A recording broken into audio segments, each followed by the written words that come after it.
should not.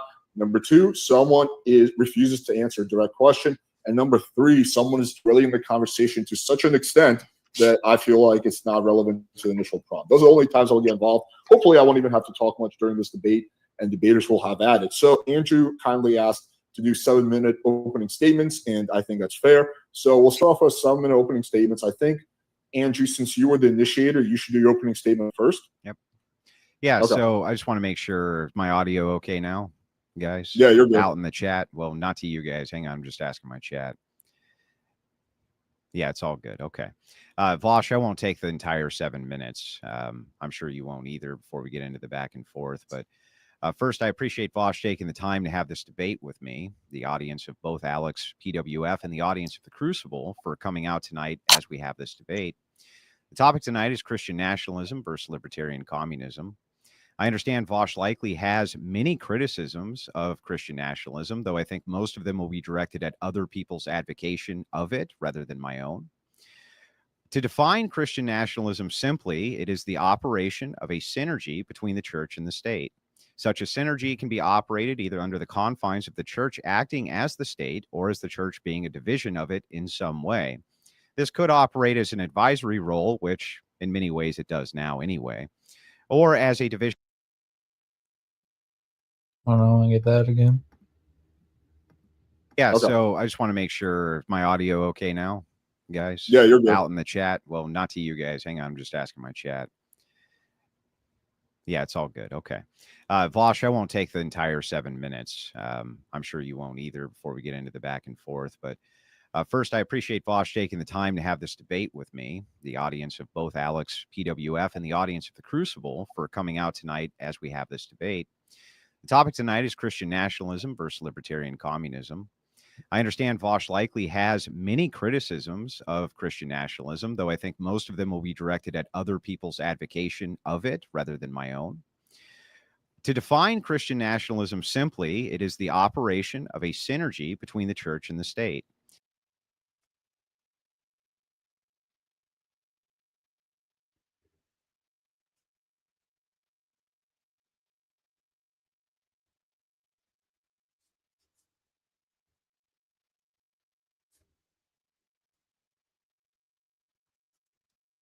Am I muted? Okay, no, I'm not muted. Anytime I'm pausing, I'm taking notes, guys, just so you know. I'm actually watching this to hear the op, but I think this is important because a lot of times when you do these debates, sometimes people will ask you for definitions. So in case I have this debate in the future, I'd like to operate under Andrew's definition. Such a synergy can be operated either under the confines of the church acting as the state or as the church being a division of it in some way.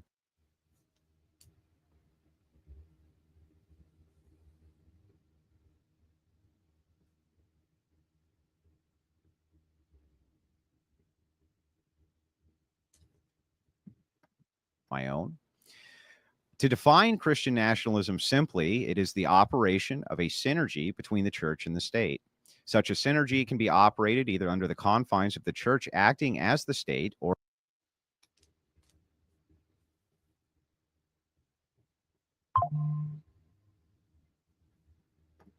at other people's advocation of it rather than my own.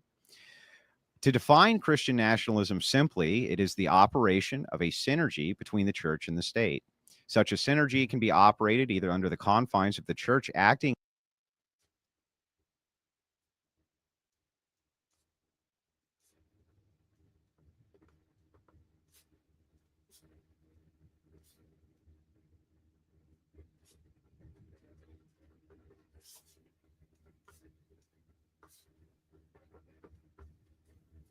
as the state or as the church being a division of it in some way.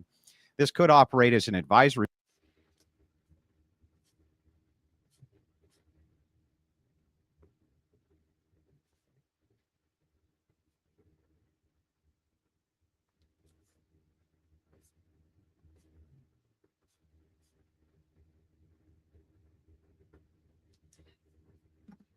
Define Christian nationalism simply, it is the operation of a synergy between the church and the state.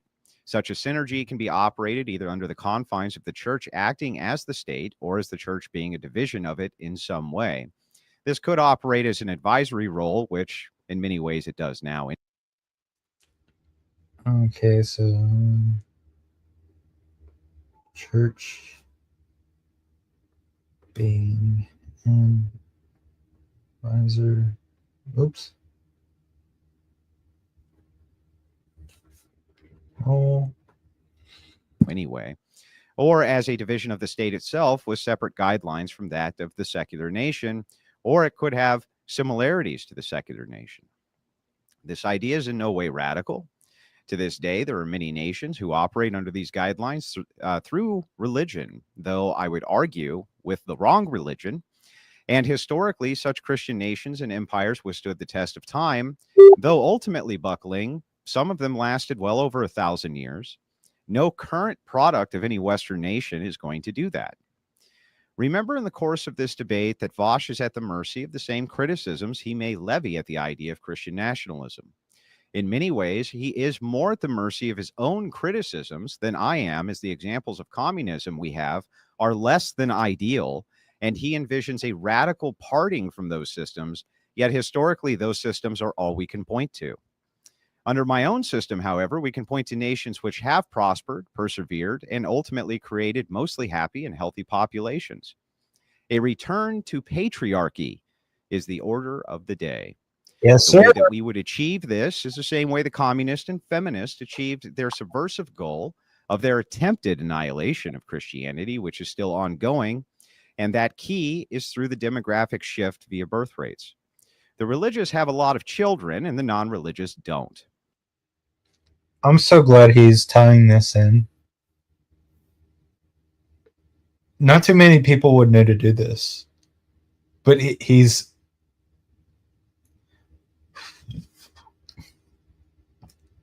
tying it all together.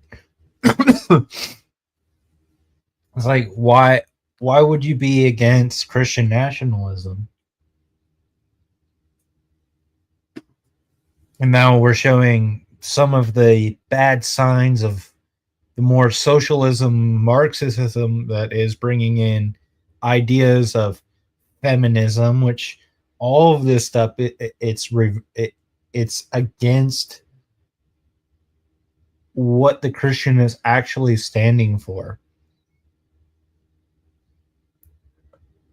Man, that's brilliant. He's tying it all together. He's like, look, if you're saying that as a nation we shouldn't be Christian, we should be a secular nation, then when you start inviting in these ideas of like feminism and all this, and it goes against Christian nationalism, you now are forced to demonstrate how these things are necessary and why they would even have better outcomes than the one that Andrew's presenting to you.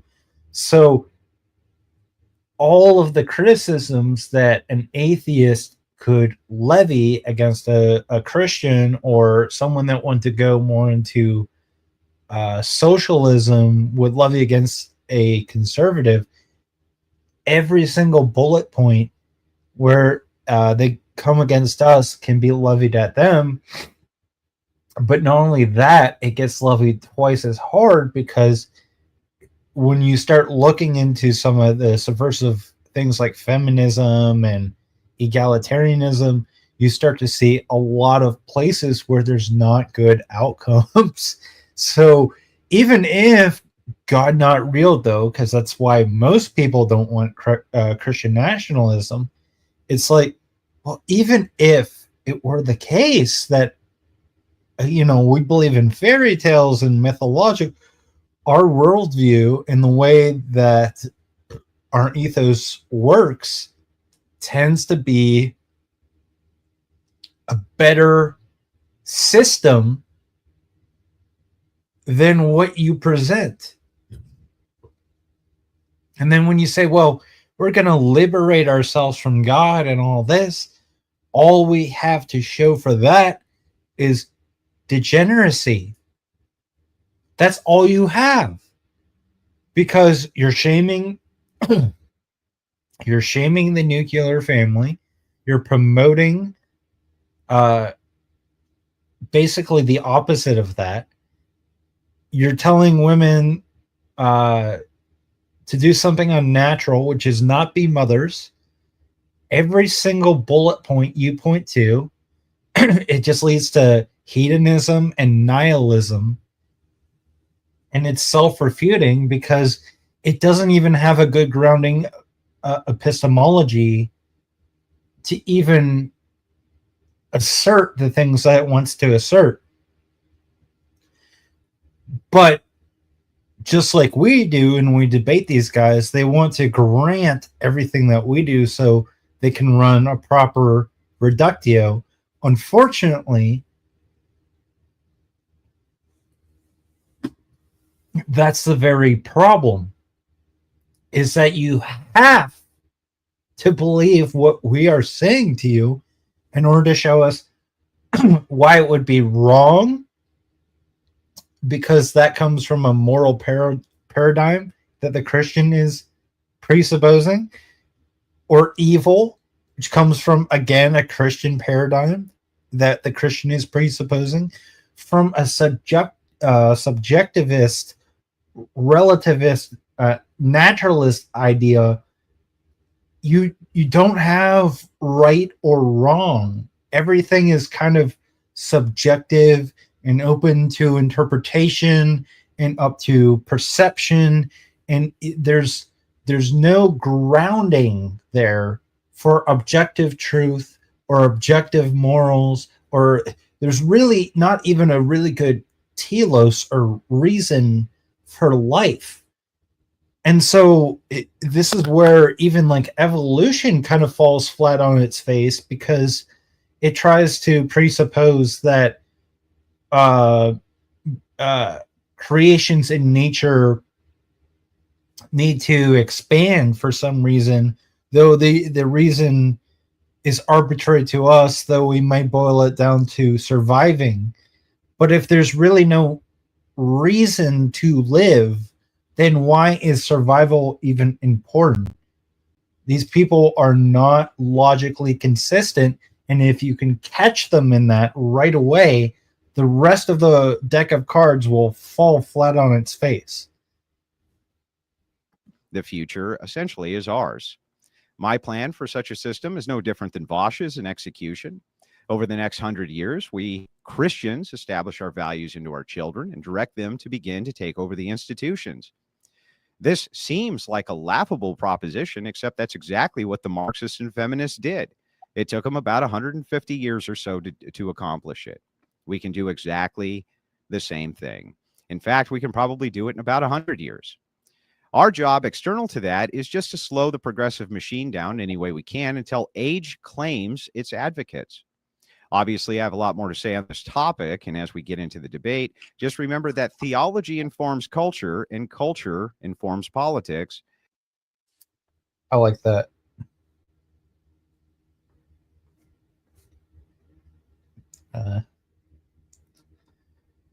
Informs culture. Culture informs politics. That's a key note right there. And with that, I'll cede the rest of my time over to Vosh, and hopefully we can get into this thing. Cool. Vosh, you got 7 minutes. You can use as much of that as you want. Have at it, buddy. All right. Gotcha. Yes. Yeah, I noted absent of that opening from Andrew was either a description of what the problems are with modern society or how his proposed solutions would fix any of it. What? What? Dude, he just brought up a whole bunch of shit. This guy's lying through his teeth right off the bat. Andrew said nothing. He said nothing. He just told you the problems with it, bro. What? Oh, he wants to obfuscate so bad.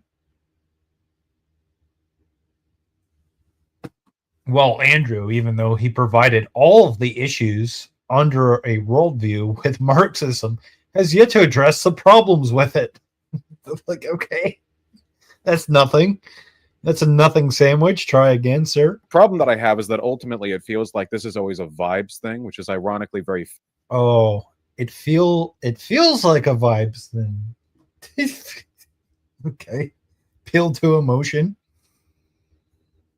So far, so not so good.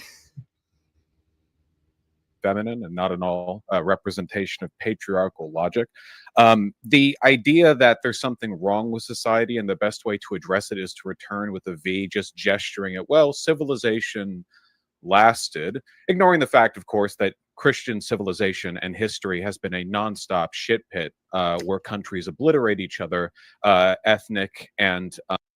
That's all a trope. That's all a fucking trope. They want to. Oh, but what about the Crusades? Ah, what about the flood? Talking snake, giant donkey. What the hell? You have immaculate conception. We don't believe that. Come on, Andrew. You got something better than that. Come on. Ideological and linguistic and religious divide shifts constantly, just nonstop war. I mean, if you want to point towards longevity of civilization, I mean, go look at China. You know, that's probably the best example we have of real longevity. Christianity, of course, not being a primary force in its stability, except for the extent to which it destabilized it in the 1800s. In truth, what makes a look at China? You do know, Vosh, and I would hold you to this. I don't know if Andrew will. The second he brought up China, I would take note of that and be like, so was China super based, according to you, when unaliving women was okay and that only men should survive? You think that's a better system than Christianity, where men and women have different roles and we see them valuable for those different roles? Like, really, bro? That's where you're going to go? Just like hold his feet to that. nation lasts or does not is A, complicated, and B, not of interest to Andrew. His interest in these subjects, patriarchy, blah, blah, fight progressivism, is for entirely separate reasons. In reality, the idea of preserving civilization is altogether kind of a psyop. It's not a real thing. Everything changes. No civilization is as it was 50 or 100 years ago. You can preserve names, I guess. You can point towards official longevity, but none of this really means anything. What matters is, how do we build the best life possible for the greatest number of people? And I think, of course, libertarian socialism proposes many excellent solutions when it comes to the problems we have with modern life. Religion does not. Religion does not improve anything. It does not fix our problems. It does not make our cities more walkable. It does not address. Notice these are all assertions. He's not telling you why these things are bad or immoral or wrong. He's just granting that they are. Income inequality. It doesn't do anything except give people a feeling Doesn't do anything. Okay, so here's the problem that this guy is already maybe getting into. It's quite possible that he debates with a lot of evangelicals, and I'm not shitting on them. But if you talk to someone that's completely evangelical, they're non-denominational and all this, he would be right. A lot of what they grant themselves and how they come to God, it's all like a mind state. And that's not quite getting to the core of being Christian or not.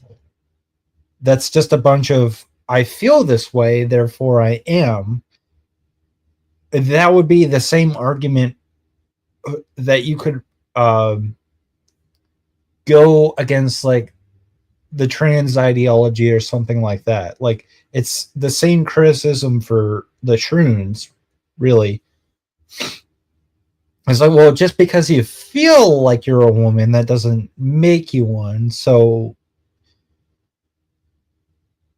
this is unfortunately just an no true Scotsman fallacy. What unfortunately happens here, though, is like when you challenge them on the fallacy, because he's like, well, look, man, there's a lot of Christians and they believe this is a mind state and it's a kind of euphoric thing, but it doesn't really mean anything. It's not really grounded in anything. Da da da da da. But somehow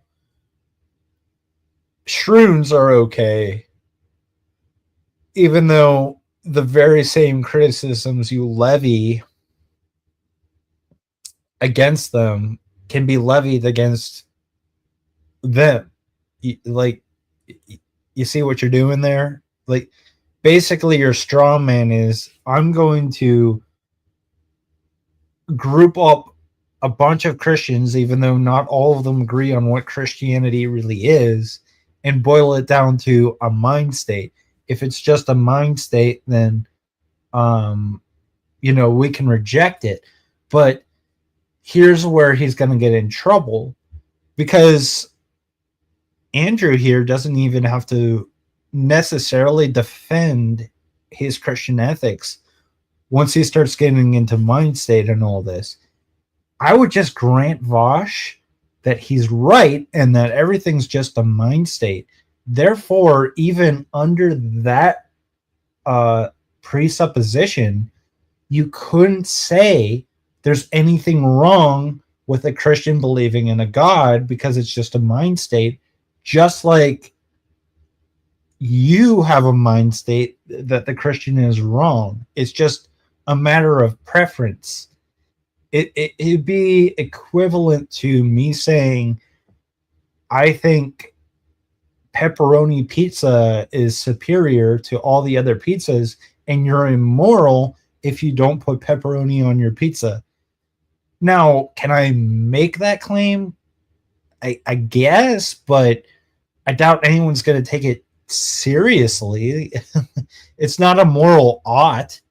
I don't think we should just go around saying you ought to have pepperoni on your pizza. That'd be goofy. And that is the worldview that Posh is presupposing, but he's not being logically consistent when he goes against Christianity and then says, well, it's just a mindset. Well, so is yours. So we're still on the same playing field here. And then once you realize that, you go, well, okay, there's a bunch of ways we can go. I can hold him to the China thing. I can hold him to a bunch of the assertions he made and ask him to justify them. There's so many places where you can just catch this guy. It's insane. That there is meaning where there is none. I think we should construct our own meaning in a willful manner rather than ceding it entirely to imagined hype. Why? Just another assertion. I think we should do this because I think we should do this. He doesn't say why. Air forces. All right. Open. This is the open segment part, so you guys have at it. Yeah, so Vosh, let's start with your religion doesn't improve anything. And yet, as we look at the happiness indexes of the people who are the most religious, they seem to be the most happy. They're also having the most children. They're also divorcing the least. They seem to, out of all the metrics, have the least amount of mental illness. How could you possibly, with a straight face, make the claim that religion doesn't improve anything? All of your positions. Calling all Rumble millionaires. What if I could show you how to earn 15% or more on your cash? Are material in nature, and they don't seem to work that well. They don't seem to And answer right off the greater bat, questions. Right off the bat, we see the analytical issues. First of all, tracking this onto number of babies had. Historically, the most babies humans have had been during pre-modern medieval periods where women were pumping out 11 kids, half them would die in the fields. The number of children you have has nothing to do with how happy you are. Likewise with divorces and marriages. Again, we would have to argue then that the happiest marriages must have necessarily been in the ones in, I don't know, England prior to Henry VIII. You would point back to some time where it was illegal to divorce force. These aren't real metrics of happiness.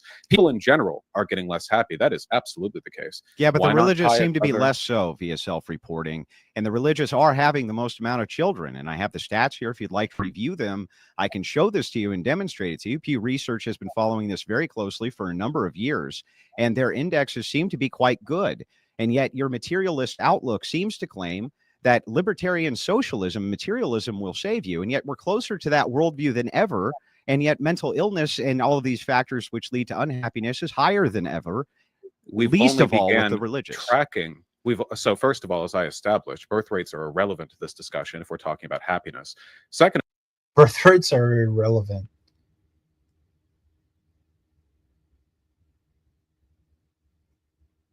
Birth rates are irrelevant. Remember, I'm trying to keep his points. So I'm gonna write that one. Birth rates irrelevant.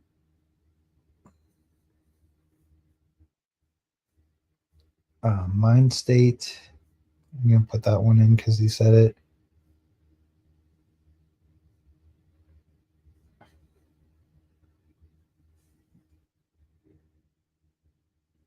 I like what Andrew's saying here. He's like, look, we're closer to your worldview than we are mine, and it's still the Christians that are self-reporting that they're the happiest. So, like, what do you have here? Give me 1 second. I need to grab me a beer.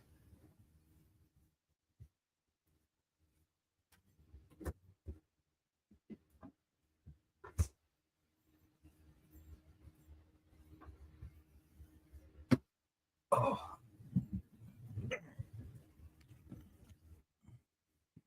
second of all, mental illness as well. We've only started tracking mental illness in a meaningful way in the past couple of decades. So this is another factor which you can't reasonably tie to a lack of religiosity.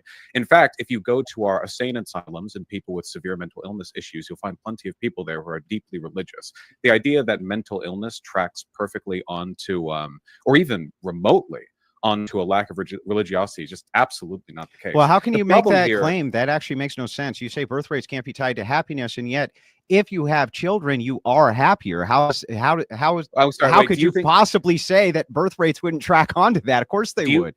Do you think people were like at their happiest in India in like 1880 when the average number of children had by every mother was like 8 or 9 at a Yeah, time but during this is desperate poverty? this is no, red, I'm yeah, this is a asking, red like, herring. It has nothing to do no, with no, no. anything. Wait, answer the question. If I you have think no that idea. birth rates I don't are- think it's relevant. I have no Okay, idea. I think that birth rates do not track perfectly onto happiness. In fact, I don't think there's Yeah, any but that wasn't my relationship claim, between them bro. at all. That really You was made the not my claim claim. that higher birth rates are indicative of greater happiness. and I No, just don't my think no, that's the no, no. case. My claim, just so that you don't straw man it, is that Okay. women who have children seem to be happier than women who do not have children.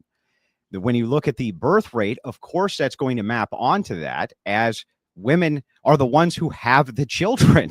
So obviously, if they're happier, they're going to have more children, and as mothers, they're going to have more children. At least this you is think what there the might Pew be a- research shows. Do you think there might be a confounding variable there? Like maybe the economic stability which allows people to have children might make people, happier? Then why are the poorest people having the most of them? Because poorer people sometimes are happier and sometimes they have more children. And Or what would maybe, make a as poorer for person my happier? argument, maybe there isn't a strong relationship between how many children Right. you're having So and how so happy what you are. so what would make poorer people happier than people with all of this materialism? That's really weird, Vosh. I didn't say that. I was indicating that I think this is an argument in favor of my point. I just don't think these two statistics track on to each other very well. Well, no, and I don't think you do either, frankly. I think that the reality that when we talk about like what makes people unhappy or what problems we can solve socially, the actual like fabric of a person's mental wellness is so complicated and so multivariate that I would immediately distrust anyone who tried to reduce it to a single variable. I'm more interested We're not in hang on. We're not reducing anything to a single variable. That's one. Okay. Nobody said the issue is not multifaceted. However, for you to make kind of this bold claim and gloss it over when you're pinned down on the fact that the people who are the poorest, they seem to be the or the happiest. At least that's what your claim just was a second ago.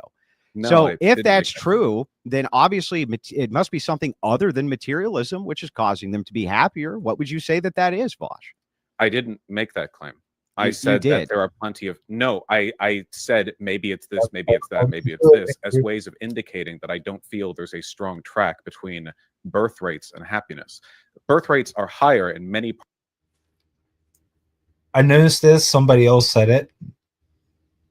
Every time Andrew knows he's got him, he lights up a cigarette. I'm gonna start watching these and make sure that's accurate. But right now, Andrew knows he's got him somewhere because he's like, well, wait a second. Your claim just a second ago was this thing. And I was like, well, that's not my claim. It's like, oh, no, now I'm going to hold you to it because you just said it. Parts of the world that are a lot poorer and less happy than the United States.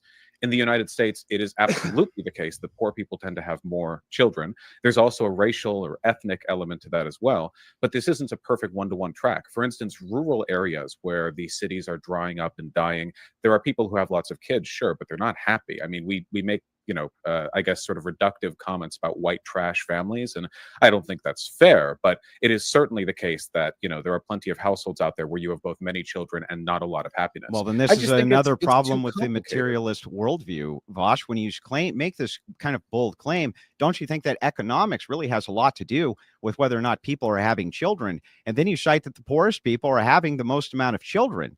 Right? This is a very strange argument from you. So I'm hoping that you can No. qualify this and make this make sense to me. I don't think anything that I said there doesn't make sense. The characteristics that might lead a person to have a lot of children are incredibly complicated. I mean, if you want a full rundown, it correlates more often to people who are poorer, I imagine, because people who are poorer often have a harder time with regards to family planning and management. They also have less strict life plans when it comes to their own career. They're also Poor more people who religious. bounce around sometimes, Most of the but that time. doesn't. But they're not the happiest. In fact, there's a very large degree of opioid addiction and unhappiness in highly religious rural communities with lots of children. So it's almost like your attempt to reduce these variables to some kind of simple correlative line doesn't actually work when you look at the material Okay. reality. Well, of the first people of in this all, country. backing up, you and I have both agreed already that it's multifaceted. Right. I'll agree that that's true, but that doesn't mean that some variables aren't far more important than others, which is why you cited an economic variable to begin with. Moving into this, when you're talking about this portion of the topic, which is birth rates, which have become absolutely disastrous everywhere, not just in the Why? West, but globally, this was all due to anti-natalist campaigning from leftists. Wait, what's disastrous about our birth rates? They're in free fall collapse, Bosch. They've lowered as they have in every industrialized country. No, in sure. all countries. Almost all countries everywhere, with the exception of a few African nations and Middle Eastern nations, and those are dropping off quickly too. Yes, industrialized countries produce fewer children because you no longer need 8 little tykes to run the farm, of course. Well, no, that's not the only reason that we have a collapse in birth rate. It's because women are getting married older instead of younger. Now, you could make the They get an argument. education. You could make the argument that this is due to better family planning or something like this, I suppose. But still, ultimately, if you want to keep your population high, thus keeping your economy good in all nations on planet Earth, you can't just shift around people who don't exist because the birth rate's lower everywhere. How Our do you plan? populations are still growing. No, they're actually plateauing quickly. And the last UN report showed that, but the most modern UN report on population demographics, which I have in front of me, show that it's much more catastrophic than the UN previously predicted, citing that China, and this came in from a study from, sorry, it's on Forbes. I can link it over China's to you. situation is specific to the one-child policy. I think that was very dumb of the CCP. Yeah. I'm talking about here But in a the 500, West. they're talking about a 500 million reduction in the Chinese population, potentially by 2050, 2060. That's right around the corner. That's a Okay. massive population reduction. Japan, within 200 years, is actually slated to not exist. It's slated to not I think exist it'll due to the exist. So population. So is the world population growing or decreasing right now? Right now, it's plateauing. The world population, as I understand it, is still Mhm. growing at a Yes, decent clip. but it's I mean, going- it went from but 6 it's billion to plateauing. 8 billion just in Yes. my. Sure, that's fine. We Mhm. have a finite And then it amount free of falls. space. and then it's projected to free fall by every UN analyst and by every scientific metric that you can possibly look at who has looked at this.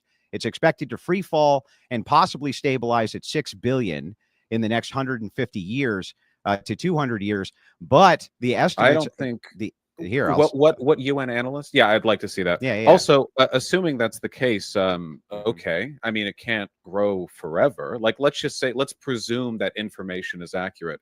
If that seems fine. I mean, what The bulk store is one of my favorite places. This one may come as a surprise because it doesn't have. what should we have? 10, 12, 15? Well, so here's billion? why this is problematic, Vosh, because the Population Bomb, which was a book that was dropped all over the African nations and India in order to reduce the populations of those nations significantly, it turns out that was very problematic because, as it turns out, the more people you have, the more work gets done and the more people get fed.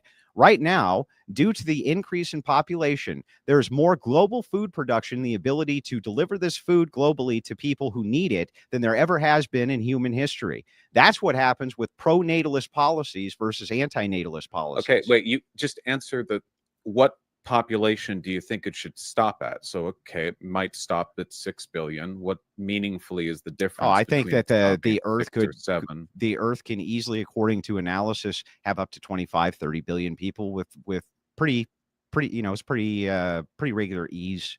Is that within that confines of those numbers? Ideal? How is that better than what we have? Because more what, people 6 billion? equals more work, less starvation. Less starvation for populations, more work for infrastructure building, more work for, I mean, even look at the U.S. labor force now. One of the biggest problems. Fewer people to cater to. This is very, very silly. The idea that everything gets better the more people are on Earth, it's just not the case. First of all, So he's just like, well, this is really silly. Well, there's nothing.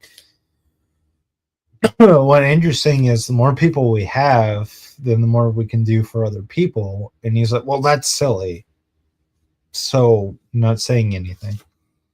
People, the number of humans that are going to end up on the planet and sort of plateau out at, that's not the same as our maximum carrying capacity. You don't want to hit the maximum carrying capacity for the same reason. Yeah, I'm saying you don't want to. And the reason for that is the same reason you don't want to hit the maximum carrying capacity of an elevator or a restaurant. But we don't even know what the maximum carrying capacity is, but we do know we're nowhere near it. And we're also declining. I don't understand what the issue is with these broader trends. Well, I've just explained it to you. You don't want populations in free fall collapse. You don't even have enough hands to do the work. What do you mean? Well, you don't have that now in the United States. The amount of work, first of all, we get plenty of work done in this country. And second of all, the idea that, sure, you have less people doing work, but you also have less people for whom to do the work. Like the idea that you would be doing the same amount of labor if there were 30 billion people on Earth as you have to now with 8 billion people. No, man. No. Labor is scalable. You need to understand labor is okay. Scalable. So I don't when you combine two people together to do a job, it doesn't get done twice as fast. It gets done 4 or 5 times as fast. That's highly reductive and not the case for all things. There are plenty of things like regional economic limits or non-scalability or lacking in land area or climate change changing the available land. Give me a type of job or occupation where that's true of. There's not any. I don't have to provide any argument here because the premise I'm arguing. I don't have to provide a justification for the assertion that I just made. Fucking classic, Vosh. Classic. Against is nonsensical. Let me construct an ideology. Argument. You have to provide an idea. I did. First. And the idea you're providing is, what if we had an ideology that made everyone have as much babies as possible? But you need to sell me on this being a good idea because I don't care. I'm not sold on this. I want people who are alive to be happy. I want the human species to do well. I think that the human species did pretty well at 6 billion. I'm sure it would do pretty well at 8 or 10 or whatever. But the idea of orienting all of my political beliefs around hitting some kind of maximum. So I'll try a different angle for you then, if that's your approach. You do agree that you do want some people on planet Earth, right? At least some number of them? Yeah, sure. I want so what number would that be from your perspective? I don't care. That's the thing. Okay, well then what's the argument here? So we both want people. We both want people, and if the birth rate If the birth rate reduces, so a population collapses and there's no people, that bad. So we can You have agree on to that. explain to me how shifting our entire the political mindset to accommodate some arbitrary goal that you've just made up in This front of you is guy, no. necessary at all. I think that if It we can't be build- arbitrary if you agree we need humanity. if we no the Wait, end point is still arbitrary. let me jump in and bridge the gap really quick. So Well, really quickly, I just want to ask, or I just want to put forward, the point here, really quickly. Okay, I think that we should build good political systems that make people happy and encourage growth and economic stability and all those wonderful things. I do not think we need to orient everything about some kind of psychotic pro-natalist perspective where we try to keep women out of colleges and in the home, so every single one of them has 7 children. Notice how he just keeps making assertion after assertion. We don't need this psychotic Because there could be women that can go to college too and get an education, even though typically all the women that get educated tend to not marry because you're prolonging their birth rate. Here's the unfortunate biological truth is that there reaches a certain point where they are no longer viable to have children.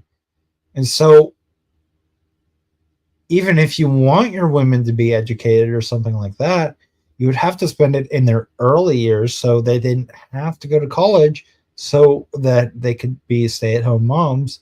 If you argue that they need to go to college and get their own career and get their own bag and by the time they meet a guy, even if they're a catch and get married, they're only having 1 kid, maybe.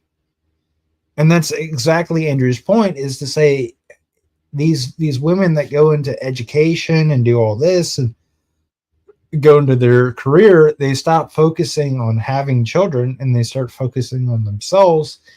And this is problematic because now we're reaching a point where the population is going to inevitably collapse to a point where we could make ourselves extinct.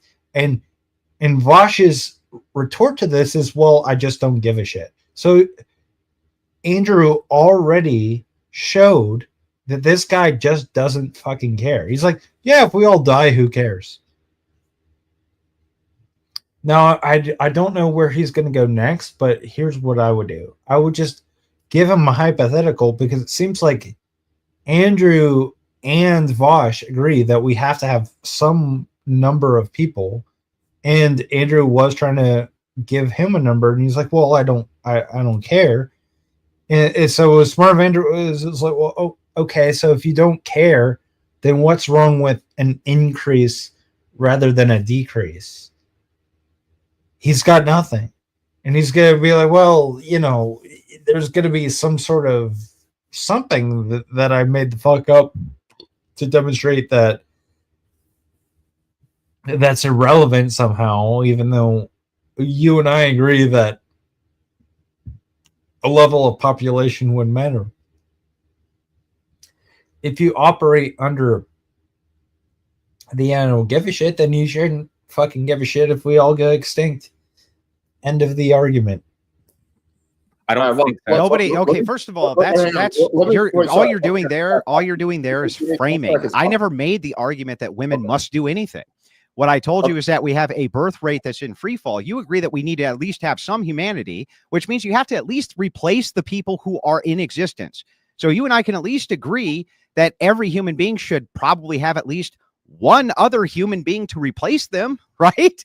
Or if not, there needs to be some number of humans on planet Earth. So if that's true, and you and I agree that that's true, then having a declining birth rate, that would be catastrophic for both of our worldviews. if it leveled out at 6 billion. Hang on, stop. I'm going to step in for 1 second and just kind of bridge the gap a little bit. So you guys both. You don't have to bridge anything, Alex. Moderator L. It's a moderator L. He's like, oh, no, I have to bridge a gap here. It's like, there's no gap. What Andrew just said, he accepted Vosh's POV and showed him how he's wrong. And he's like, well, no, I have to interject here. No, you don't. Agree that there needs to be humans on Earth. But the difference is that Bosch is saying, hey, I don't understand why it's important for us to increase the amount of people that we have on the planet now. Andrew's saying, hey, I think that would actually be better. So that's what Bosch is asking. No, the problem that's actually incorrect. So what I'm saying to you is that the amount of people who are on planet Earth right now are slated to significantly decrease down to maybe half or below what I've the not current seen what any the current numbers to status suggest is that. right now. Okay, well, I've just linked the article over to you. China's or below? population right here.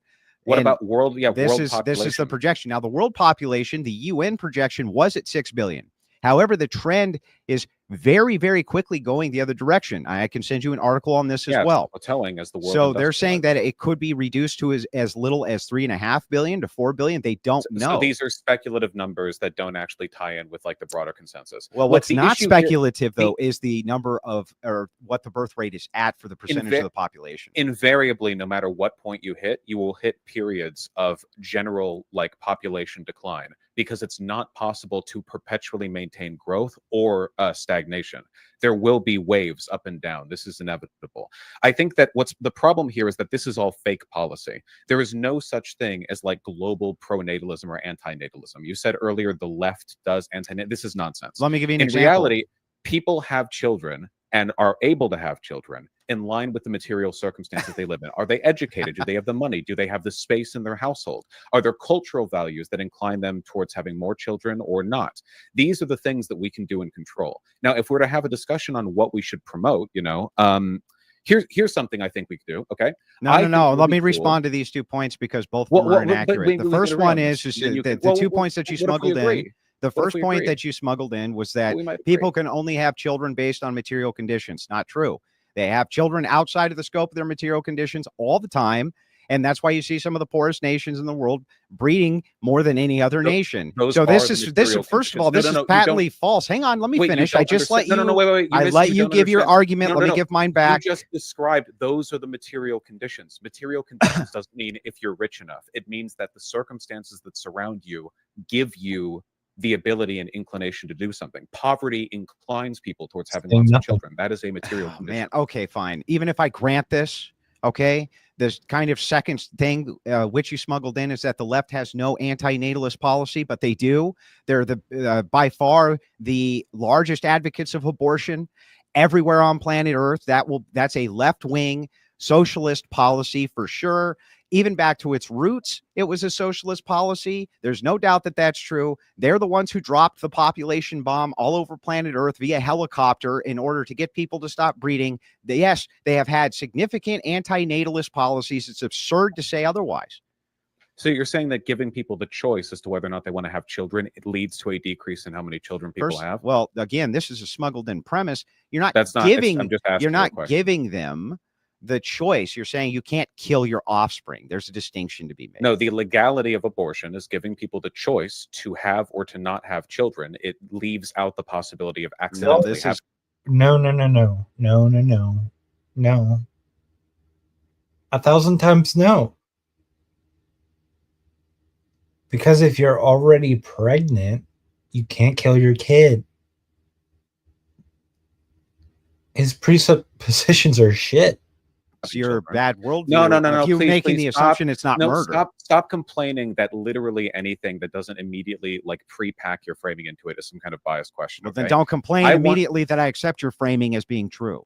My framing is that if people have the option to abort a fetus, that they will have less children. I think that people should want to have the children they have. So I want to build a society in which maybe people have more children, but they're amped about it. And Calling all Rumble millionaires. What if I could show you how to earn 15% or more on your cash in 30 minutes or less? Sound too good to be true? It's not.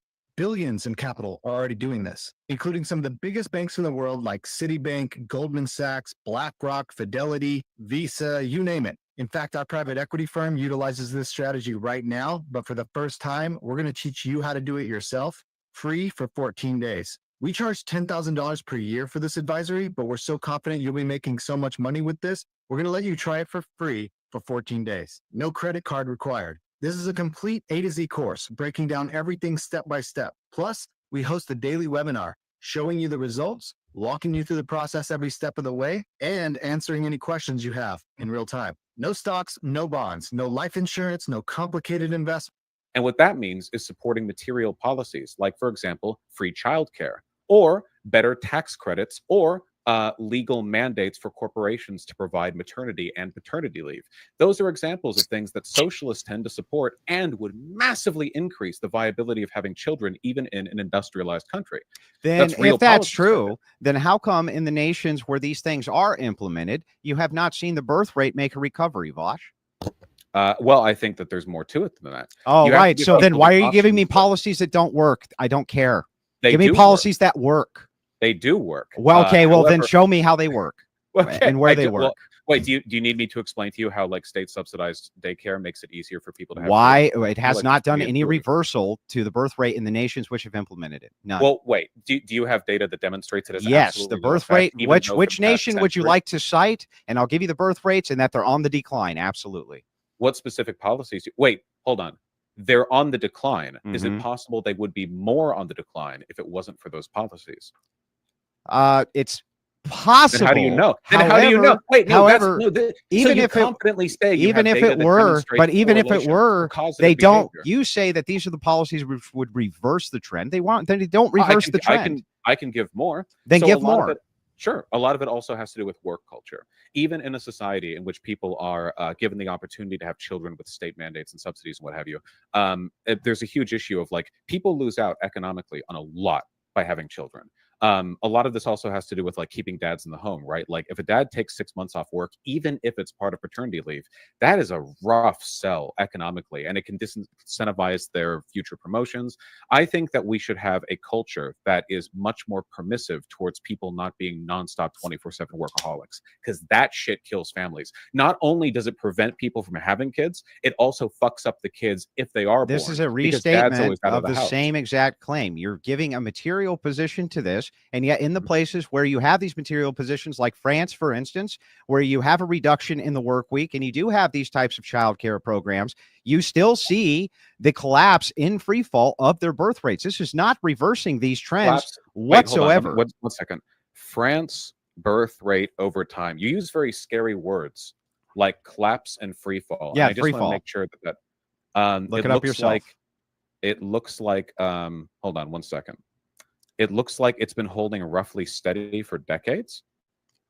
What? Birth Send it per in the private 1,000 chat. people. Let's take a look. Yeah, wait, I have it shown here. So it looks like in percentage increase and decrease, there's been like a 2% aggregate decrease since, wait, hold on. So it's in the year of our Lord. What year is this? Wait, hold on. Sorry. 2023. 2000, right? No, 2000, 12.7. And then right here, you had down to 1. So So as I of guess it's 2020, reduced by a France was couple of at percentage points.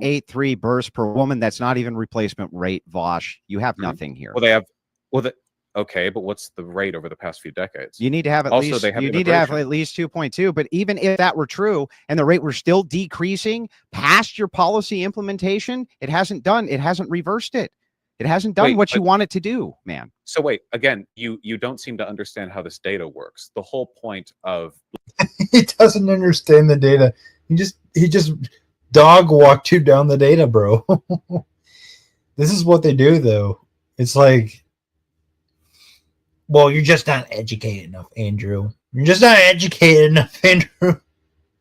like inferring causality and why it's bad is that you don't know whether or not these would have been worse otherwise. So I'm looking at macrotrends.net on the France fertility rate, where it seems like back in 1978, they had 1.86 births per woman, and right now they have 1.86 births per woman. There's been about a bunch of like fluctuation, but over the past 45 years, the French birth rate has stayed basically the same.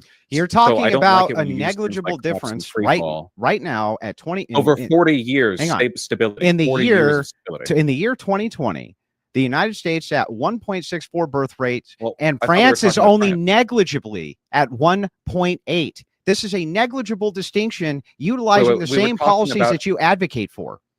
We were talking about France And I just don't like you using terms like collapse and free fall when what we actually see is total stability over the past 40 years. I No, mean, we that's not don't. really In collapse fact, and free fall. I'm pulling it. Their birth rate Here, looks I can exactly link it like to you. bro. Their birth rate looks exactly like ours. It has been collapsing since World War II.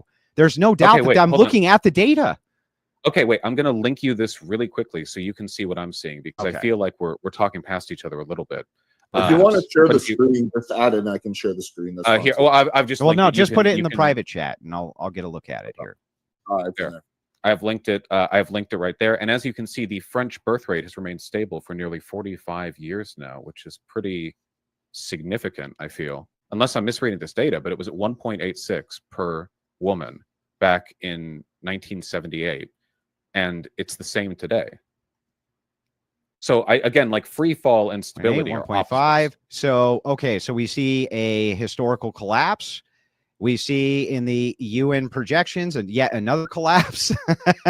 So no, listen.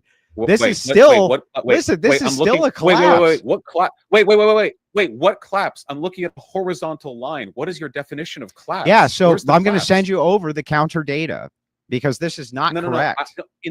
In the data, okay. So you're contesting the data, but in the data that I'm looking at that I just sent you, the macro trends link, you would agree that this is not a collapse. This is stability, right? According to this particular projection, what I see is a massive free fall, which happened. You would agree that that's a free fall, right? Well, it decreased. Free Yeah. fall implies like a lack of stability when in fact our country. Well, I mean, so it goes down. Okay, so it starts at 2.8 and it goes all the way down to 1.8. That's a significant collapse. Free fall is like panic language. It's like woman stuff. And you then know? it goes down Free one. fall- Okay, free fall is fine, like fine. you fall Whatever off. the language. You don't like the but language. no, it's important. It's like saying like the number. It went from like, what was it, 2.8 to 1.8? Yeah, that's pretty damn significant, bro. Oh, yeah, I don't like that. Number of horses used in public travel free fell after 1920, and it's like, okay, it didn't really free fall, it decreased. Yeah. But I don't like, because free fall implies some kind of like Okay. catastrophic event, you know? And do you see on your line graph that you gave me where it says the Uh-huh. word current? If you hover Yeah. your mouse over there, do you see in the 2023 boxed into the red? What does that say? Minus 0.05%. Right. So it's still on a slight negative trend down, even according to your data. However, I'll give you data from the UN, Yeah, which and- still and at that predicts rate- this free fall. At that rate, in 100 years, it would Mhm. not have even reduced by 0.1 births per woman. Yeah. So this is France's birth So let me rate see your data. fell by 7%, 7%, and continues to decline, according to the French National Institute for Statistics and Economic Studies. 24,000 Can I see? fewer. Yeah, I'll send it over to you via the private chat. Yes. So this, I would have to dig into your fertility rates to understand if maybe there was an offshoot there. I from just some other googled thing. it. I know that there was a significant decrease in the Western world's birth rates as we moved into modernity, post World War II, such and such, for sure. Mhm. But since then, I feel like the numbers have been more or less stable. Though They're there not is some stable. variety.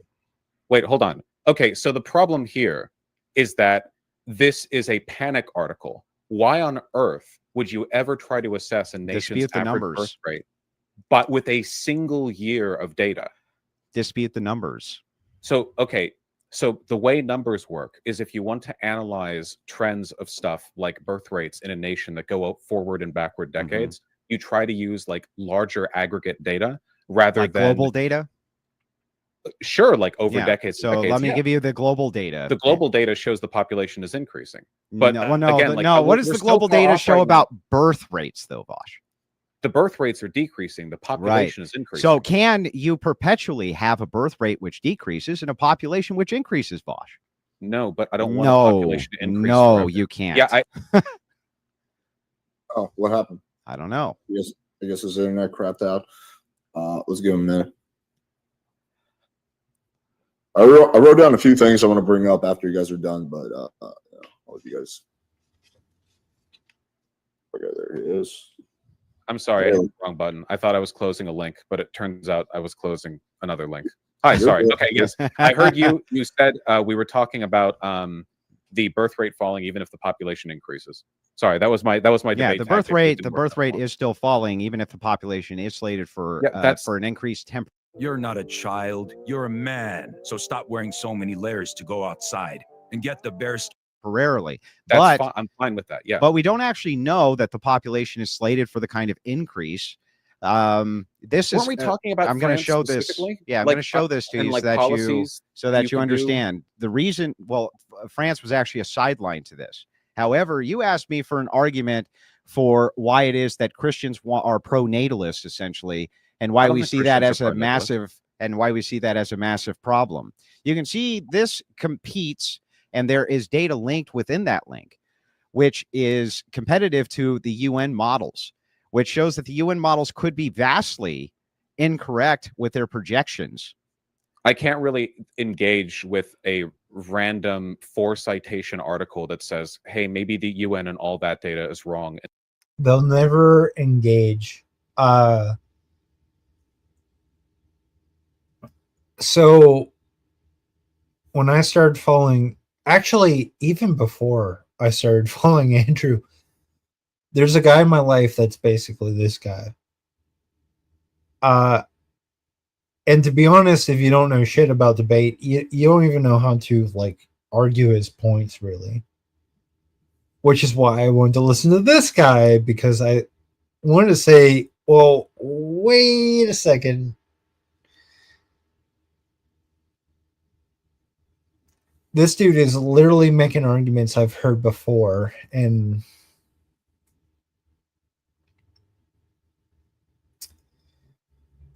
what's ironic here is that everything he provides as evidence is going to be accurate and correct because he believes it to be the case. So whenever Andrew does the same thing back to him, he'll be like, well, you know, I don't. Every single article, every single source he gave back to Vosh, Vosh just rejected outright. What I do here, and I don't know how this is going to go, because now they're just debating about whether or not the source is correct. It's time to get a little bit philosophical on their asses and fucking wreck them. Because this guy is, it doesn't matter. Andrew could have 1,000 sources that are demonstrating his worldview, and he will never accept a single one because, oh, well, it's a this, that, and it's a that. Notice when Andrew provided him the first one, he was like, well, this is, what did he say? Like, oh, this is like, I don't know, he smuggled in that it's biased. It's biased. It's totally biased. And I know fuckers like this. Because we were debating on whether Matt Walsh was a fascist. Every source the guy brought up to me showing that he was one, acceptable, fine. This is showing it. Every counterexample I showed, he would not grant me the evidence. That's why you don't have evidence debates with these people. They'll never. It doesn't matter. You could show them statistics. You could show them the UN. .govs. It doesn't fucking matter. If they don't agree with you, or they don't care, like he said earlier, whatever counter data, whatever counter evidence they have, completely destroys you, even if you do have the counter evidence to say otherwise.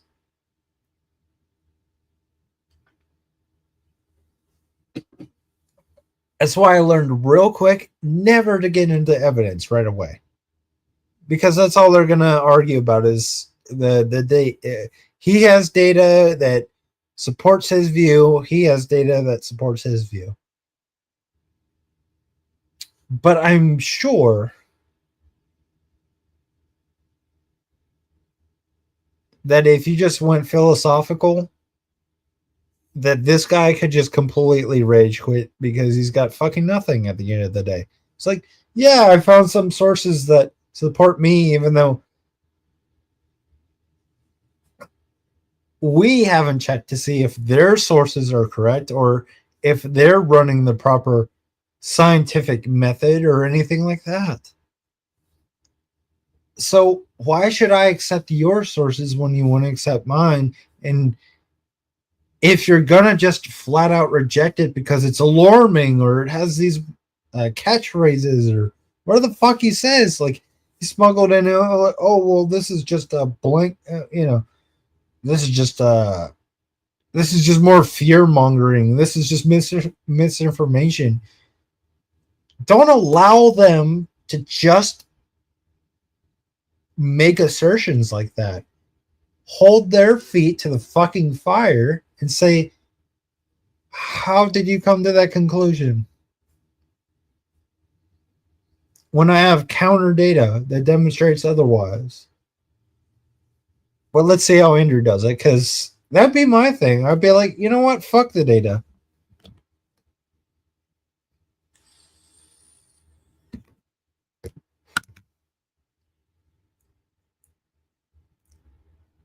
I wouldn't even go into data with this guy. I would just philosophically tear his ass apart. Because he wants to have this little mini debate about, oh, my data doesn't show that. And, well, this is just fear mongering or misinformation. Well, yeah, I don't know how they came up with that. It just seems they just want to raise alarm bells and all that. This is just rhetoric. You're bringing up an article that has rhetorical nonsense, and that's why you believe your thing. It's like, you know what? Fine. Let's get philosophical. And there are millions of calculations. Okay, would you like it from Forbes instead? No. I just, you are not going to convince me that the population is about to engage in erratic free fall. I think we should just talk about already what there. policies we want to put forward. Okay. Well, it's not. It's objectively not happening. It is We should objectively talk about- happening globally, No, yes. birth rates decreasing and population decreasing are different things. You can't have a nonstop birth rate of 6 children per woman. That's not a sustainable birth rate. First of all, why isn't that a sustainable birth rate? You know how, okay, are you familiar with the concept of thermodynamics? If you have 6 children per woman, assuming a modern day survivability rate into childhood, you would eventually, over the course of like a century, multiply the human species into unsustainable Hey, populations. Bosch, do me a favor and close your eyes for a second, just a second, and tell me what the first law of thermodynamics is. What does that have to do with the You don't even know. Why would you ask me if I'm familiar with I thermodynamics? don't remember which you don't ones know are which. anything about I thermodynamics. don't remember which ones are which. You fucking It's the break. equal and opposite reaction. And, so wait, what does that have to do? That was good. He brings up something nonsensical. The thermodynamics. He's like, can you give me the first law of that? Well done. Do with like the what does that have to do with like, so you don't understand how an exponential What does that have to do with anything? What does that have to do with the cost of tea in China? growth in the You can't human tell me I don't population? understand something. Cite wait, thermodynamics and then prove So, that you have no Andrew, understanding of Andrew, thermodynamics. You can't smoke a cigarette and like sip whiskey out of a skull glass and then like pretend that we haven't arisen like a problem here. You need to explain to me how you don't think it's an issue to exponentially increase the human population. No, deficit. my ask of you was, you made the claim that this would be a problem if every woman on planet Earth had 6 children. I asked you why that would be a problem, because that's your claim. And I said, and you might recall this, I Mhm. said, because we have a finite amount of space, and if we do that, we would bring the human population beyond a sustainable level. Okay, so I could agree with you in theory. This is that- such a silly so conversation. hang like, on. we're So I actually can agree arguing with about- you. I can agree with you in theory that would be true if it was perpetual, with like this was for every single woman forever. Andrew, Yes, I said- that would likely happen. I said, but we can't have a 6 children per woman Mhm. birth rate forever. And you asked why not. Yeah. Now, don't pretend you didn't. yeah, say but do you that. know why I did that? I asked you Why'd you do this that? because I wanted you to land on the number which is sustainable. Which is, I don't know. I'm asking you. What? Because you say that so, you say X is so not you sustainable. do- I can agree to that, but what number is sustainable? So your argument then is that we should magically make women produce a exponentially larger number of children until we just eventually happen to hit the maximum possible amount of children or like people we can have on the planet, and then we have what, a bunch of like war and resource conflicts. We're running out of drinkable water as it is. In Yeah, many I haven't parts even of the put world. forward a policy. Why are you arguing against I straw know men? because you have nothing. You're arguing You're- against straw men. No. Ask No, me I'm for a arguing- policy I'm instead, and I'll arguing- ask you for I've- one. I've asked you for policies multiple times. Okay, I've so provided half a if dozen. you want a specific pro-natalist policy, which I have, would be eliminating abortion. That's a Okay, I pro-natalist don't- policy. Phenomenal. I don't care. I think that if people are Well, willing to you have don't care, children, but they I should- haven't given you any they should- policies, right? No. It's been like 40 minutes and it's all been vibes from you. It's all been like, well, I think it should be like this. You Tell mean me why arguments? an infinite number mean of I've given you humans wouldn't be a arguments? good idea. But you haven't even provided an argument for why we should just catapult the human population to the maximum possible level this planet can hold. Like, Well, morally, first of I want all, you, from from I didn't first tell principles, you. can you I didn't justify tell you that? to push it to the maximum limit. What I said to you is that what we have seen as a trend, and I would love to see you disagree with this, is that more people equals less starvation, as opposed to when there was less people and more starvation. And every single scientific study I've seen on this proves that this is true. Even the Is that a vegans, causative relationship? even the vegans know that this is true. Is this a causative relationship, or do you think? Yes, it it's a changes in causative distribution? relationship. So, Yes. so you're saying that even though we already have enough food to feed all humans on Earth right now, we need more people to make more food to feed more humans, so we have less starvation than the theoretically none we could be having right now. Well, first of all, there's a lot of loaded presuppositions there. Can you For the that first directly loaded reference presupposition, my don't cut me off when I answer your question. It was Well, your you're question. not answering the question. I'm which is the answering it. problem. So first of all, your loaded presupposition there is nobody said that we even have enough food right now for the entirety of the population. do. You just smuggled that in. But No, second, we do. I it's think the that earlier. ginormous cost of human labor, which is what allows that food to go all over the world. The United States, for instance, massive exporter of food. We are an importer of food as well. Other nations are, but it's due to the fact that we can export and import. You can get things like salt and pepper What and does all of this these have other to do different with- things. How do So- you think salt mines work? How do you think Um, food is so- got gathered? Oh, wait, hold on. We already have food. You're arguing that we need 30 billion people on Earth in order to get things. Well, that we would at already least have. need to sustain the current population. We can. We have enough. Well, then why is the birth rate going down, genius? How What? are you going to I'm sorry, sustain wait, it if whoa, your so wait, argument since- is wait, birth rate Andrew, goes down? Andrew, I then- sincerely want to know what on God's green earth are you arguing right now? I genuinely have. You no idea said what you're trying to make. me, why is it that we We should already even keep have it the sustained? things you're So I talking tell you about. why we should keep it sustained. You say we have enough workers and food right now. However, if the birth rate's too low and the population goes down, we won't have those Population is workers, going right? up. No, The no. population is currently And increasing. it's hang on. And it's slated to do what soon? Go which way? Up or the down? Some people say that it's going to decrease, which would happen if Some we hit people the say. maximum population as well. You realize that I'll if tell we you had what. a Show me a gigantic- single Wait, credible please, scientific I source can't- that says I it's going to can't go listen up. to your irrational rambling for that much longer without arriving at something. You that mean even completely resembles rational arguments you You- can't refute? No, not even Yes. remotely. Yeah, So well, you then refute realize that one. even if we had a gigantic population boom and we plateaued at what 35 million, there would still be constant fluctuations in the overall population, which would have their own economic cycles, crises. Stop and trying to rejuvenation. shift the topic. We were exactly where we needed to you- be. wait. You So asked you're- me about you're saying- lowering. You said we have Oh my enough people God, now. Here's you can't Vosh's answer exact words. anything. Here's Vosh's Andrew, exact words. Andrew, we can you're saying all of sustain. this Right needs this. to be Stop done. cutting me off, You're Vosh. saying- Let Yeah, me Andrew, finish, and then you can Andrew, talk.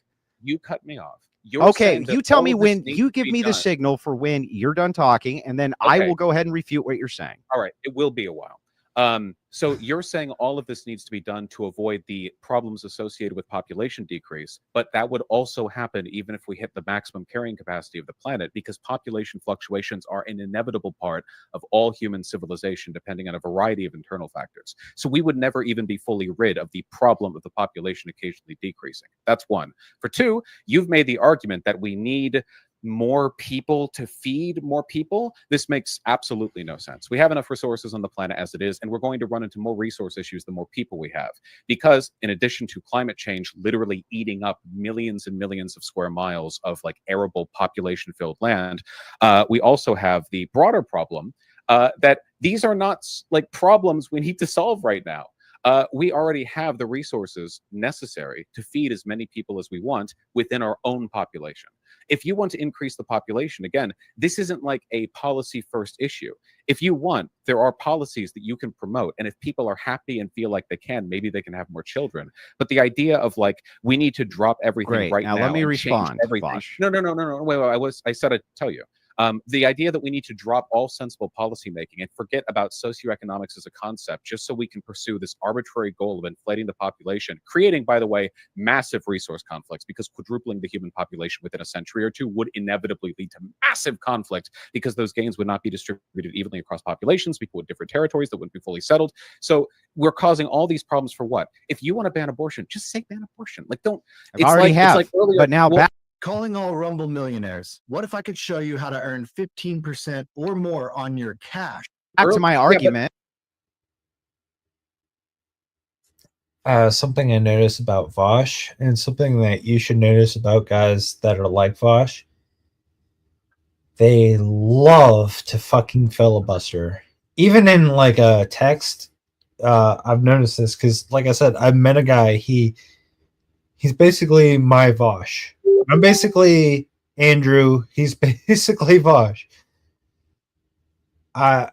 We haven't done a live debate with a moderator like this. But what I've noticed is that the guy I debate, he'll go on like this long tangent of da da da da da da da da da da. It like just keeps grandstanding, right?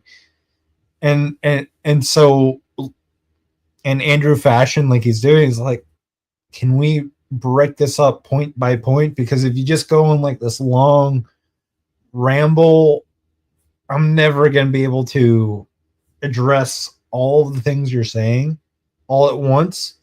We'll go point by point and I can address them. I had a guy, he'd write me like paragraphs and paragraphs and fucking paragraphs. And I'd just be like, can I just hold you to P1 real fast?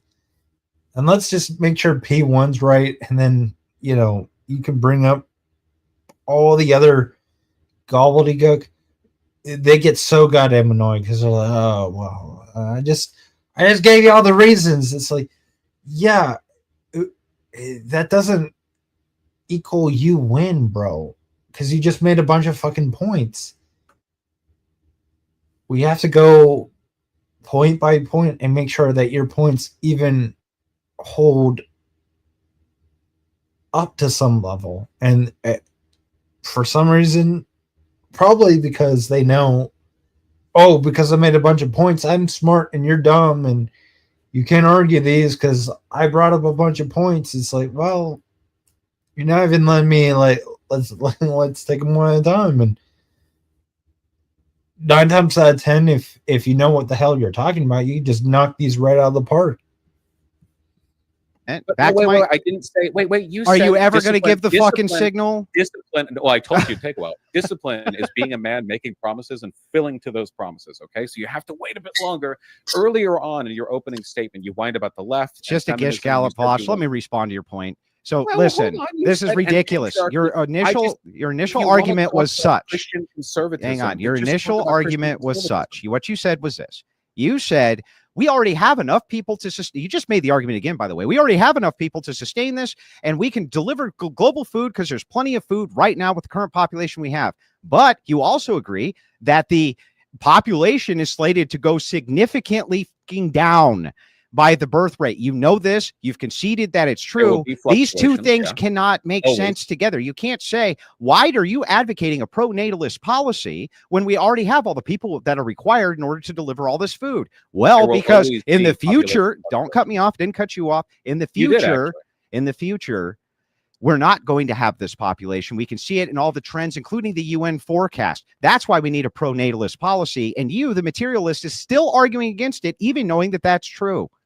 I don't think you have pro-natalist positions. I think that what you're talking about would actually wreak devastation and mass death on an unprecedented Which scale. part? But thankfully, it doesn't matter because what you're saying is gobbledygook. It's nonsense. The idea of like, what's my first policy position? Mhm. Make more babies.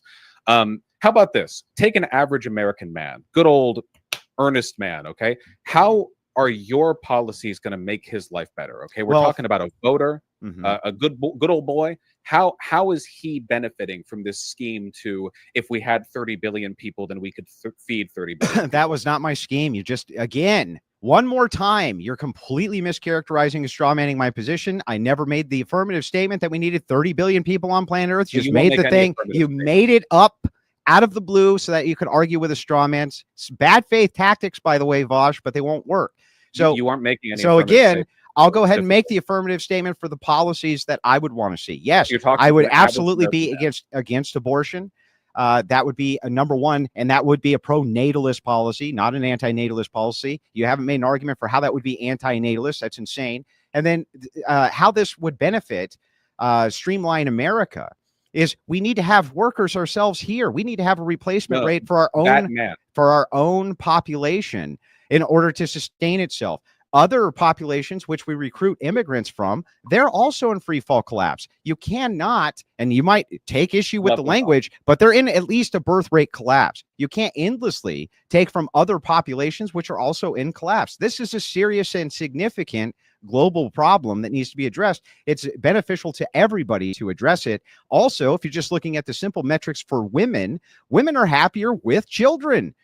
Across the board, this is true. They are happier and report their happiness level as being higher with children. There's no study that shows otherwise. Is that a Q, positive again, bit of research there, or is it just women with children tend to be happier?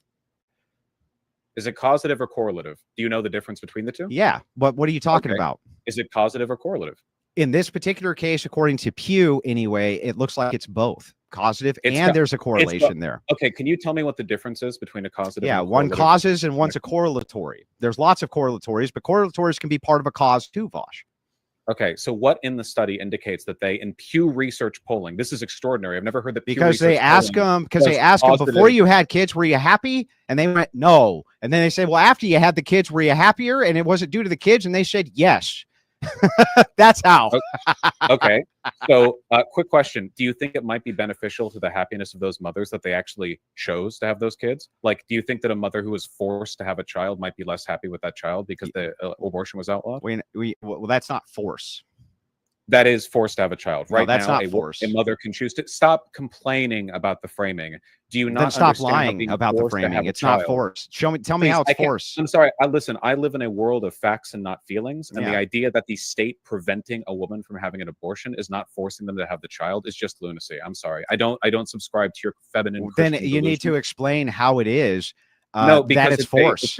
it's a reframing because you want to argue about abortion, and the God's honest truth is that I just don't care what your opinion is on it.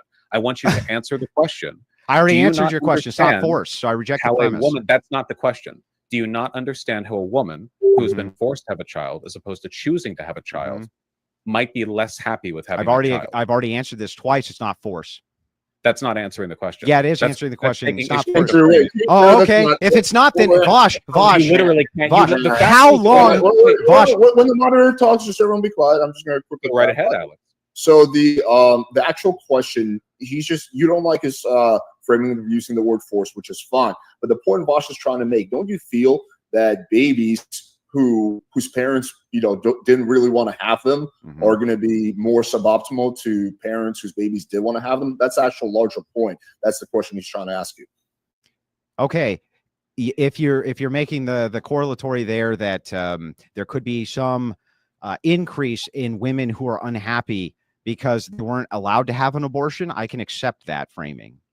That was the sure. question that I asked. Yes. Yeah, sure. I can accept that, but who cares? Oh, It's well, ta- it's I thought- tangential. well, that's interesting because this whole time you've been disingenuously pretending you care about increasing the happiness of women, and now we get that. So yeah. Well, it's tangential. That's my point. I know you Mhm. don't care about the happiness of the people involved. You just want Christian nationalism because it's the preferred brand of fascism. No, I'm saying that this particular argument is tangential. Whatever it would be for a reduction in happiness would be negligible in comparison to what society gains by outlawing abortion. Oh, wait, compared to what society gains. Yeah. Oh, so you're not actually Christian talking about ethics individual- is a holistic approach to society, just so you know. opened this whole thing by talking about what would make people happier. And now when we're on a topic that, well, you're like, oh, well, actually it would make people less happy, but who cares? Society. Yeah, I'm would not a gain. utilitarian. Happiness So is not my what- ultimate what you anything. are- That's what part you of your are then- worldview. what you are then is a liar, because initially you framed this as a way of increasing people's happy. What can we do to make people happy? No, Well, I think we should have more that's children. ridiculous. And Me then saying when it's that and this then- is whoa, an whoa, whoa, added hold on, benefit. wait, hold on, calm down. It's fine. And then It's an when you're added like- benefit, Vosh. And then when after much prying, you acknowledge that there is an element of forcing birth that would make people No, less there's happy, no you're element like, of forcing birth. you're like, well, actually, I didn't really care about that. I know this is why your ethics are ungrounded. No, You're my actually ethics are the only building ones up which and are fair. grounded. Tell me, what's a util? What? Hold on. What do you want to maximize for? I'm not a utilitarian. So wait, what do you want? For me, for Christian ethics, that would be a sequence of duties and overlap in virtues. Okay, and making people happy is not one of those duties and virtues. I just said there's overlap. Overlap. Okay, Mhm. so what are they? Like all ethical systems have your own. overlap. Like a utilitarian such as you, there's overlap with duty, correct? It's not a matter of overlapping. No, it's a Making matter of people overlap. happy is an axiomatic value. Wait. It's an axiomatic value that there's no duty for utilitarianism. I don't know what you're referring to when you talk about duty. Utilitarianism isn't very like purgatory when it comes to stuff like that. Duty. It's not. Then tell me maximizing what a for certain util is. axiomatic- Then tell me what a util is. It's about maximizing for the values that you have an axiomatic preference towards. And do people have a So duty? earlier- Do people have earlier- a duty to fulfill those utils? That's a very complicated question. I don't Yeah, know because why you you're can't all of a answer sudden the talking about- question, can you? It's philosophy. There's not exactly a right or wrong answer. You have There's beliefs no in that. duty to fulfill your utils, Bosch. Well, it really genuinely depends. Yeah. Could you dedicate like 19 hours of your day every single day to converting one single person and saving them from the fires of hell? You could. That might, in fact, be a responsibility, depending on your sect of Christianity, to save those from oblivion, from whether or not you believe in purgatory or damnation. Or Yeah, whatever, so is to there try a to ma- duty Whoa, for whoa, people hold to enforce utils? Now you're avoiding my question, right, No, Alex? wait.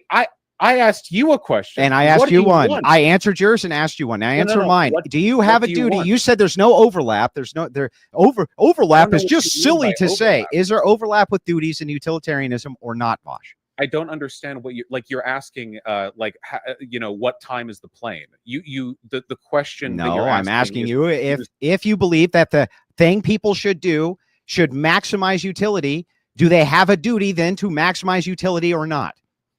That really depends on which subset of utilitarian. That ethics depends you on what have. you mean by the thing you're asking me. Yeah, that I asked it you is- to explain what you You're not a child, you're a man. So stop wearing so many layers to go outside and get the bare mean. So if you ask, so let me explain to you what like the concept of ethics is. If you ask me Oh, how I root my thank ethics you. and what I think people should do, I can Mhm. answer that. I don't know why you screeching about duty and overlap. Then I root your don't- ethics.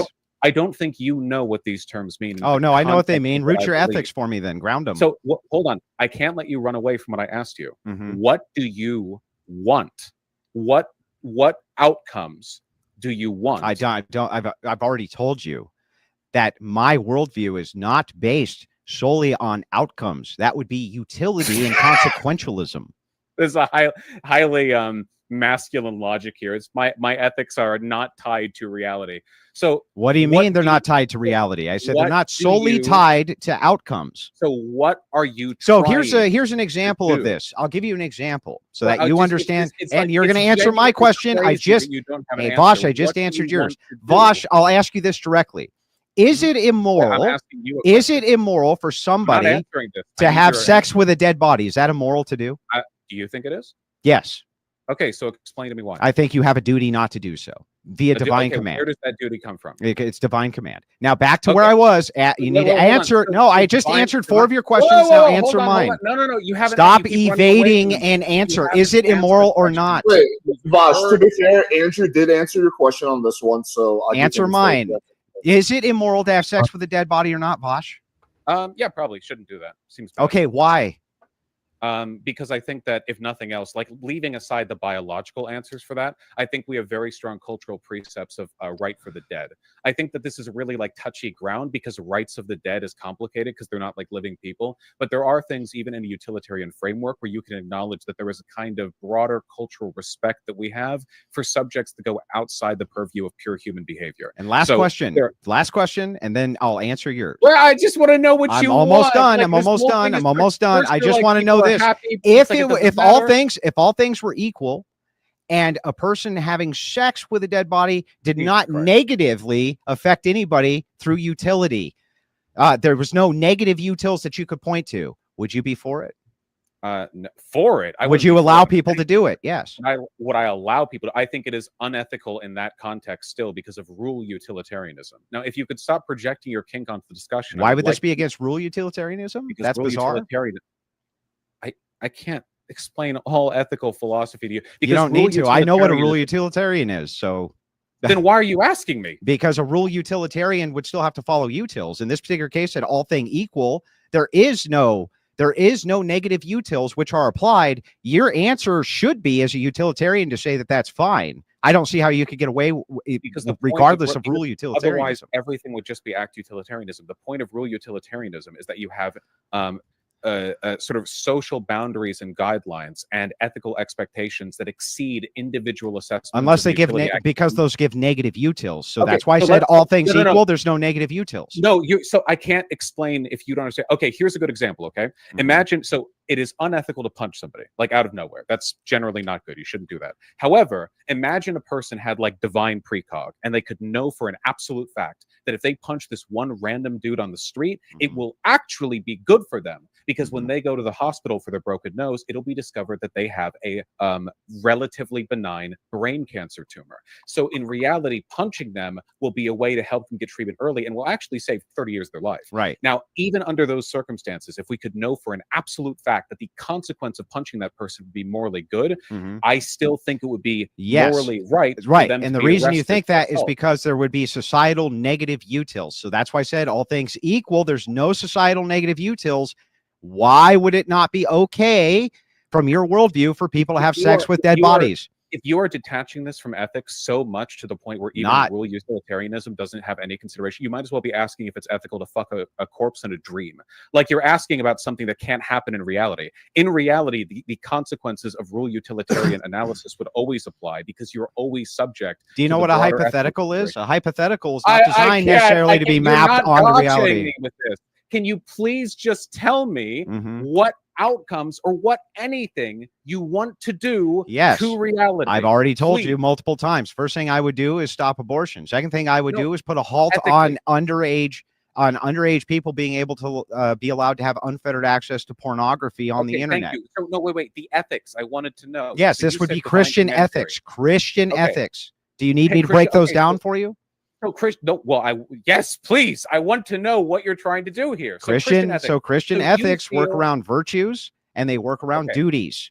Okay, And there virtue is ethics, overlap divine with command outcomes theory. sometimes because duties sometimes lead to outcomes which can be negative, and so you so- adjust duties accordingly. Yes. What tells you what a duty is?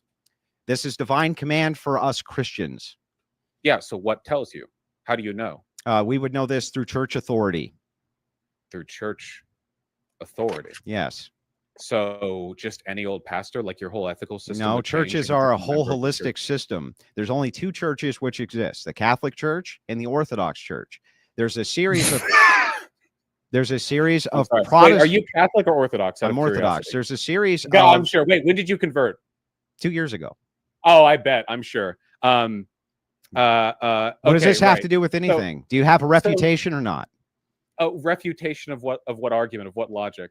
That there's only two whole holistic churches. Yeah, I'd say that there are like a fucking million Protestant churches. Yeah. How can a Protestant church operate as a holistic church if they don't recognize church authority? What is that? They are their church authority. They That's the can't be point. their church authority because they believe in sola scriptura. They get all of their ethical commands through the Bible alone. Okay, so hold on really quick. So do you think so? Hold on. Which is correct then? The Catholic or the Orthodox church authority? The Orthodox church authority is correct. Yeah. Okay, so not the Even Catholic. So the Catholics recognize that the church authority of the Orthodox is also correct. Okay, so you agree then with the precepts of the current Pope and all of the statements that No, he's made? no. They agree with us. We don't agree with them. Whoa, hold on. He was chosen by God, was he not? No. No. Who? Then where in the Orthodox? We Church do okay. you One more get the time. You're not authority? listening. So just listen and you'll get this. The Catholics agree with us and our Mm-hmm. church doctrine. We don't agree with theirs. So your doctrines are different. Yes, we don't have popes, but they Then they agree with yours. concede that we have correct theology and church authority. Yes. Even though you disagree with them. How does that work? We don't agree with them. They agree with us. I just said this Okay. 4 times. Right, you said How it, but it dumb doesn't are make you, sense. bro? If they think Guys, that I would generally like to Well, avoid. I want to know, like, this is relative. I just said this 4 times. So you said it, but it doesn't make sense. How So does I'm it not asking make you to help me. sense? I'm trying to explain. Vosh agrees with me, but Well- I don't agree with Vosh. What's wrong with that statement, Vosh? So considering the fact that No. churches and What's wrong with that religions statement, probably have- Vosh? I'm trying Answer to- my question, An- Vosh. Stop Andrew- pivoting from Andrew, every stop. question I ask you. I just Andrew, answered all of Andrew, yours. Come on. If you get so triggered, we can't even talk. There's no Bro, point talking. you just pivot. We Stop finally pivoting. talked. Stop Hey, pivoting. Andrew, let him finish answering. Then why Let won't him he finish answer? answering You that won't question. enforce him answering mine, it's- only me no, answering no, his. So enforce him failure. answering mine now. Hang on. I literally did that like 10 minutes just ago. asked I forced a him to question. answer I the just question. innocent Let's just let him ask his question. I promise you. After that, if he doesn't answer your question, I will force that as well. Ask Vosh. Why does it make no sense? Sure. Yeah. Because churches, and I know this for a fact with the Catholic Church, not only are there like different groups of Catholics, right? It's not just one group, and there are groups of the Catholics who don't agree with the Pope, and this, that, the other. But also, considering the fact that churches tend to have pretty holistic worldviews when it comes to all of the precepts of their religious text and authority, and all the ways in which they should act, and all their ethical precepts, the idea that the Catholic Church could just wholesale endorse the Orthodox Church, while the other way around doesn't really work. If the Orthodox Church believes things that are contradictory to the Catholic Church couldn't endorse those contradictory practices. That doesn't help me understand. I'm curious. They agree with us and they On what? agree with our doctrine. We do not agree with their doctrine. So it's like Vosh saying, I agree with everything Andrew says. Okay. But I'm still going to live my life and whatever would never say that. differently than how Andrew does. Okay. You can Calling all Rumble millionaires. What if I could show you how to earn 15% or more on your cash? We still disagree with Catholics. both of these things can be true at the same time without any problem. Now back to my question. Now it's But time. what do you Now it's disagree my with the no. Now Catholics it's on? my turn. Remember, I just want to answered know. yours. I've never talked to I a member of the just Orthodox before. answered your question. Now And Back- yeah, Vosh, let him ask the question. I have to catch up on my religious history before I can challenge these big brain. yeah. words. So But now, yeah, go ahead. kind of back to my question. Yes, there's only 2 churches which have actual holistic views. So Protestants, generally speaking, do not, and they actually concede that they don't because they can't.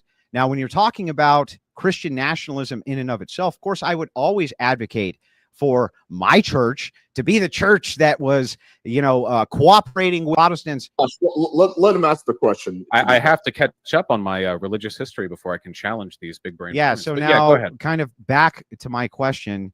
Yes, there's only 2 churches which have actual holistic views.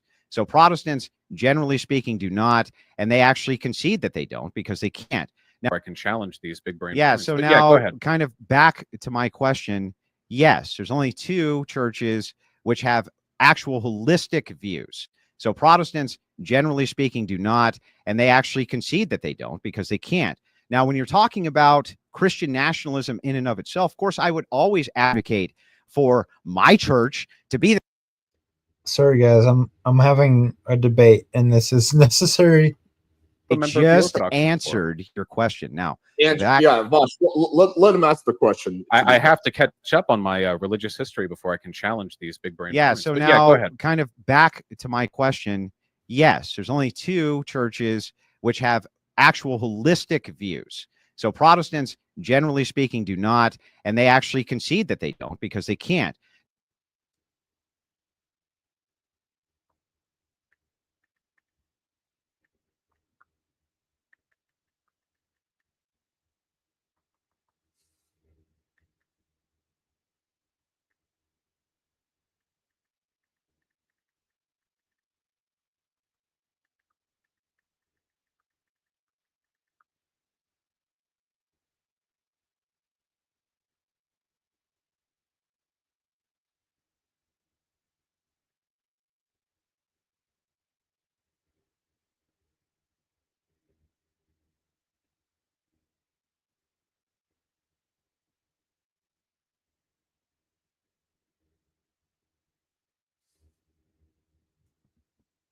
Now, when you're talking about Christian nationalism in and of itself, of course, I would always advocate for my church to be the church that was, cooperating with the government, or even in some cases being the government if necessary. But you yourself would advocate for the same thing with your communism. You don't want MAGA communism. You don't want tanky communism. You want Vosh brand. You want Vosh brand communism. So the criticism applies to you as much as it applies to me.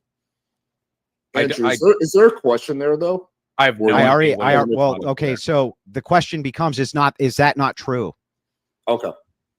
That different people have different ideas. Yes, I've noticed that happens sometimes. Yeah. So you would advocate for your brand of this. So whatever criticism you want to give me for the fact that there's tons of sects of Christianity, this also is true of communism. You have to contend with that as much as I do. Well, there aren't any sects of communism. There are different ideas, sure. But I guess like my curiosity would be. What do you mean they're not sects? What's a sect? I think that sect is a religious term, is it not? Does it just refer broadly to like different groups of people? Because if that's the case, sure, there are plenty of sects of communism. Gotcha. Yeah, I assumed it was like a religious connotation. I don't know what this was in response to. I guess the issue is that I still have no idea what your like fundamental ethical basis is. I think that what is Christian? Then tell me what Christian ethics are. How the fuck should I know? Well, I just explained them to you. Like completely incoherent every time I talk to a Christian, so I have no idea. I will never know. I don't think. I asked you and you got mad at me, so I feel like I didn't get mad at you. I explained them to you. So okay, where does your divine command theory come from? God. Okay, how do you know your God is the correct one? Well, regardless, even if I was wrong, let's just assume for a second I was completely wrong and my God was not the correct one. This really doesn't change the question of Christian nationalism and whether I think that both the results and the things that I want to see in society would be correct. So regardless of even if all of the beliefs from which I derive divine command would be false, the integration with the state would still be what I would advocate for, just like you, the communists. Even if your beliefs are fundamentally false, based on nothing more than your ideas, you still want to integrate them and see them in society. So we're not here to have a religious debate over whether God is real. We're here to have a debate over whether or not Christian nationalism is something that can even be done. I propose that it is, and I propose that the ideas are better than your communist outlook, which we're much closer to than we are a Christian outlook. God willing, inshallah. Yes, of course. So again, how do you know that your God is real? Like, how do you know that you have the right? What is that? If you can tell me what this has to do with the topic of the debate, I'll engage with it. It's literally the foundational position of your entire. Okay, well then how do you know communism is true?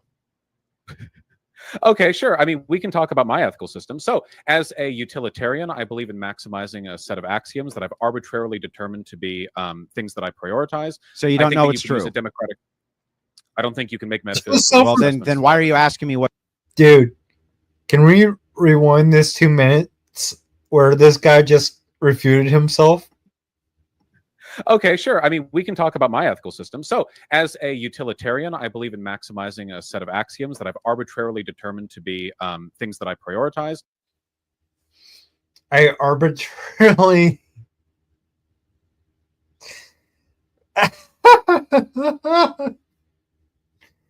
They debate themselves, bro. They debate themselves, I swear to God. So you don't know it's true. I don't think you can make metaphysical. Well, then why are you asking me what's true? Who gives a shit? Because I'm not making a determinative statement about. Is anything ever true? No, wait, hold. Well, I mean, that really depends on what you mean by true. Well, okay. So can you know objective truth? Can you know something is 100% true? Can you know that? It really depends on the definitions. You'd have to define all of your terms. But also, you're the one, the legitimacy of your claims sort of rests upon the idea that your moral beliefs, your duties, your precepts, your obligations, or whatever, are ones that I should respect. Whereas my axioms are things like human happiness, which I challenge you. If you don't respect things like human happiness, I would argue that you don't even have a right to be dictating policy for anybody. Based on what? You just said that your system is arbitrary. So why should I respect an arbitrary system that doesn't even claim to have any sort of command other than what you come up with out of your own brain as a preference? This is like you getting upset with somebody else because you're arguing that their decisions aren't even made by the invisible friend that you have. Like, this isn't who are your decisions made by? You? So do you believe that human happiness is a worthwhile goal in terms of I think that happiness is something that should be adjusted for, but it's not the primary duty of people to make other people happy. Adjusted for. Okay. Mhm. So do you think that a world in which people are happier is a better world than a world in which people are less happy, all other things being equal? If all things were equal, I would say that if you had a happier population, that would be better than not having a happier population. Yes, than a less happy population with all things equal. Now, let me ask that question back to you. Okay. If all things were equal and people prospered, but they were less happy than a nation that prospered less and that nation was happier, which nation would you prefer to prosper? Which one would you prefer to live in? What do you mean by prosper? So their health is better, their dynamics are better, almost everything is better. They're just a little bit less happy than the other nation. A little bit less happy? Yeah, just a little bit less. Well, I feel like those things would kind of be factored into the happiness. But if you're arguing like I just said people are all things slightly equal, happier- Vosh. I answered your question in good faith, answered mine in good faith. If all things are equal, one population is just slightly less happy, but the other population by every other metric is doing better than the population that's just slightly less happy. But that's not all. Is your other things moral being equal. imperative to go to the population which is less happy? Yeah, can't say- it's baked into the you can't- say all things equal. You can't say That's all things vague. equal and then say every Bro, other thing is you different. can't but ask me the why are same you- why are you question. so- You- wait, hold on. I'm answering your If this question. is the I'm just most saying you bad faith misused the debate term. tactics I've ever Andrew, seen. oh my God, I'm answering your question. You're so like right off the cuff. You're so Then ready to do be it. triggered. Then I answer was it. just I was just pointing out it's funny that you would say Yeah. all things be equal, but Then then you would answer the say, okay, question. but every other thing is different. Yeah. I guess that would. I guess I'm just struggling to imagine. But if it's like they're much healthier and more prosperous, I guess I think it would really depend on other circumstances because there are other axiomatic values that I think you could adjust. So then for and try happiness to is match not them. the primary value. So then shut up, Vosh. No, it's- your argument's no, it's not. stupid. Your fucking argument's stupid. It's No, dumb. it's one of them. That's why I said axioms with an S. There are Uh-huh. multiple things that you would So try why to tell adjust me, Andrew, we can't accept your system because it doesn't make happiness the primary thing. And then when I give you the same I didn't exact say that. example back, you also claim happiness can't be the primary thing. There's I didn't say that. multitudes of things that you have to adjust for, Vosh. for. Okay, so what are the multitudes of things for you? What, So I divine would look command at virtues. I would look at duties. What- I would what's look at virtue? outcomes. I would look at all of these as a Whoa, hold on, holistic, outcomes. as a Outcomes is, holistic. so you notice how every time I ask you for specific questions about what it is you're trying to do or what changes you're trying to make, you Mm-hmm. sort of generalize by waving your hands at this broad, vague, indeterminate.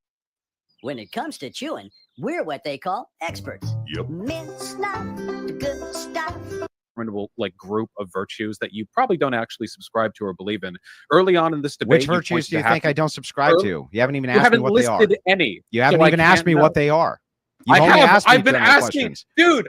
You can't be like, bro. You haven't. You didn't even ask. You I've been didn't. asking for like half an No, hour. you for just to said, give me a some broad, you say, give me a understanding of broad your- overview. And when I do, you say, why didn't you give No, me I'm- anything more what- specific?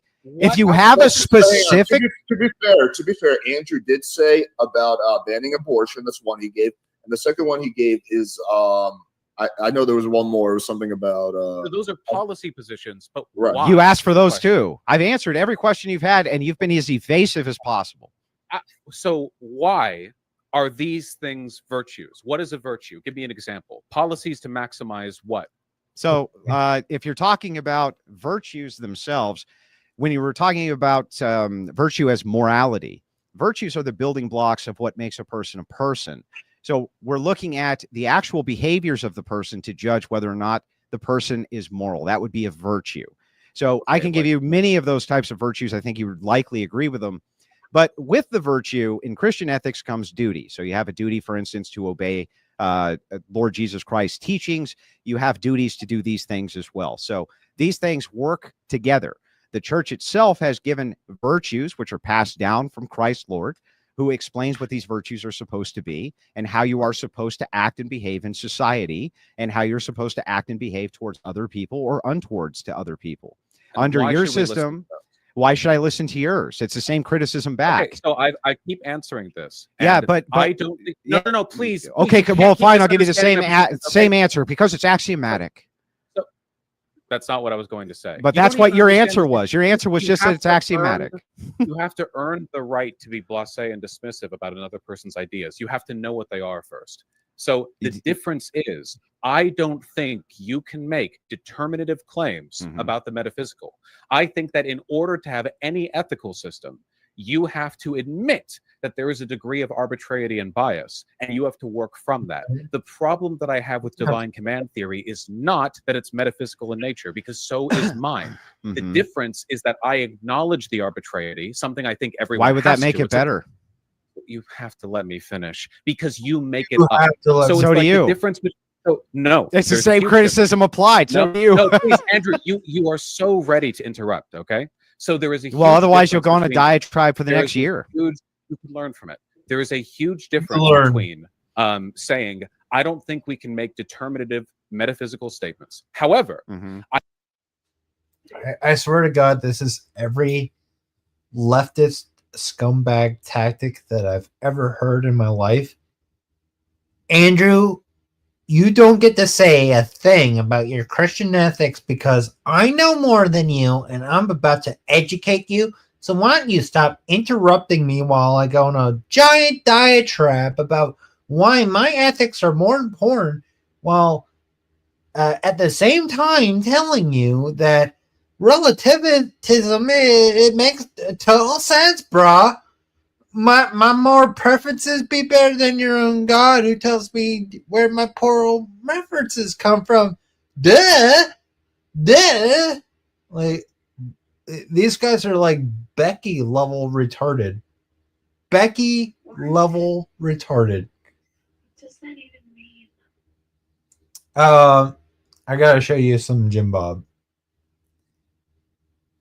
Jim Bob has a character called Becky, and she's a complete retard.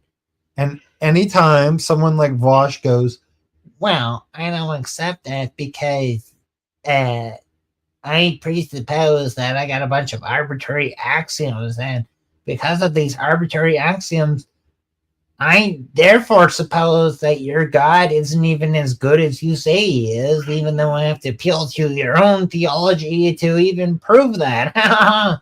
See what I did there? Wasn't that a great reductio? it's like, yeah, but if we run the same criticisms back, you don't even know how to fucking answer them, you stupid douchebag. Oh dear, you're worked up. And the whole Becky thing is she's like, Lovely. Good Lord. That was the rest of your day.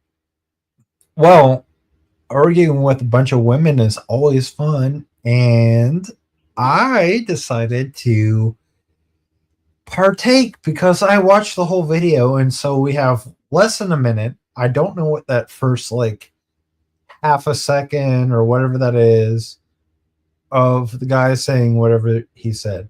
Can't make out what he said, honest to God. There's like a CC that says like essentially he's asking her to leave or something like that, saying you can't stay in here. I'm guessing. I'm not sure. You know what I mean? Yeah. And then like the rest of the video is just her freaking the fuck out. Like this guy, and he's just like sitting there recording her going like, I don't know what you're talking about, but you're acting all kinds of hysterical and I don't know how to deal with it and da da da da da. And so my whole thing was I came from a bird's eye view. I didn't take a position. I didn't say he's innocent or I don't believe her. I gave my experience with Amber, which you might recall. I told you the story 1,000 times where I invite her to, you know, go do, you know, da da da. So here's the thing. When I was introduced to Amber, she introduced me to Jay. Immediately, because she was living there and she wanted to go out with me, I assumed that was her dad. She then later on treated him like a father figure, quote unquote. You know what I mean? So she misrepresented herself and she presented false information. right, she made me believe like, oh yeah, he's just like a dad, he's like a father figure, blah blah blah. And the way he acted also presented this. like he was like, oh, doesn't she look good? You know what I mean? And all that shit. Like he even told her, don't lose this one as we went out. That's weird. I heard him say that, and he was like something along the lines of, oh, this guy looks like he's coming for money or something like that. I like, you know, you could only like assume so much, but he kind of made it like he seems like he's that guy. You know what I mean? Like he's that guy. Don't fuck it up. Maybe look from perspective. I don't know if you may have considered. Sure. How do you know that they're not like an open relationship of like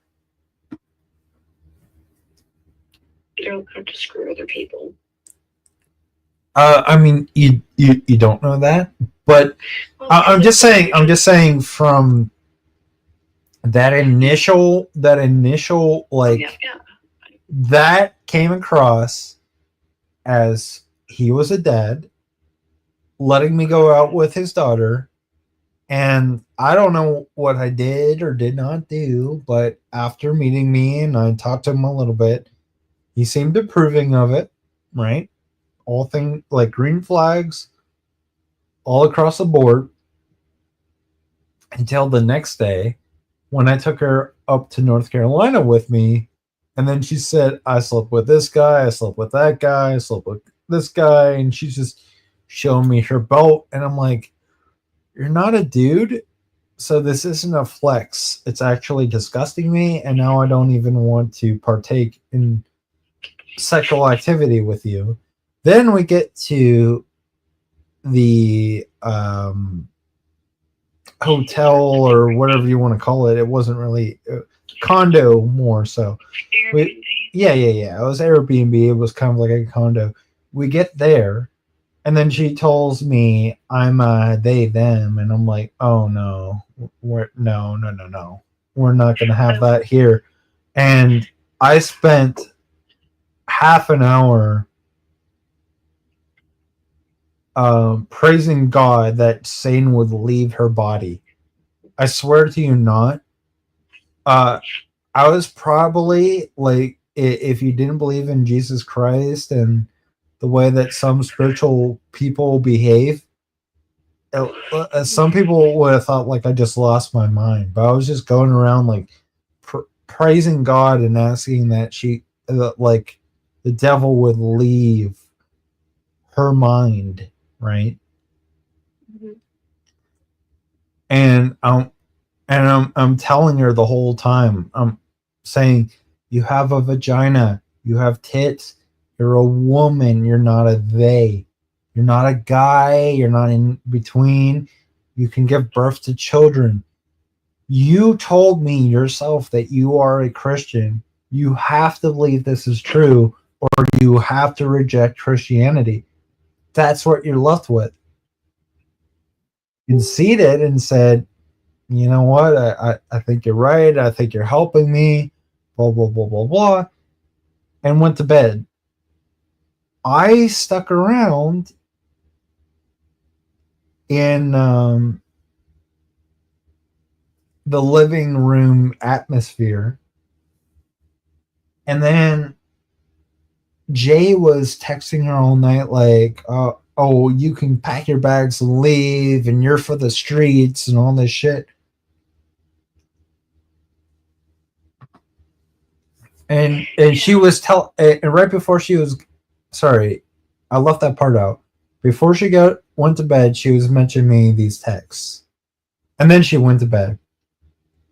And then I thought about it for a sec, and I'm thinking to myself, why would a father approve of me taking her daughter out somewhere, anywhere, doesn't fucking matter, and then say, oh, well, you're for the streets and this and that and the other, like automatically assuming we're having sex, all these things. And then it dawned on me that maybe there was something more. Now, I didn't see a ring at this point or anything like that, but I came to this conclusion and I tried to wake her up.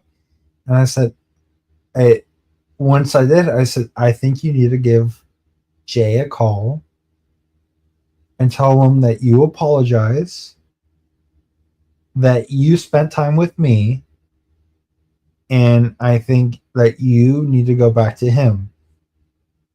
That's when I got accused of sexual assault. Now, if you could explain to me how that is sexual assault, happy to engage in that. Not sure how it is. And so She was then throwing it, as he said. I said, well, I will call the police for you right now if you'd like. And she shut up. So I kept everything on. I mean, jeans. I kept my jeans on. No, I can sleep in my jeans. Is it the most comfortable thing? Oh no.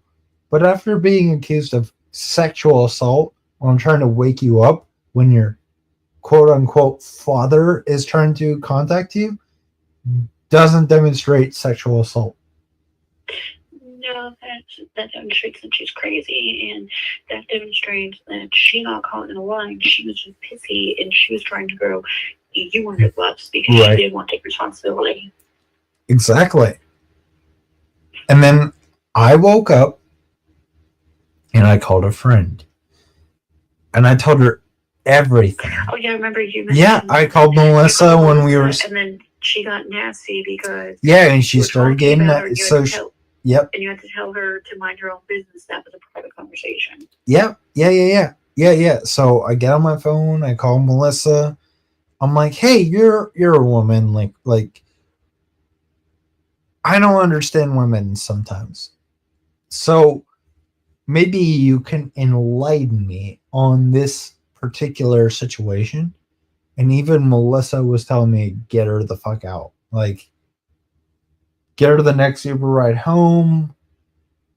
Blah, blah, blah, blah, blah. And halfway through the conversation, she wanted to interject. And as you said, yeah. I was like, you can go excuse yourself. I'm talking to somebody else about what just happened. And I need to know what I need to do next. And as for you, I don't care what you have to say. You can defend any position you'd like. But after the information I've been given throughout Jay texting you and saying you're for the streets, I don't want to deal with you anymore, you gotta pack your bags and move, and blah blah blah blah blah, to when you're showing me a diamond ring that he fucking gave you and you're living with this guy, and then I find out he's not even your father. You don't think I'm not gonna raise some fucking red flags there? The red flags have been shown, and now I'm just holding you accountable, and now you're, oh no, accountability. I'm allergic to that. Well, too fucking bad.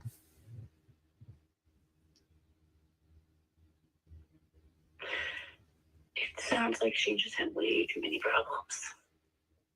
Well, Brian, who is even the libertarian, had problems with her. Oh, lovely. So what's that tell you? We don't necessarily agree on religion or politics, but even from, I don't necessarily have religion or politics, but I still think this bitch is crazy. Well, what's that tell you? Like even, I'm not sure if he's like atheist or agnostic. I don't know his worldview. I'm not gonna sit here and guess. You would think that if anybody, they'd be a little more supportive or something like that, or inclusive or diversive, or all the catchphrases of the day of egalitarianism. And even he just like sat there and goes, "No, bro, like the elevator doesn't go all the way up." They probably made you appreciate me quite a bit. Well, what really made me appreciate you was tonight when I sent you that video and you said exactly what I said. And then I said, "This is why I love you." Like, you get it. It's more so, it's like, in my perspective, watching it, I'm like, this is just a child having a fit at this point. Like, Right. Grow the hell up. If he wanted you to stay, he wouldn't have told you to leave. Right. Well, here's the thing.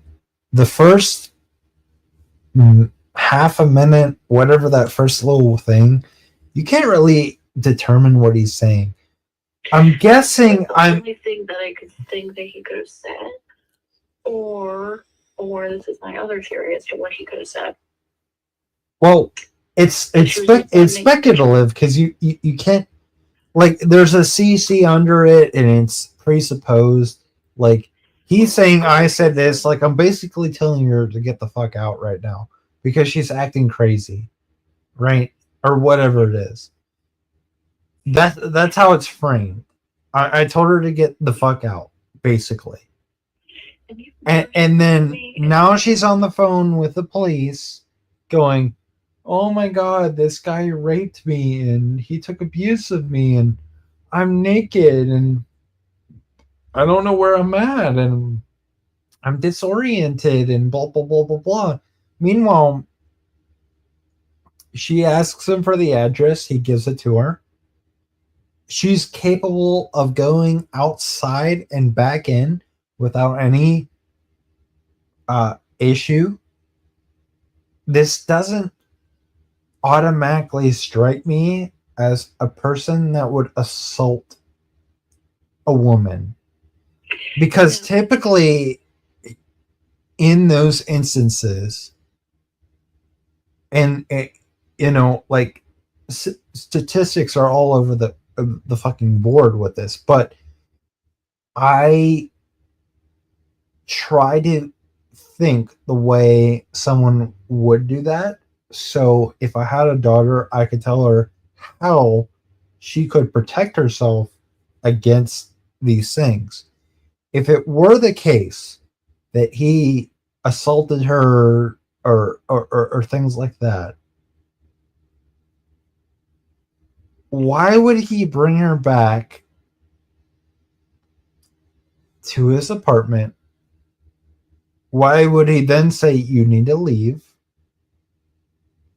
You could say those all make sense, but I'm not sure someone that goes around and does this to women wants the police to know where he's living. Because let's just presuppose that he's done this in the past. Wouldn't that then logically be the case that this wasn't the first call to the police about this guy? That he's living in this place and he's inviting women over and he's taking advantage of them and then they're calling the police? And then he doesn't put up a fight.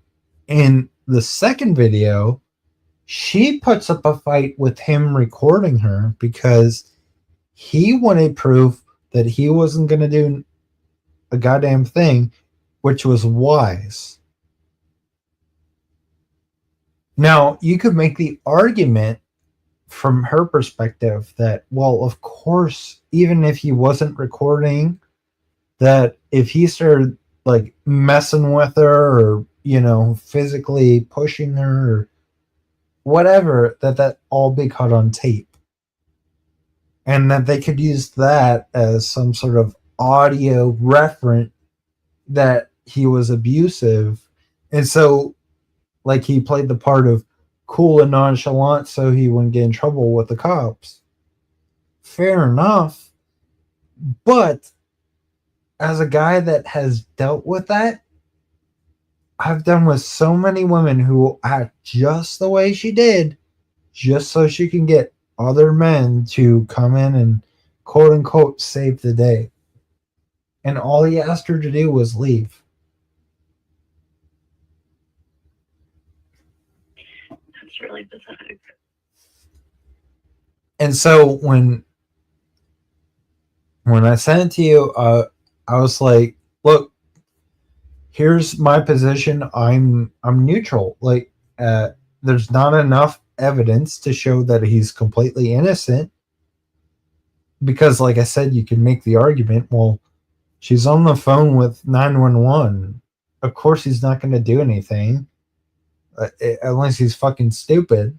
You know what I mean? Like, that just logically makes sense. Like, even if it were the case that he took advantage of her, if you're being wise about it, you're like, okay, I'm going to back off. I'm going to let her do her thing. You know, that just makes sense. However, what doesn't make sense is that there's not enough evidence that the opposite is the case, that he took advantage of her.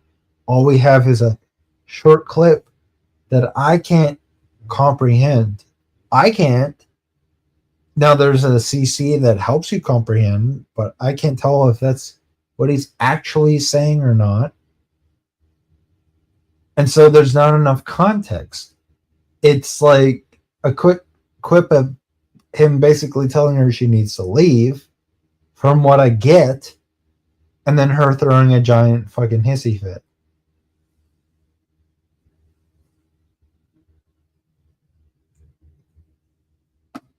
Which is why when I started arguing with these women, I'm like, there's not enough. I even told one, I was like, even if it were the case that he assaulted her, you're going to have further investigation. There's not enough here, based off of this video alone, to demonstrate shit. You watched this video and saw her freaking the fuck out and thought, oh my God, of course he assaulted her. But I gave, no, granted it's anecdotal, but I think it's important. I'm saying, hey, look, I got accused of the same shit. And that woman was acting just as crazy as that one. And I even touch her sexually. Not even close. Because why the fuck would I want to talk, even think about that when she's like, yeah, I had sex with this guy, that guy, and the other guy. Like, okay, well, then this isn't going to work for me.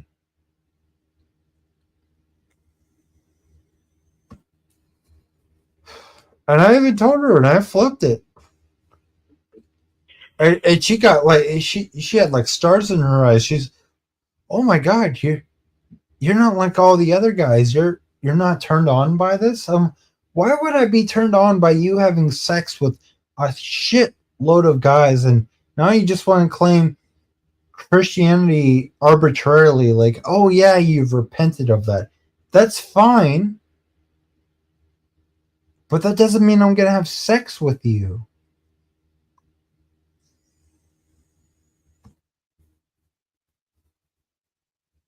Especially because I told her I'm looking to marry. I don't put the cart before the horse. And that makes sense because if we base our whole relationship off of the fact we had sex, it's going to end at some point. There's going to be days where you don't please me. There's going to be days where I don't please you. It's arbitrary. It's bullshit. You should never base a relationship just off of that factor. And because of that, that's why I don't. That's why I don't, like, look at you. Oh my God, he had sex with all these guys. He must be a catch. It's like, no. Why did all those guys hit and quit it and didn't want to marry you? There has to be something wrong with you.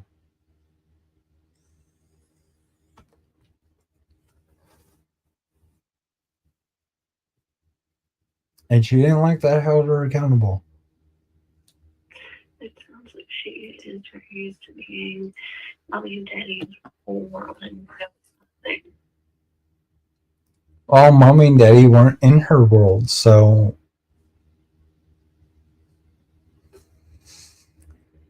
I tried not to hold it against her because psychologically that can fuck you up in so many ways that it's infallible. Like, it's beyond reason and rationality. But I legit thought that Jay was her dad, so I was like, okay, so maybe they're separated or something like that. And then she shows me that ring, and I'm like, no, he's freaking out because he proposed and you're living with the guy, and now you're seeing another guy, and he's basically saying, get the fuck out, you found someone else, now he's your provider. And once I realized that she was for the streets, I sent her to Ryan. And then when Ryan figured out she was for the streets, he came back to me and was like, why'd you even try to hook me up with her, bro? And I was like, you're the one that insisted. And you didn't see the smile on my face? And I was like, oh yeah, please. By all means, get this chick off of me. You don't think that threw up a bunch of flags in your mind? Are you kidding me? Or were you thinking with your dick?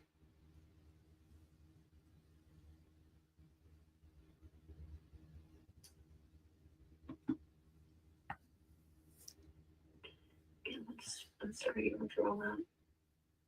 But again, that's why I said, you asked me why I love you.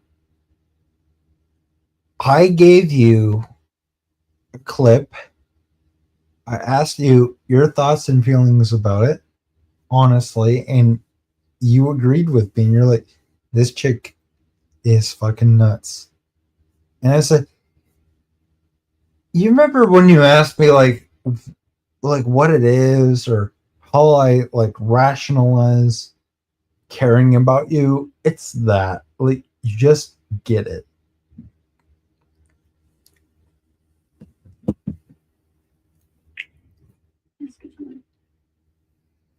Sure. Do you regret it? No. I haven't been crazy lately. Whoa. You understand that my philosophy is that every woman's kind of crazy. So, are you aware of the crazy hot scale?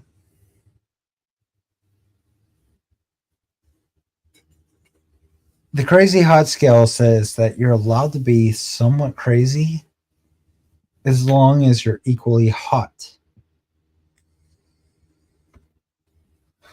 And the idea here is that you meet someone that's attractive on some shape or form, but crazy enough that you're willing to put up with it because they're crazy. If you delineate off from that, you're not going to have a good time. And that's the thought process. That's why you don't stick your dick in crazy, even though all women are irrational and illogical and don't make any sense to us. You meet someone that matches your level of crazy, because even though we are logical and rational and stoic for the most part, we can also be crazy to you because our logic and rationale and doesn't make sense, because I presuppose that normatively most women operate off of emotion. So sometimes you'll do something that doesn't emotionally make sense, but logically makes sense. And so to you, the guy is nuts, because why would you do that? It seems irrational to you, but then when we logically demonstrate it, it's like not if you're going off of how logic actually works, because only one thing can be true. That's one, or I'm broadening the first law, but only something can be something else. A rock can only be a rock. That's basically the first law. Then you have the law of contradiction, which means a rock can't be anything else other than a rock.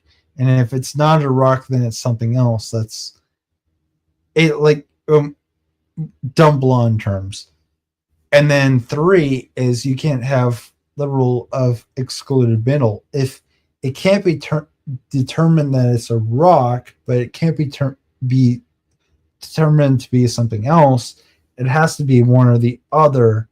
You can't have some like weird nuance where it's like, well, but technically it's a boulder. Well, that's still a fucking rock.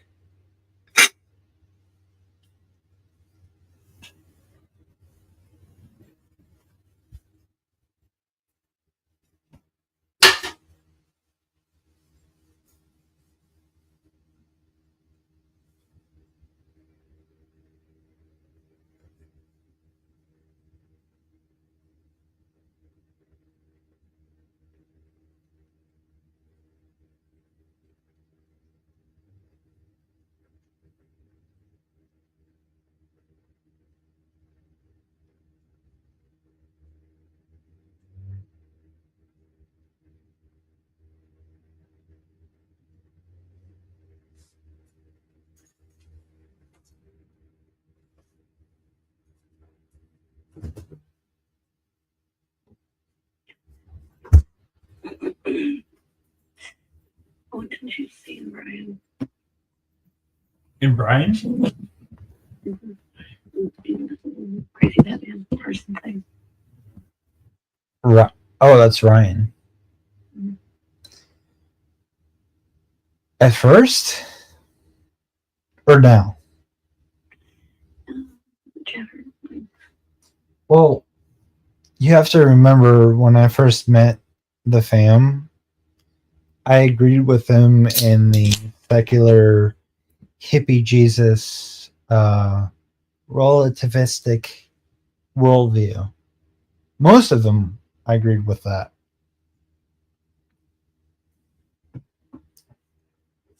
But at the same time, I was trying to pursue God. I honestly was.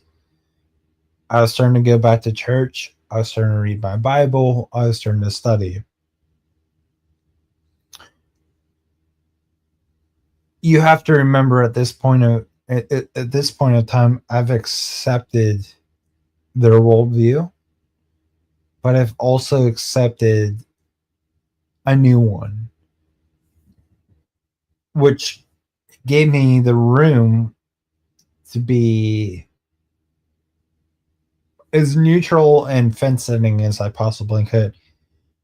And even as a manager, I met a conservative, and he told me, "You're basically a fence sitter." And I said, "Well, that actually sounds right, because I agree with the liberals on freedom. I agree with the liberals when they say XYZ." And it basically boiled to freedoms and, something like that, like all the things that they want to do. And I said, my issue with going fully conservative is that it seems to me that you have some sort of objective standard, and that kind of goes against the more liberal, be free to do whatever the hell you want, and it's your life, live it how you want. And that came from a ton of gay people that I loved wholeheartedly, but would never in a million years tell them that they were going to hell for that or something like this. Like that seemed too extreme to me. So I tried to sit on a fence for a while. And he said, "Don't worry, just give it some time and you won't be a fence sitter anymore." And I laughed, I scoffed, and here I am one of the most conservative people that I know of, while still trying to extend the olive branch to the oppositional. Because even the other night when I told you I was hanging out with the boys, there's two guys that admit that they're like libertarian, and I looked at them and I said, we're going to get you on the dark side, because if you're going to be orthodox, you're pretty much going to have to become conservative. And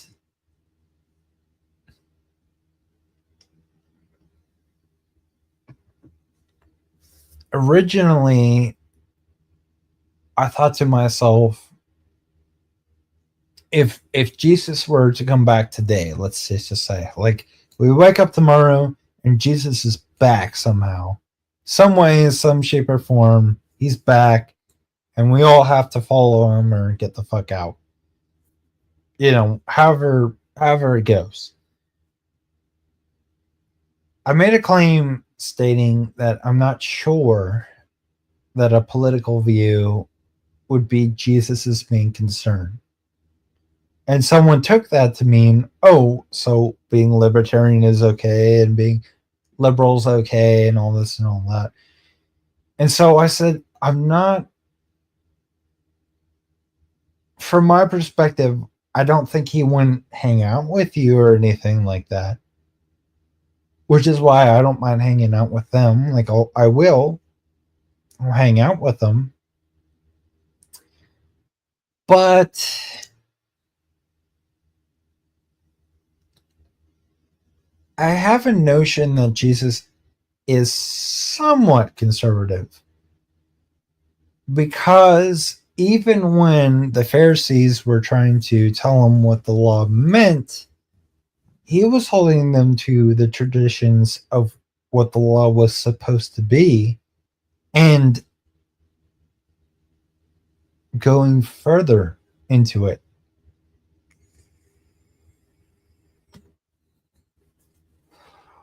And that's where we get like those who are without sin cast the first stone and da da da da da.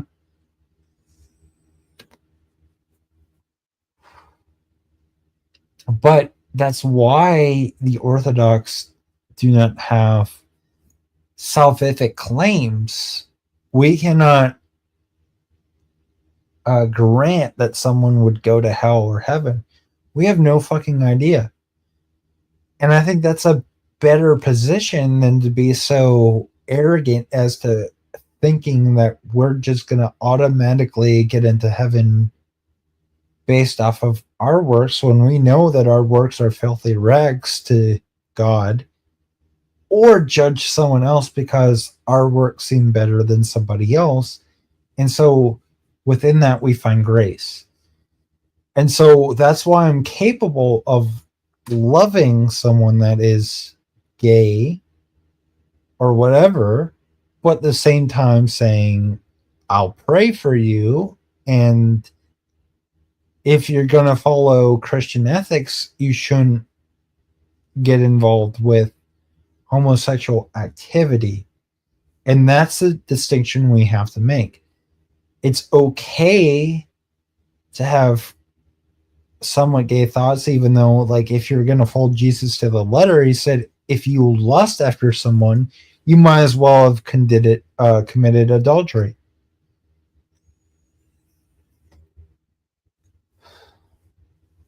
But straight men have to face that too.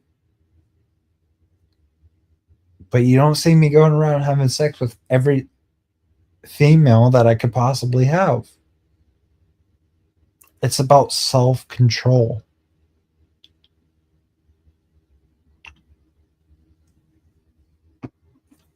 And Jordan, like him or not, has demonstrated self-control. Even when Jonathan Norris was sitting right there and saying, let's make out, and piss Jeff off because he's such a big homophobic, bigoted freak, Jordan said no. I believe him. I believe that he doesn't actually necessarily hate me because I tend to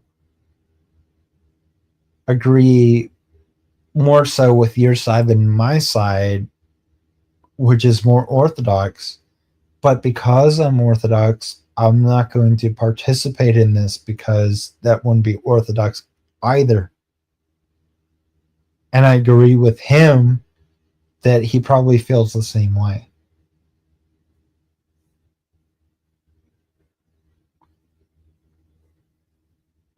I tried to tell my bros this, and they still, I don't know, they still treat me kind of weird. Like, I told you we hung out tonight, or playing pool. I found out the Pens game was on. I wanted to watch the Pens. I ordered a pizza for all of us, and all of a sudden they like just stopped playing pool, and they're like, "We're done. We're gonna get out of here," and they fucking leave. And I'm sticking around because I'm still waiting for a pizza. My pizza gets there, and I tell the bartender, "Well, I guess they're missing out because this was for them too. They could have had a slice. I don't care. You know, it's like $12 for a pizza. That's not bad. I was gonna share it." And then I get a call from Frank, and he's like, "Where are you at?" I'm like, I got you guys a pizza. Where are you at? You know? I was like, "I'm sorry. I was starving. I wanted to have a bite. The Pens game's on. I want to have a beer. I got a beer. I got a pizza. Why don't we just stay here?"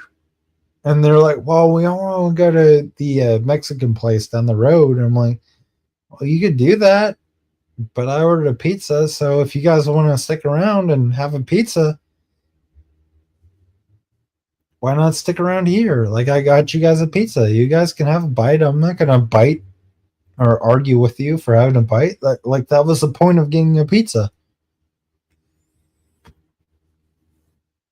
So then he acts all surprised, like, "You got a pizza?" I was like, "Yeah, I told Nathaniel." Nathaniel watched me order it. And I even told him, I was like, "It's for the boys." Because I had to go take a shot. We were taking turns with pool. It was 2v2. And so, like, Nathaniel would take a shot. And then if he missed, let's just say someone else would take a shot. And then if they missed, it was my turn. Well, it was Nathaniel's turn. So I was so hungry. I was like, I'm just going to order the boys a pizza, and I'm going to have a beer, and won't we have some beers and some pizzas and have a good time and da da da. So I go to the bar and I make my order, and I'm sitting there waiting for my pizza, and Nathaniel comes up to me. He's like, "What you ordering?" And I'm like, yeah. Like, I got us the pizza, about to have a beer. He's like, "Oh, well, it's your turn." I'm like, "Oh, I'm gonna go grab my beer, but can you hang around in case the pizza shows up?" And then I come back, and after that turn, they left. I'm like, "What the fuck? I just ordered you guys a pizza. Why aren't we sticking around?" Like, it made no sense. But I did convince a couple of them to get a slice. I'm like, "It was for you." Because one guy's like, "Can I have a slice?" I'm like, "Yeah, dude, go ahead. That's why I got a pizza, bro." I wouldn't have ordered a pizza if I didn't think you guys were going to partake in it. And the Pens game was on. I was cheering on the Pens, like, "Go Pens!" And we got to get out of here. We got to go Mexican joint. We got a Mexican joint. Pens aren't even on. I didn't even order shit because I ate like 4 slices of pizza. And the other guy that I shared it with was like, "I'm good too." I was like, "See, we could have just stayed at A10, but you guys wanted Mexican so bad."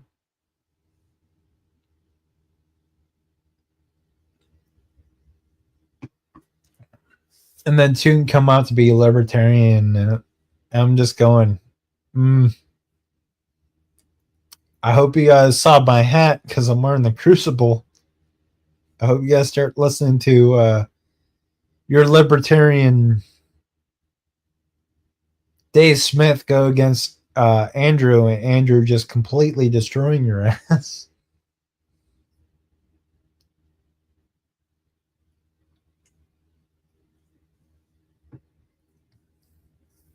which by the way I want to review, but right now I'm doing Christian nationalism with this guy, and the guy that Andrew is going against reminds me so much of like the Alex Hines and there's one more libertarian fraternity brother. Oh, Colin Dean. He comes across as that kind of person. And so whenever I argue with him, I feel like I'm the Andrew and they're the Vosh.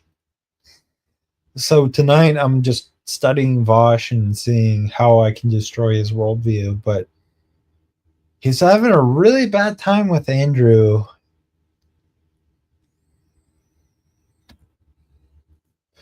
Because Andrew's not letting him pivot. Their whole thing is to make a bunch of assertions without grounding them. And Andrew's get like in the best way possible. He's like, okay, I'm going to grant you that. And then like runs the reductio and then just try to pivot off of it. Like, well, it wasn't what I just said. And then they like make another arbitrary statement. He's like, okay, then I'm going to hold you to that.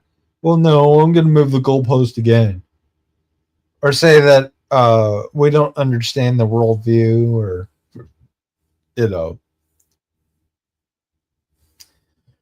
They are just fallacy machines. And once you understand I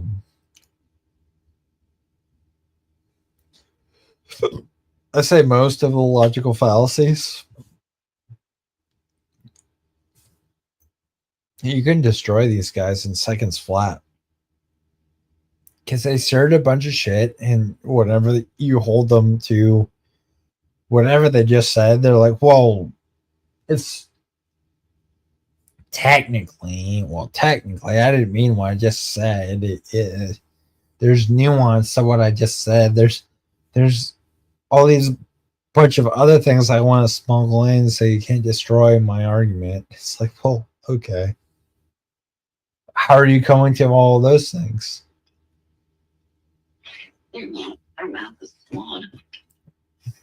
Well, I did to a feminist chat the other day. I go in and this chick says it's all men told no men. And I said, doesn't that seem to you like it's kind of sexist? And she's like, women can't be sexist. And I was like, that's a sexist statement.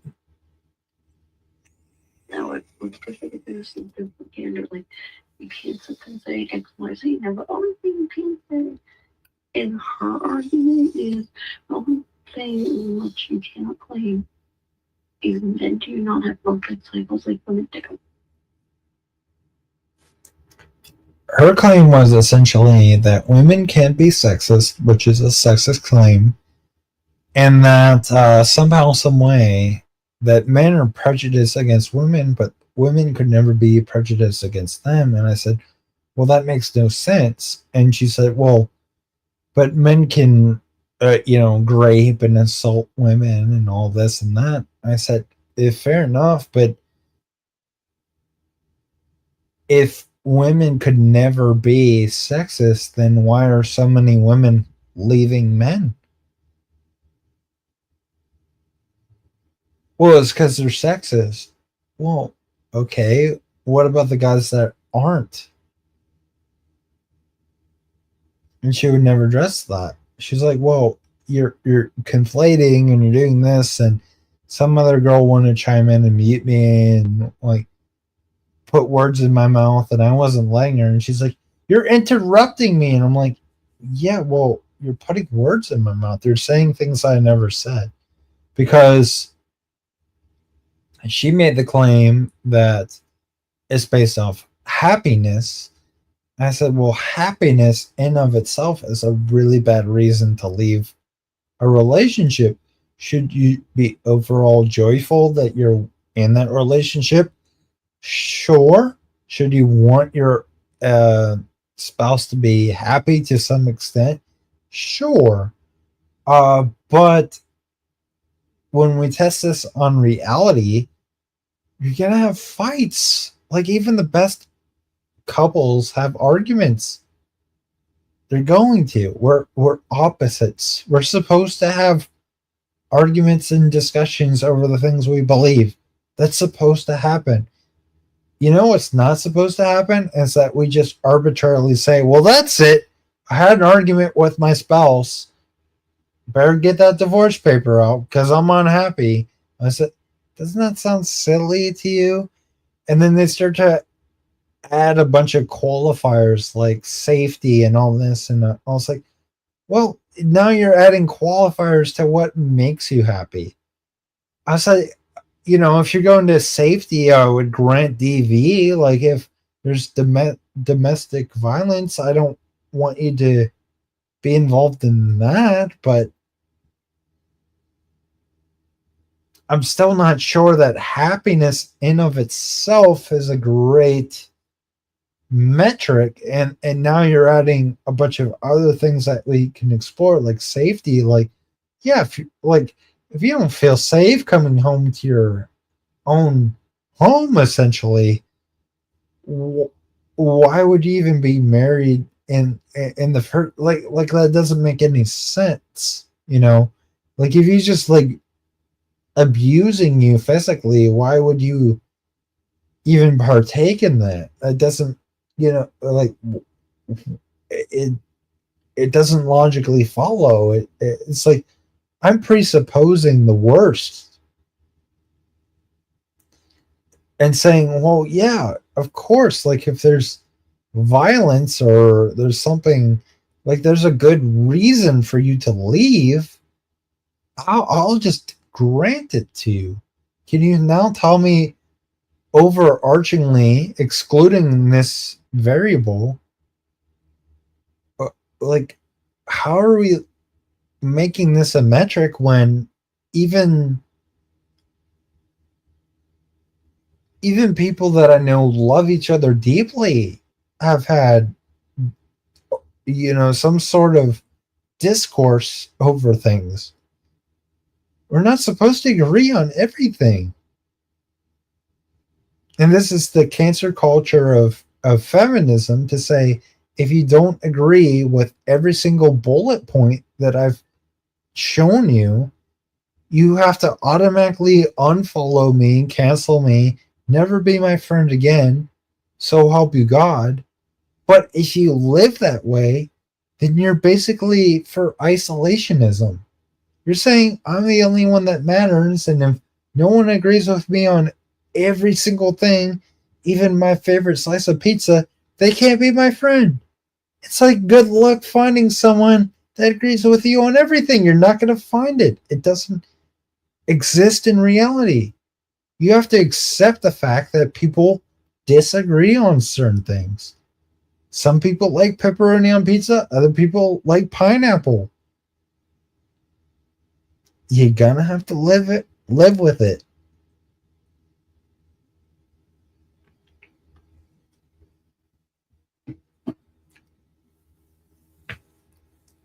That doesn't express a person's value. Your value doesn't go up or down just because of your favorite flavor of ice cream. It's a preference.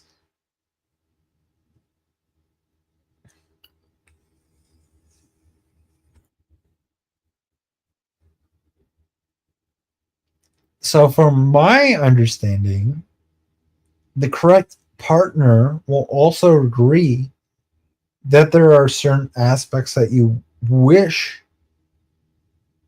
would be part of their relationship. If they aren't, then they're not a good partner for you.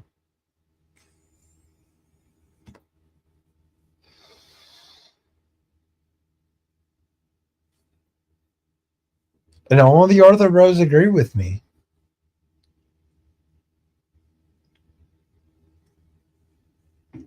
But I don't know why they were acting. I don't know. Does that seem odd? Like we're all playing pool, having a good time. I order them a pizza and get a beer, and they're like, "Oh, we gotta fuck off." Say, well, that's strange. And then Frank asked me if I'd take Alfred home, and I'm like, "Yeah, I don't care." And he took a ride home with someone else, and I was like, okay, I'll see you guys Sunday, I guess.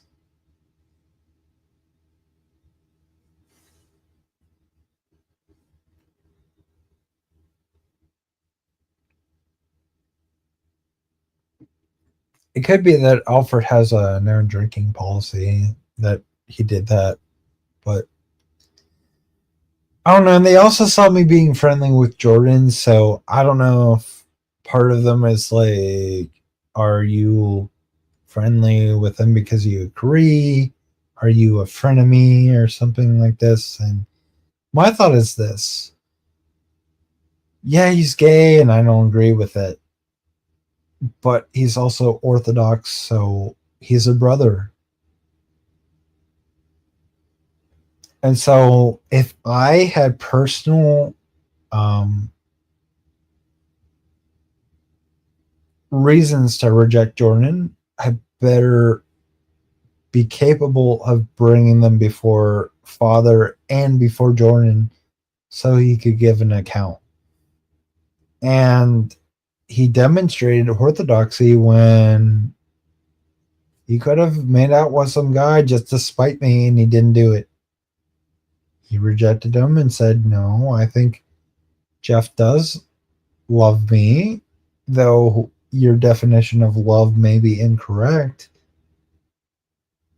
He loves me on the aspect that he doesn't condone me for my sins, but he will never condemn me either. And in that I see a brother, because we can go out and have a great time and not give a shit. But a lot of guys are like, be careful about him because XYZ, and saying, well, that's just gossip and we shouldn't do that.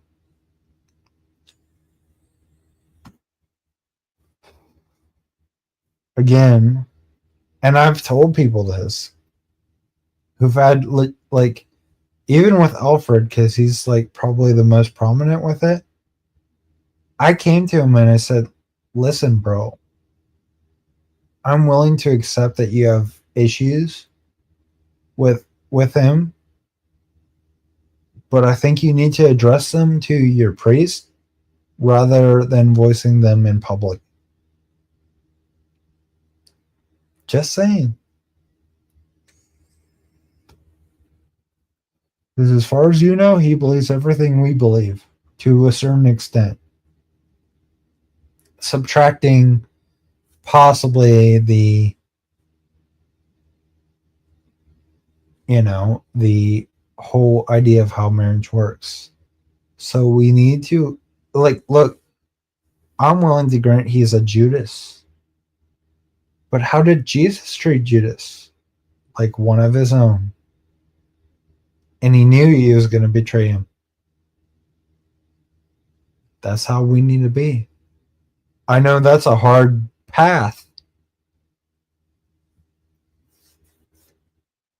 But how else could we be if we're going to be anywhere close to how he was? His sandals can't fill our sandals. And he was willing to feed, backstab him, and he even knew about it.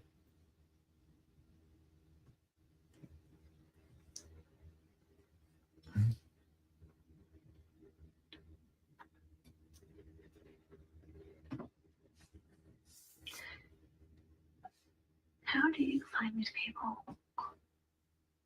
Just nuts. Well, I told you. You're crazy. When I found the family, I just I was brand fucking spanking. I was a newborn babe to the faith when I found the fam. So all the heathenists, all the degenerate Coomer shit, I wasn't totally like I wasn't. Well, because I repented, I wasn't for being a total like Coomer, but I still understood their perspective. Like I still appreciated where they're coming from. Like they were all for liberation and being free and you don't have to have a religion to control you and all that. I came into that.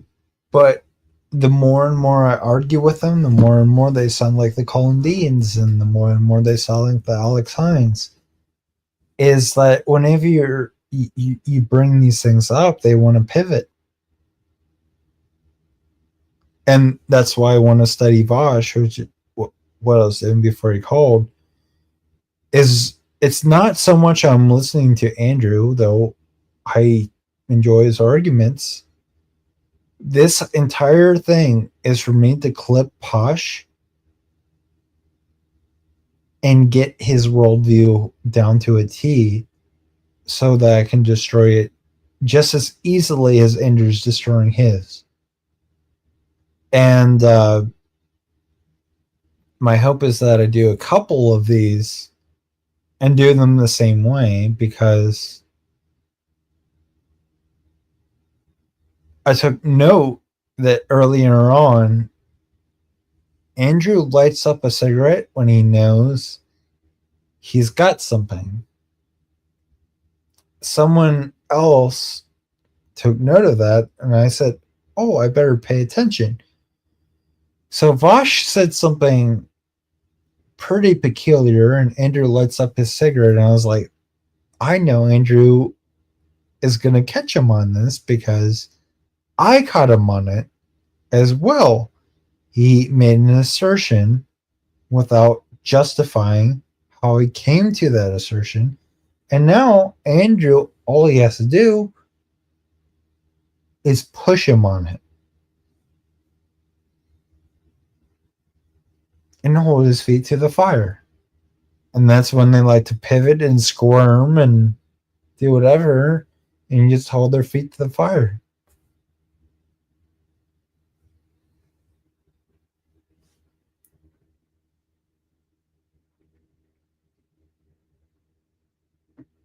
And so tonight's study isn't to learn Andrew's arguments, it's to learn my opponent's.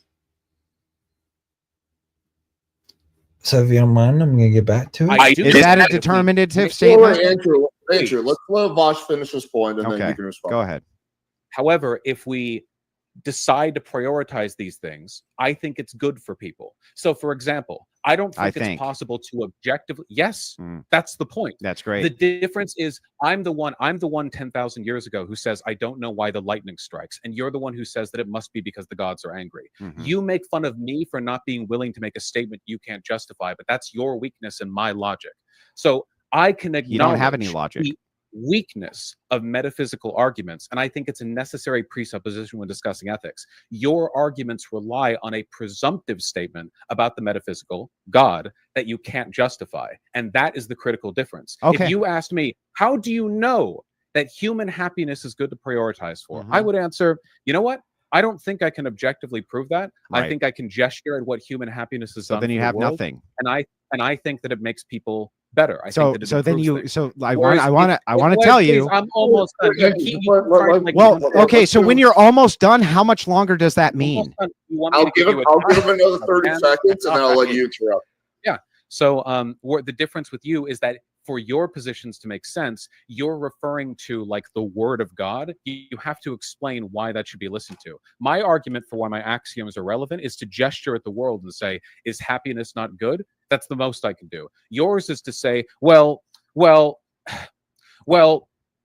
you also can't prove your axioms, which I know. That's the point, but you have to prove yours, because otherwise you're essentially engaging in like a postmodernist defense of not believing in God while repeating his suppositions. It makes no sense. As stated before, and you just demonstrated, any criticism you move towards me is equally applied to you. You just got done stating that your system is arbitrary. I just said you would do that. Let me finish. That your system is arbitrary, that your system is not grounded, that you yourself and your axioms cannot be demonstrated, while demanding that I demonstrate mine. However, if I'm going from your worldview, which I'm just trying to do, I'm just trying to go from your worldview, the utilitarian worldview, I still can make a better case for why Christian ethics in society is far superior to your libertarian communism and have made good arguments for why that is the case, even just using birth rates, and you have refuted none of it. This is a joke. By the way, you say that you can't make a deterministic statement, which is a deterministic statement. How, again, how dumb are you, Vosh? Nice, Andrew.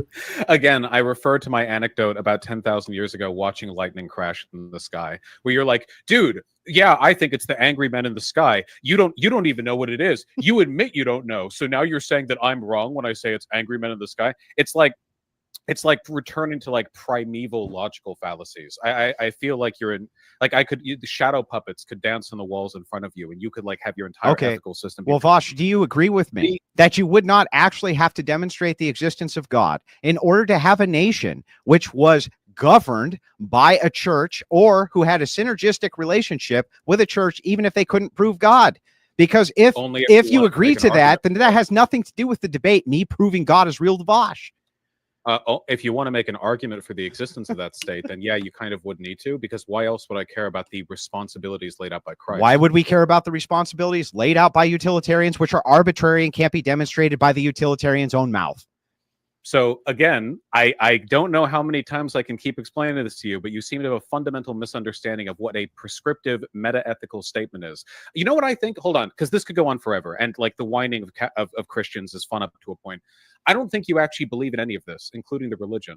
I think that we saw this at the very beginning of the debate, where you pretended that human happiness, nothing is a declarative statement is true, according to you. So who you cares? You really do sound like a nagging wife, don't you? The way you keep talking over other people, but your voice will never be. Oh as deep yeah, as that's mine. me, not can't you. Hit my lows. You can't hit my bass. I have a degree in sociology. Does that make you feel better?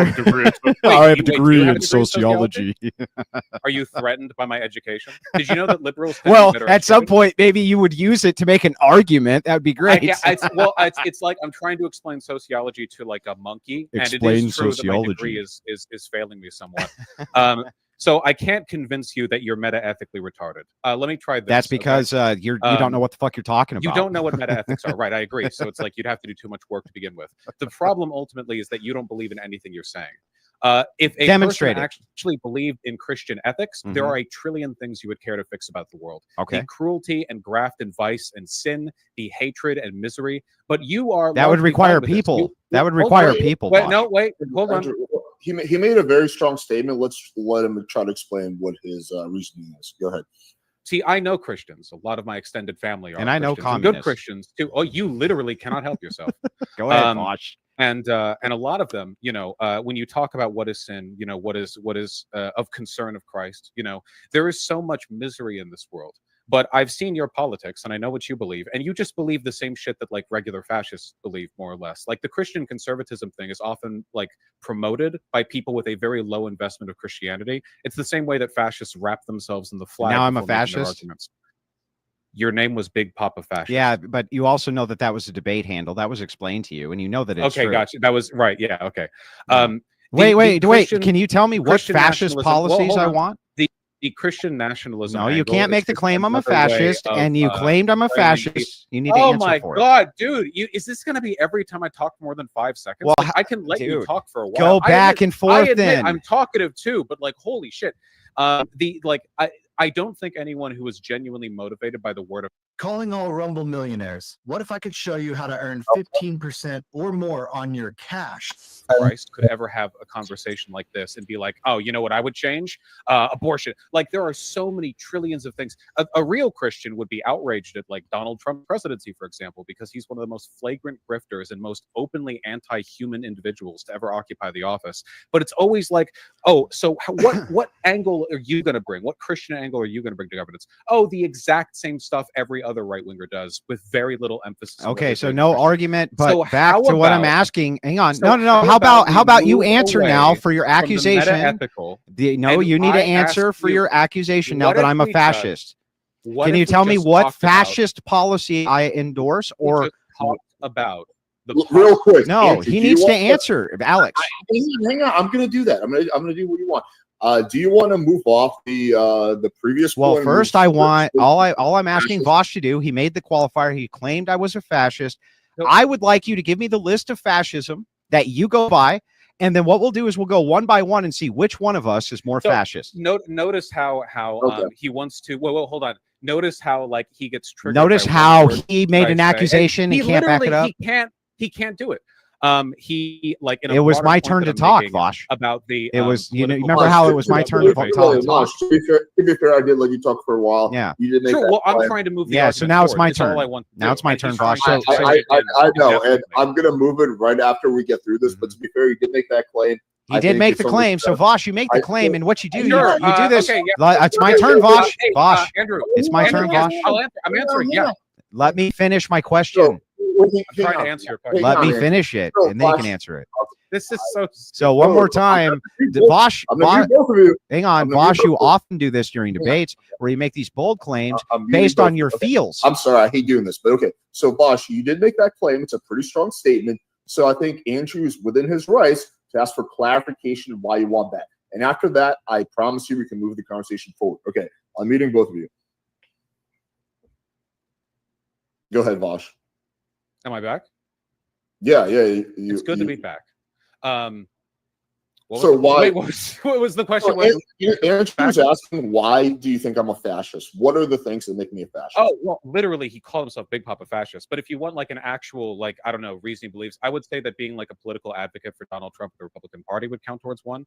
I think also, I'm pretty sure, like, I didn't expect Why? he would like pretend to be offended over this because we both know perfectly well he fits my definition. But I'm pretty sure that literally every time I've seen him make any prescriptive statement about politics, it perfectly lines up with what a fascist would believe in. So he's like anti-immigration. He makes statements about like the Western nationalism and like the white birth rates declining. He talks about like a need to get rid of degeneracy and imposition of like far right conservative politics as a way of getting. So he's like nodding along with all this. This was just a waste of time. He just wants to like. No, filibuster no, before we get to Why are actual- those fascist policies? policies? Oh my god, dude! Do you want? You don't like, get to all the way pivot. back to the What I want you definition to of do, because you've done this, I've seen you do this several times in How is debates. this a policy? It's my turn, Vosh. how is this- Vosh, what I does just let why you talk, mean? Vosh. My turn. Really quick, It's my Alex, turn, was it not really true that quick, it's after my turn. Alex, after Hang I on. answered his question, didn't we move on? No, Did I it's not my just answer his turn, question? Vosh. Vosh, it's my Vosh, turn. you got you let him ask one or two follow-up questions. It is a fair question because you did make a I pretty answered strong it. claim. So those all meet my standards. He doesn't for when I would want to call allow someone me a to. He doesn't But- want but- me to speak at Let's all. let Andrew ask one or two qualifying questions, and then we can move on. I think Vosh, it's only fair. you go by a list for what you consider to be fascist. Would you be willing to pull up that list and compare them with me 1v1 so that we can determine which of us actually follows more fascist policies than the other Dude, or advocates for I them? thought the whole point was moving. This is like the hardest anyone has ever filibustered while talking to me. I'm sorry. In that broader point, you made. That was not a filibuster, here bro. are 17 examples of you being fascist. Can you explain to me how every single He said like 5, maybe 5 sentences, and he's like, "Oh, what a filibuster!" This guy's on crack. single one of those fascists?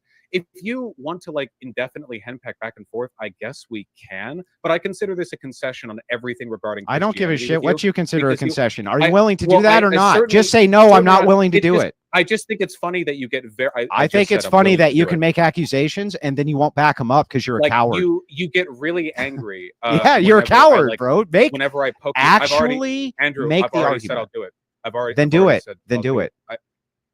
Okay. Stop so let fucking me around finish and what I do was it. Stop being a wuss and do Dude, it. He's like trying to alpha mail me. He's like, after an hour and a half of being talked over, time for me to bring out my big tape pants. Are you gonna do it? You want to not be a You're coward? still not Do doing it. Brug, for can you? You're still can you, evading. like, project Bosh, your brow forward? it is a fair qualifying question. Well, I've taken, so Alex, the Sometime problem today, is- Vosh. so Alex, But just hang to on, be clear, what he's suggesting is that for every in a broader point that I was making about him not believing in Christianity, which he doesn't, he gets upset that I call him a fascist when he literally self-labels. Where's that list? He said, "Hold on." He asks, "Hey, can you qualify that?" I then list like 12 things that I say are fascist of him, which he nods along you to didn't. all of them. And now what he's saying is, let's go over an exact 14-point definition of fascism, so Yeah. that on every single one we can like check off every point on every claim made. And Now, see if they Alex, apply to you. Now, listen, Alex, go we can do this, But I did want to debate Christian nationalism, and I will admit this does just seem like a pivot away from the subject. You 'cause he called knows me he the got blown fascist. fuck I didn't out. call you anything. You called yourself the fascist, actually, Andrew. No, you Okay, called me hang the on. fascist. Hang on. Stop. I'm going to make a reasonable compromise. We'll spend 2 to 3 minutes. Andrew can ask us qualifying questions. After that, we will move on to conversation. But for those 2 minutes, Vosh, I do want you to answer the questions that he asked, and then we're going to move on. Oh, sure. To Ask me direct questions, Andrew. Not like cross-checking Where to a do you list. get your definition of fascism from?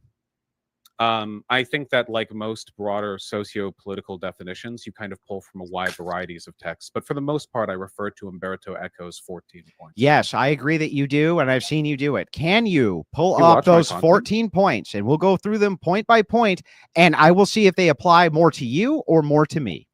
Do you think we can do that in the remaining 1 to 2 minutes? Let's that was just pick. allotted to this topic? You know what? Just pick your favorite two. My favorite 2. Let's just do 2, yeah. Sure.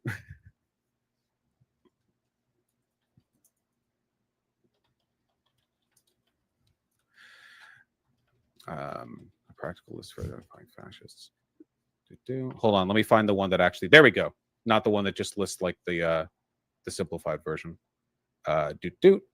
Okay, so let me read these all out loud. Just in pick the your two. Spirit of this debate, pick and your the, two. well, I need to. Well, I don't remember everything from there. So I've you only can't read this a pick. You couple can't hundred pick times. 2, even though you just agreed to do that, Vosh. Andrew, let's let them go through the list. This Yeah. is exactly what you want, so let's go ahead and answer that. Okay, so number 1 is the cult of tradition. One has only to look at the syllabus of every fascist movement in order to find the major traditionalist thinkers. The Nazi gnosis was nourished by traditionalists, syncreticists, and occult elements. Number 2, the rejection of modernism. Quote, the Enlightenment, the age of reason, is seen as the beginning of modern depravity. In this sense, Urofascism can be defined as irrationalism. Number 3, the cult of action for action's sake. Action being beautiful in itself, it must be taken before or without any previous reflection. Thinking is a form of emasculation. Number 4, disagreement is treason. The critical spirit makes distinctions, and to distinguish is a sign of Just give me modernism. 2, Vosh. We In don't need the modern whole culture- list.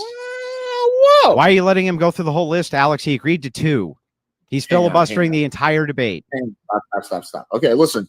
Vosh gave like 4 or 5. Let's just work with what he gave. Yeah, which of those two? Which 2 do you want to pick, Vosh? And see, let's see how they apply only to me and not to you. Sure. Okay. How about number 2, the rejection of modernism? Mhm. Do you want me to reread the quote associated with it? The quote associated with it from whom? I believe it's a quote from Umberto Eco. Make when sure he that it wrote on the is, top- and not from a third-party source. Okay. Pretty sure I've seen this one before, but sure. Let me see. While Echo is firm in claiming there's one. Yeah, I've seen this before on other websites as well. So it's definitely not just openculture.com that's referring to it. But if you want, sure. Let me Google search the quote. Yes, a practical list for identifying fascists from Umberto Eco. It is directly quoted from him. Yes. Okay. Andrew, let's let Andrew address that. So first, let's go with the rejection of modernism. When it comes to chewing, we're what they call experts. Yep. Mint snuff, the good stuff. Quit chewing tobacco. Mint snuff, the good stuff. You can find it wherever you go. To the grocery. Does this, in your worldview, mean a rejection of ethics, which built the society, or a rejection of modernity when it comes to how society's acting? The Enlightenment. When he talks about modernism, he's talking about modernity in the geopolitical So sense. just The enlightenment principles are anti-communist, Bosch. In his words, the Enlightenment, the age of reason, is seen as the beginning of modern depravity. Yes, but in the communism is anti-enlightenment. No, not at all. Yes, absolutely. So Karl Marx is literally described as a modernist philosopher and economist. No, by who? Literally everyone who describes him, he objectively Literally thinks not. he is a No. post-Enlightenment- Listen. When you're Sure, talking one about second. modernity, when you- Is specifically Karl Marx a modernity, modernist? when you're talking about modernity, I need you Karl- to explain how it is that I reject modernity. I don't reject modernity. I reject an ethical system which I'm contrary to. So just a moment. Okay, so I googled, is Karl Marx a modernist? I hadn't seen this brought up before in my many classes on the subject. Marx and Engels offered a profoundly modernistic critique of capitalism, and then it's from a University of Warwick page called Modernism. You and said Marxism. postmodernist. No, I said modernist. He's not postmodernist. Okay, but that's what you said, just so you know. Okay, let's let Vosh finish. Go ahead. It says, is Marxism a part of modernism? This is from Marx and Philosophy Society, .org.uk. Part 1 in some situates Marx as a leading figure of modernism. So the thing is, Marx and communist thinkers in general, or at the very least Marx, because some communists, you can't tell with these guys, certainly with me, are very much post-Enlightenment thinkers, born of the age of reason, and believers in liberal social values. I mean, Karl Marx was a progressive of his day, wrote to Abraham Lincoln to convince him to help to free the slaves. His writings were an attempt to hold capitalism to account for not fulfilling the promises of modernism, of liberalism. And what about his critique that he wrote about Enlightenment humanism and from a revolutionary ecological perspective, where he seemed to argue against these post-Enlightenment principles, which you are so adamant that only fascists hold? No, anyone yes. can criticize. And what about the things fact that from- Marx himself was very anti-Jewish? There's no doubt that that's true either. So all of these things, all of these things, these push against. Unfortunately, that's been popular in both pre and post-Enlightenment Europe. Yeah, but the thing is, Vosh, is that no, I don't think that number 2 does not apply to you. You seem to reject the modernist principles as well, at least postmodernists, and you seem to want to move towards your communist worldview. I don't see how this doesn't apply to you. So pick another one. Do you agree let's that let Karl Vosh Marx, respond. by basically every definition you can find online, is a modernist? No, I don't think that. I don't think when we So- say modernist, we're talking about postmodernist, which is what you referenced and I responded to. No, modernist. He's okay, he's well, a Christians are modernist, modernists too. I don't know what your point is. but no, Christianity is a pre-modernist system. But by what metric? The ethics? No, the Enlightenment, a post or pre-Enlightenment era. Okay, so Is the Enlightenment is ethics? it a system which emerged? Enlightenment ethics? Well, Guys, in this- I did say 2 minutes for this. We've been going on 5 minutes. I do want to redirect. Of back course, to- of course. I don't want to linger on this too long. It's about ethics and it's about political economy. Yeah, for so would Marx you say it's the specifically. ethical distinction that makes you a modernist, or is it a rejection of the material that makes you a modernist? Well, that really depends on why you're rejecting it. For example, like Marx rejected Hegelian thought on the ideological dialectic, but Marx is still arguably a kind of Hegelian. His rejection is an iteration upon a pre-existing trend. Like, for example, if you're Adam Smith and you're writing a systemic economic critique of previous economic forms which are themselves post-Enlightenment, you're not rejecting modernity. What you're doing is trying to improve upon it. So But, is there any problem Marx- with holding Christian ethics in modernity? No, that is literally a pre-Enlightenment belief. Why would that be a pre-Enlightenment belief? There are Christians who exist post-Enlightenment. And by the way, just so you understand, that actually doesn't make any sense on its face. What Enlightenment principles do you think? Motherfuckers literally defending will you- divine command theory and arguing that he's a post. Are you going to tell me which Christian? modernist divine command? Why theory, won't you yeah. Why won't you answer the Sorry. question? Alex? This is an infinite. What form. ethical? Andrew. To Bro. be fair, I did say we were only going to talk about this for 2 minutes, but what I will do is I will let you on this topic. give Most your last Enlightenment closing thinkers were Christians. So that's why I'm making the distinction between ethics and what he considers materialism. Pick your second one, Vosh. This one definitely applies to you too. Wait, Pick your hang on, second one. Andrew. Wait, cat. Andrew, stop. Andrew, I did say it was going to be 2 minutes. Went on for 5 minutes. What I will do is give you about 45 seconds to kind of defend yourself and explain why you disagree with Vosh's assessment that you're a fascist. And then let's move back to the original conversation at hand because it's gotten really, really off track. So go ahead, Andrew. What matters is that we're having fun and Wait, having a Vosh. good time. I am. Andrew's part. Yeah. This So one- when we're talking about kind of these distinctions, first of all, Vosh said postmodernist, but fine, I'll just give it into modernity itself. When I'm asking about the ethical distinction, I'm asking him which of these kind of modern practices he thinks are opposed to Christian ethics, or why Christian ethics itself is opposed to what he considers modernity. And I don't think he can actually do that, which is very problematic from his worldview. That's why you make the ethical distinction, then you make the material distinction when these things are talked about. So I would actually like to know the answer to this. Do you think that Christian ethics themselves are non-compatible with whatever you consider modernity to be? And by the way, just having Christian ethics, does that make you a fascist by that metric? Okay, So I'll answer both of those, and then we'll be done. Let's let Vosh answer, then we'll redirect. Okay. First of all, this is very funny because you are literally an advocate for divine command theory, arguing that we need to challenge and reject liberalism. You could not be more perfect a stereotype of an anti-modernist figure today or 250 years ago possible. You are literally repping the same argument. No, that is a direct answer. You are not only anti-modernist, this entire argument has been you proudly touting your anti-modernist beliefs. You are literally arguing for divine. That's not my question. My question's about ethics. So the second question that you asked is, being a Christian ethicist automatically make you a fascist? The answer is, for one, you're not a Christian ethicist, but for two, a lot of people who claim to be are fascists. You don't even know what Christian ethics are. You just said so. And I never will. Then how do you know? Then how do you? What? However, if by a Christian ethics, a person just means like, oh, well, the Bible says you should wash the feet of prostitutes or whatever, then no, of course, that wouldn't make you a fascist. Yeah. However, when people have very poor justifications for their empirical arguments, they usually defer back to something they know they won't be able to metaphysically justify. And then they can do the like, well, maybe I can't prove any of my ethics are real, but like, you can't either. And then it's like, well, why even talk about it? Well, I never made the statement that I couldn't prove my ethics were real. I just made the statement that the criticism applied moves back to you just as much as it does me. You did bite the bullet that none of the things you say are true and they're arbitrary and your systems make no sense. Yo, Vosh, Andrew, I'll let you guys choose. You guys have the option. Do you guys want to stay on this longer, or do you want to move back to the original? Yeah, we can move back to I just Christian, want to talk about policy. We can move back to policy. That's reality. fine. Whatever he wants to move back to. I'm also going to say, we're going an hour and a half. We'll probably go for another half an hour, unless, of course, there's something that's left unfinished. So just so you guys have a mental idea. Okay, go ahead.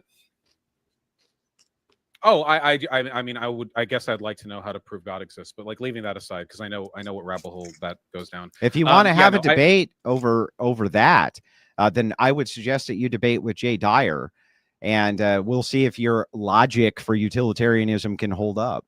That would be my suggestion. Let's go back to policy.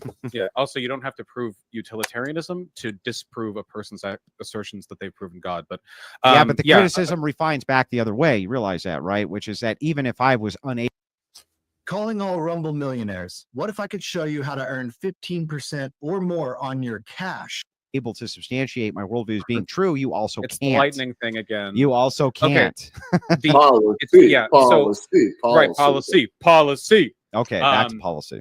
Okay, so my argument is that I think it's good when things are good. That's my sort of opening line. I'm putting all my chips down on the table for this one. No argument. Wait, what did you? I'm sorry, I must have missed what you said. What did you say? Typical Weasley debate tactics. Yeah, repeat what you just said. I said I think it's good when things are good. I think that's what I said. Yeah, but that doesn't mean anything. What does good mean? That's an excellent question. I think that we face a lot of problems today in our country and in our world broadly, and I think that it can seem very scary and very overwhelming. And there's not really a simple way to fix any of it. Obviously, if things could be fixed simply, they would have been. Like, it's not. It's never that easy. I do think that the declining birth rate is a meaningful issue. One day, God willing, every country will be up to economic par. And if they are, logically, then it follows that they would have below replacement birth rates. And that's not good. I think that we can see what we need to do by looking at the country that did it worst, Japan. Japan has a ridiculously low birth rate, in large part, I think, because of its tyrannical work culture. It's made it virtually impossible to start a family or to have children or anything like that, because it's like you lose so much in your career. I think that if we look at that and we think, okay, that's how to do it wrong. So how can we make it right? And I think we should harken back to the last time we had a real population boom in this country. I'm talking unions. The 1950s, the generation that produced the baby boomers, didn't just come back home to freshly built suburbs. They came And this is the guy that claims that Andrew is filibustering. All he's doing is filibustering. back to better jobs than most Americans can get today. I think we need to reinvest in our society to make people happy to live and be alive, give people hope in the future. People are less likely to have kids if they don't hope for the future, you know? We got to address climate change, not only for the million other reasons, but also because it'll make people more willing to bring more life into this world, which honestly at the moment is a Are you ever going to tell me what good means? Man, you're really going to run right past all that, aren't you? You're Well, really gonna I go asked right you a back to the specific ethics question, and I let you ramble for, however long you rambled for. Was that rambling? I want you thought that to was, like, tell the me most what sincerity. good you said. I want things to be good, man. I want things to be awesome and good, and we're all, I don't know, dope smoking hippie, whatever the fuck it is. Are you going to tell me what you mean by good? I mean, I just laid out a bunch of things that You, I think yeah, are you laid good. up a bunch of things that you think are good, but you haven't told me what the good is. What is good? Do you think that Don't people ask me a being question. Answer happy my with question. good What is union good? jobs Don't ask me a is good? question. Answer my question. What is good? Mark, maybe you can really quickly just explain what you mean by good.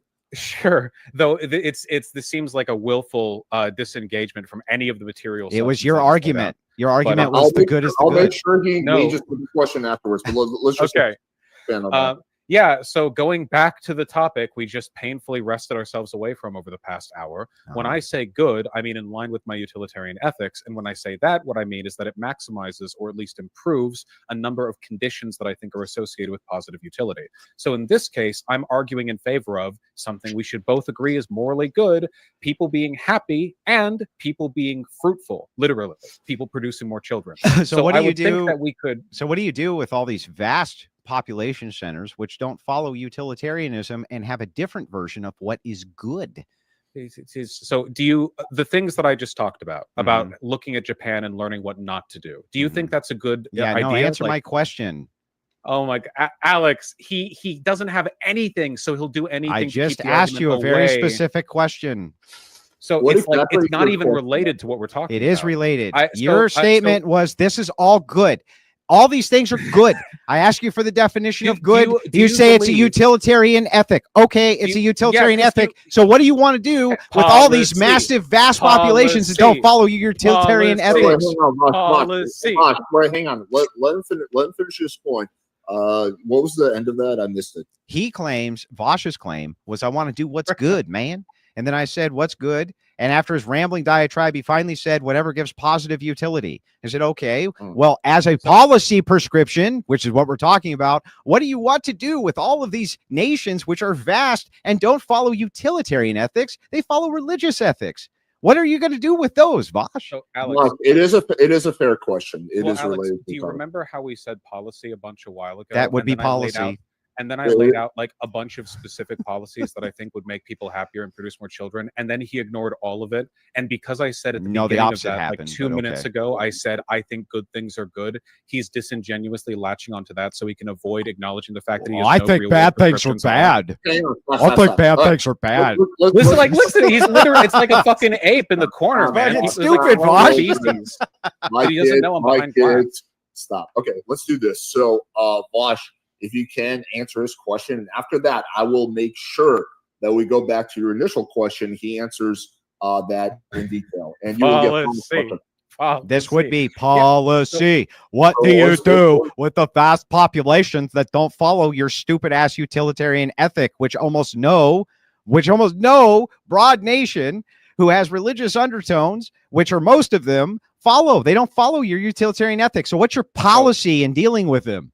So there's a couple of presuppositions here that below a low IQ, and I'm hoping that the audience doesn't have to fall into the same pit Andrew has.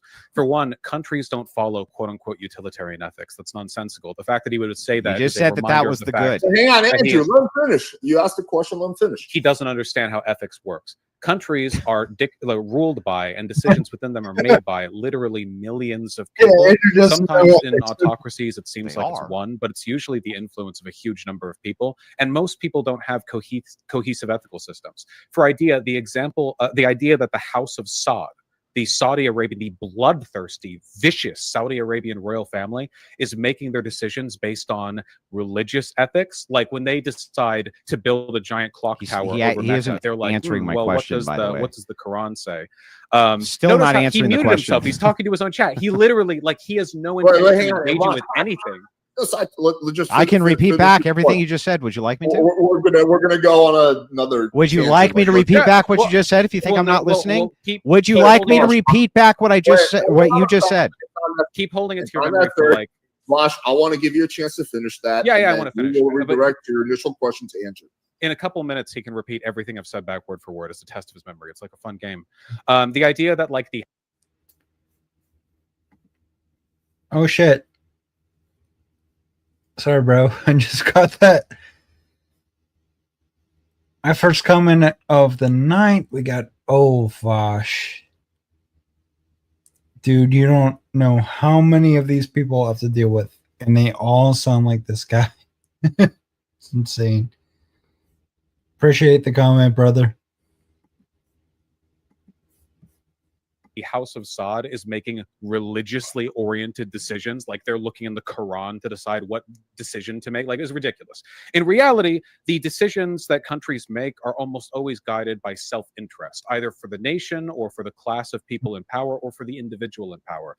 For the House of Saud, the decisions made are almost entirely to the benefit of the royal family. For example, in the United States of America, the decisions made are ostensibly to the benefit of the majority of people because we live in a democracy, but are really heavily slanted towards the ruling class, the elites, the bourgeoisie. So the idea that this all falls on like, well, how are you going to convince their ethics? Oh my God. Well, I do it the same way all countries. Does this guy ever like not filibuster? He's just like, let me give you a big diatribe on over a bunch of shit that means nothing. Just a big filibuster. Have always managed to engage in diplomacy with each other. I would try to find a way to make it in their best interest to adopt these systems. So I actually think it's in everyone's best interest to adopt systems that prioritize the well-being of the average person, because I think it leads to stable countries. I guess I could make the argument like, hey, I think that it's best when people are healthy, happy, and able to raise families. I think those are good arguments. People make those pretty often. So following from that, you know, what arguments could I make to France or to Germany or to Norway or hell, to Russia, to Saudi Arabia, to China to do this? And, you know, I don't think it'd be easy, but I don't think there's any easy way to get all 8 billion people on Earth to get along, because that has literally never happened. It's always going to be an uphill battle. So you want Okay, to? so the question was the Now- question has been answered. Now let's redirect to Vosh's initial question that he was trying to ask you. Then if you want to touch on this a little bit later, we can do that. But I promise Vosh we're going to go back to his initial None question. of those are policies, by the way. Just So- so you know, he never so named a Vosh- single policy at all. Okay, well, He just said well, I would. let's- And by the way, he we're also about- wants to we're outsource his about to- ethical system we're to about- other people, is what he We're about just to get said. into But that. We're okay. about to get into that. Vosh, could you please repeat your initial question? This is a delicious dark roast from 1775. Come on, get on board. Every dollar you spend enters.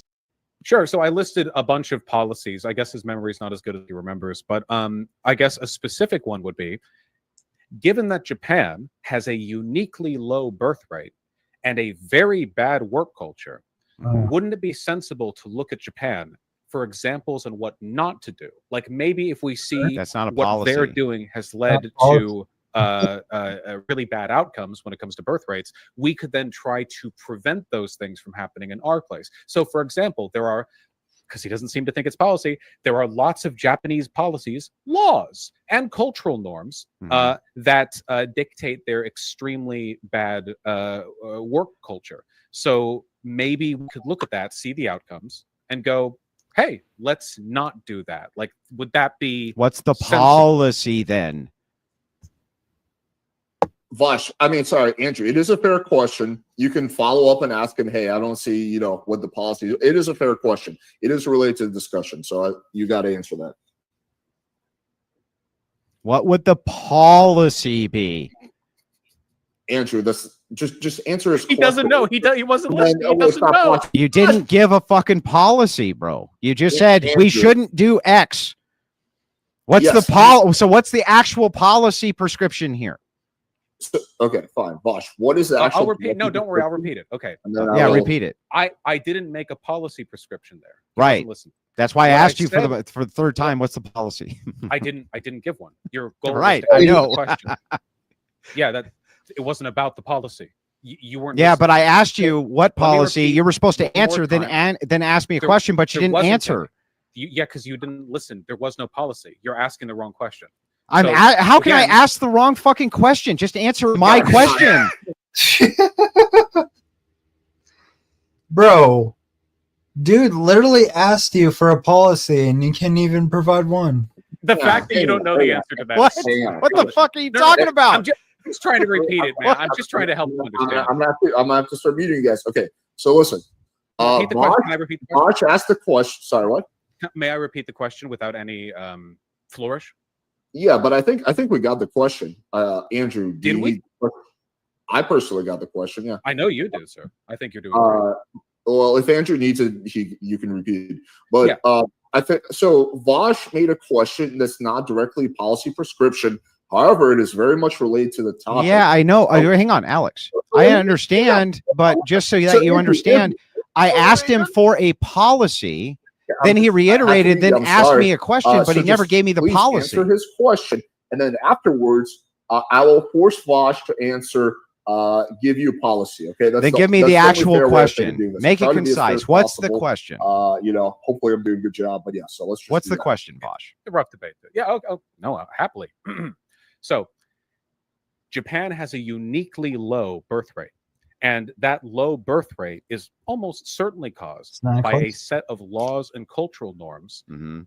mostly oriented around the work culture there. But there's a lot of stuff, Do you think that it would be sensible for us to look at all of the things that are lowering Japan's birth rate and use those as teaching tools for what not to do over here? Like if we see over there Sure. that there is Sure, absolutely. Every nation on earth you can do that with. Now, back to my question. What would be your Okay. policy to correct that? Sure. So, considering the fact that very bad work culture in Japan correlates to and seems to be causative of, based on what I've seen, there's a lot of research on it, lower birth rates. So, we're setting up like a mathematical proof. If really bad work culture causes lower birth rates, it follows logically that good work culture should make for better birth rates. Now, it doesn't fix everything, of course, but it's one step in a larger set, right? So what makes Japanese work culture bad? Well, obviously the long hours are one, but another big one is that workers are often expected to willfully work long hours after their shift is technically ended. How are you supposed to go out and pick people So up what would be your in an policy environment like that? prescription? We have laws, strong overtime laws, that Okay. make it illegal for people to continue work like that after the official hours of So your encounter. policy prescription in order to incentivize birth rates is to outlaw overtime. So I think that is the fact that we have. Wait. I didn't say outlaw overtime. I said that they would be paid for it. It'd be illegal to hold them without pay after the work. You can still do overtime. So then what? I don't understand. So if Japan has a law where you're paid for overtime, right? You just want the law in the US, which it already is, to be that you're paid for overtime? Yeah. So one of the reasons why This is your American big birth brain rate- policy prescription. Oh, Andrew, you asked him a question, let him answer. Yeah, you have to build a castle one brick at a time. Oh. So the United States has a higher birth rate So than my Japan by a everything pretty right significant now. margin. Japan's pretty fucked.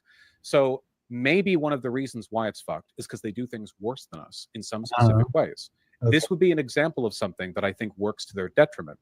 They do not have the same kind of worker protections, and it is complicated in like the specifics. Obviously, we have to simplify this because I'm not like an expert on the Japanese economy, but I've read some articles where the expectation towards unpaid overtime and constant socializing with your boss, like drinking after work and stuff like that. I think things like this make it worse over there. And I think that there is causative evidence that it makes it worse over there. And we have it better over here. And we don't have those same issues. So maybe we can follow through But with we that. still No, we still have those issues.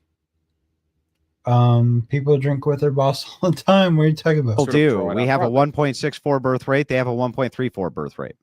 That is significantly lower. So Well, maybe the no, difference well, wait a is- second. Wait a second.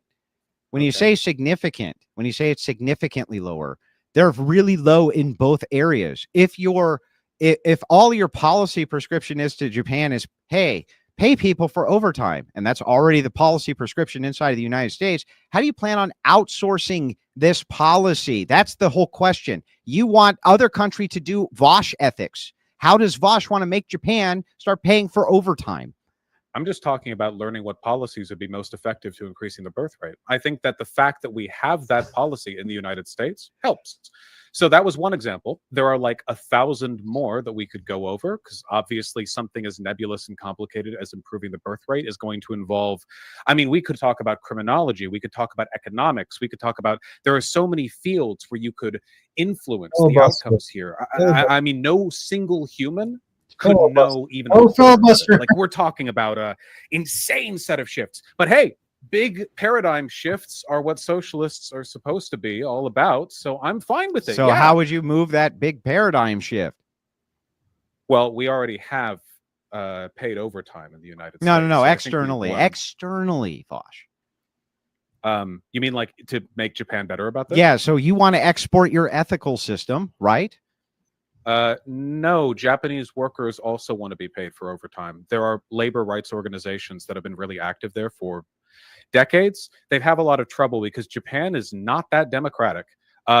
We don't talk about it that much because we mostly think of Japan as like anime and Pocky sticks, but Japan is not great politically in a lot of ways. Yeah, great, but you still want to export your brand of ethics to Japan, right? I think that the labor workers over there have been fighting for overtime pay for a long time. I mean, would supporting them be exporting my... You can just say yes. You know, I don't even know why that's a problem to say. You just say yes. To bring the answer down to your IQ level? If you ask them a question, let them answer.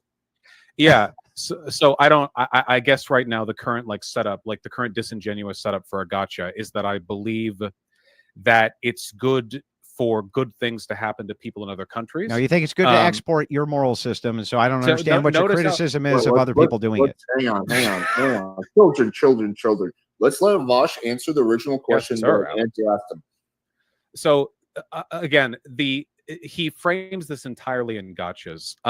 The idea of I support labor rights organizations in Japan means I support exporting ethics, means I should support exporting ethics in all cases. The functional argument that is being made here would be that me supporting overtime pay in Japan is equivalent to like Hitler invading neighboring countries. It is a level of political reductionism that is genuinely so retarded that I don't know how he put his shirt on. Well, I mean, I don't know how you see me with those big Coke bottle glasses, but the truth is you haven't seen any arguments either. Calling all Rumble millionaires. What if I could show you how to earn 15% or more on your cash?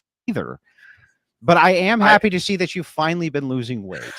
I think that worker rights are good everywhere they are practiced. Yeah, I know. You want to export your ethical system. The thing is which the criticism applied to me is the same criticism applied to you. I know that you think that that's not big brain because I don't use enough adjectives, but it is true, Vosh. Isn't it incredible how even after we chanted policy together, he still can't... I mean, if supporting labor rights organizations in Japan is like Adolf Hitler invading Poland or whatever, then like, okay, sure. I want to Lebensraum Japan by promoting their happiness and higher birth rates, by doing things that are democratically desirable to the population. I believe that it's okay to make arguments because I believe in freedom. I will Lebensraum the mind space of people all around the world by doing Hitler-esque things like saying that it's good to get along and sharing is caring. I mean, we're talking like Sesame Street ethics here. So what are we pretending to care about right now? Well, you're pretending to care about Japanese workers or something. Gosh, I think if you want to talk about policy, I think it'd be helpful if you ask Andrew very specific policy related questions. Yeah, but then he would have to actually defend his side of that. So that's why he won't do it. Sure. Do you think that we should promote better workplace culture in Japan if it raises the birth rate of that country? If their culture was not in some way affected by it in a negative light, I would say that the positives could overwhelm that, and that if we had foreign policy, it would be within side of the Christian ethic to do so. Yeah. What does that mean if it wouldn't be detrimental to their culture? Well, there could be other factors, for instance. So you could try, for instance, to mess with whatever the cultural cohesion is and end up drastically having a reduction in the birth rates even further without recognizing the damage that you're doing. Hard to say in that particular, but in that particular case, and there's overlap in the consequence, especially when it comes to duties. So again, back to Japan, though, I wouldn't have a problem with, say, oh, the birth rate's going to skyrocket if we start paying these people for overtime. Yes, of course, I would say you should probably pay them for overtime. However, I'm not going to disagree with the fact that I'm trying to export my own system of ethics to Japan, which Christians did successfully do, by the way. And why would that be problematic? You're doing the exact same thing. So the criticism back is always the same. That's the point. I still haven't heard an actual criticism against Christian nationalism yet, not one. Alex, I genuinely don't know what he's talking about. I don't know why. It's like he had a list of gotchas that he wrote down before this, and he realized it's 2 hours in, and he hadn't tried to argue that all forms of advocating for another country to change are exactly the same. Andrew, so he just brought it up out of nowhere. Hang on. Andrew, repeat your last question one more time, please. I don't think there was a question. Yeah, I was responding to a question. Mostly. He was asking questions, and I was answering them. Okay, so now it's my turn. Well, let's hang on. You said you want Vosh to give specific policy. Yeah, so now I would like to follow up on my question. Okay, go ahead. Oh, you want more policy? I love policy. So moving back into the Japanese, I think that's a pretty good place to start.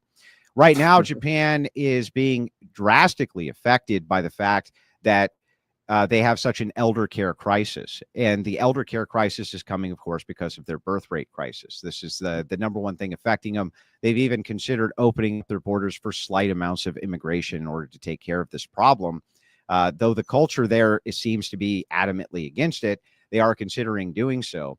Do you think that the birth rate collapse there then, can we agree that that is a problem even for a utilitarian, that their birth rate is collapsing to the point they can't take care of their elderly? Yeah, of course. I just said it's a problem. So then all over the world, this is happening, right? And your solution to it is what? So all over the world, the Western world right now has a below replacement birth rate. Most countries that are not in the we have the Western same world problem. are Elder not care. quite there. Elder care is still a problem.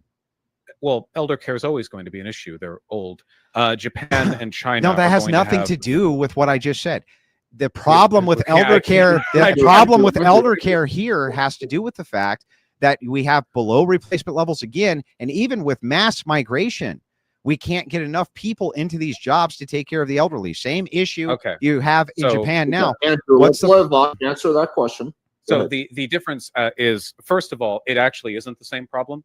Japan doesn't have much in the way of immigration. We actually have an above replacement birth rate in America, factoring immigration in terms of just how many workers we have. Well, then we have a below replacement rate. So we have, which means we're not suffering from a population crisis in the same way Japan is. Japan, because they don't really allow for immigration in the same way that we do, not only has below replacement birth rates, they have total below replacement population. They're dipping. So their problem is definitely a lot worse. However, obviously, we want to avoid population dips. Ideally, every country would level out at essentially replacement rate.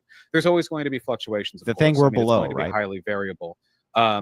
But yeah, I think that the goal eventually would be to get the world on board with that. There's still countries that have a lot of room to grow, like India, for example, is going to keep ballooning for a while. Africa, the continent of Africa is going to massively increase in population. I mean, it's so big. Europe is so small, and Africa and Asia are so big. And I feel like a lot of people are kind of freaking out at that. But that's what the continents are sized as. You can look at it from space. That's how big they are. There's a lot of land. So the goal then, I mean, there's going to be a lot of fluctuation as we reach that point. I think that our main goal should be trying to find a point where we taper off at a healthy level, and we can use immigration to supplement any below replacement birth rate problems to a point where we don't have a crisis of population.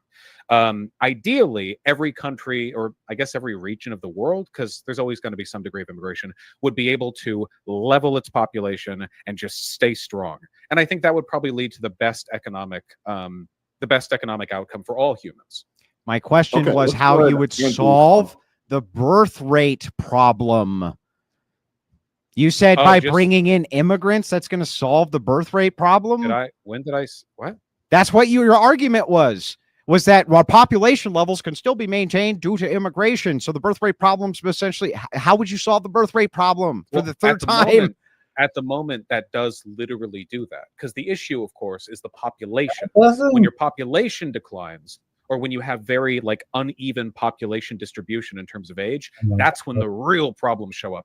But for now, immigration does a pretty good job of supplementing that, which is why Japan is collapsing and we aren't. Japan's GDP has been stagnant for 35 years. Ours has just been exploding. So clearly the economic problem, the worker problem, that's not it, right? But eventually, Mexico and America both are going to level out. And at that point, immigration will no longer be a reliable solution. Immigration from where, Right. Yeah, maybe we can pull people from elsewhere, but what about them? They don't want to, we don't want to. So how are you going to solve the birth rate problem for the third time? Andrew, he did answer your He question. actually, at the end of his answer, actually recognized he didn't.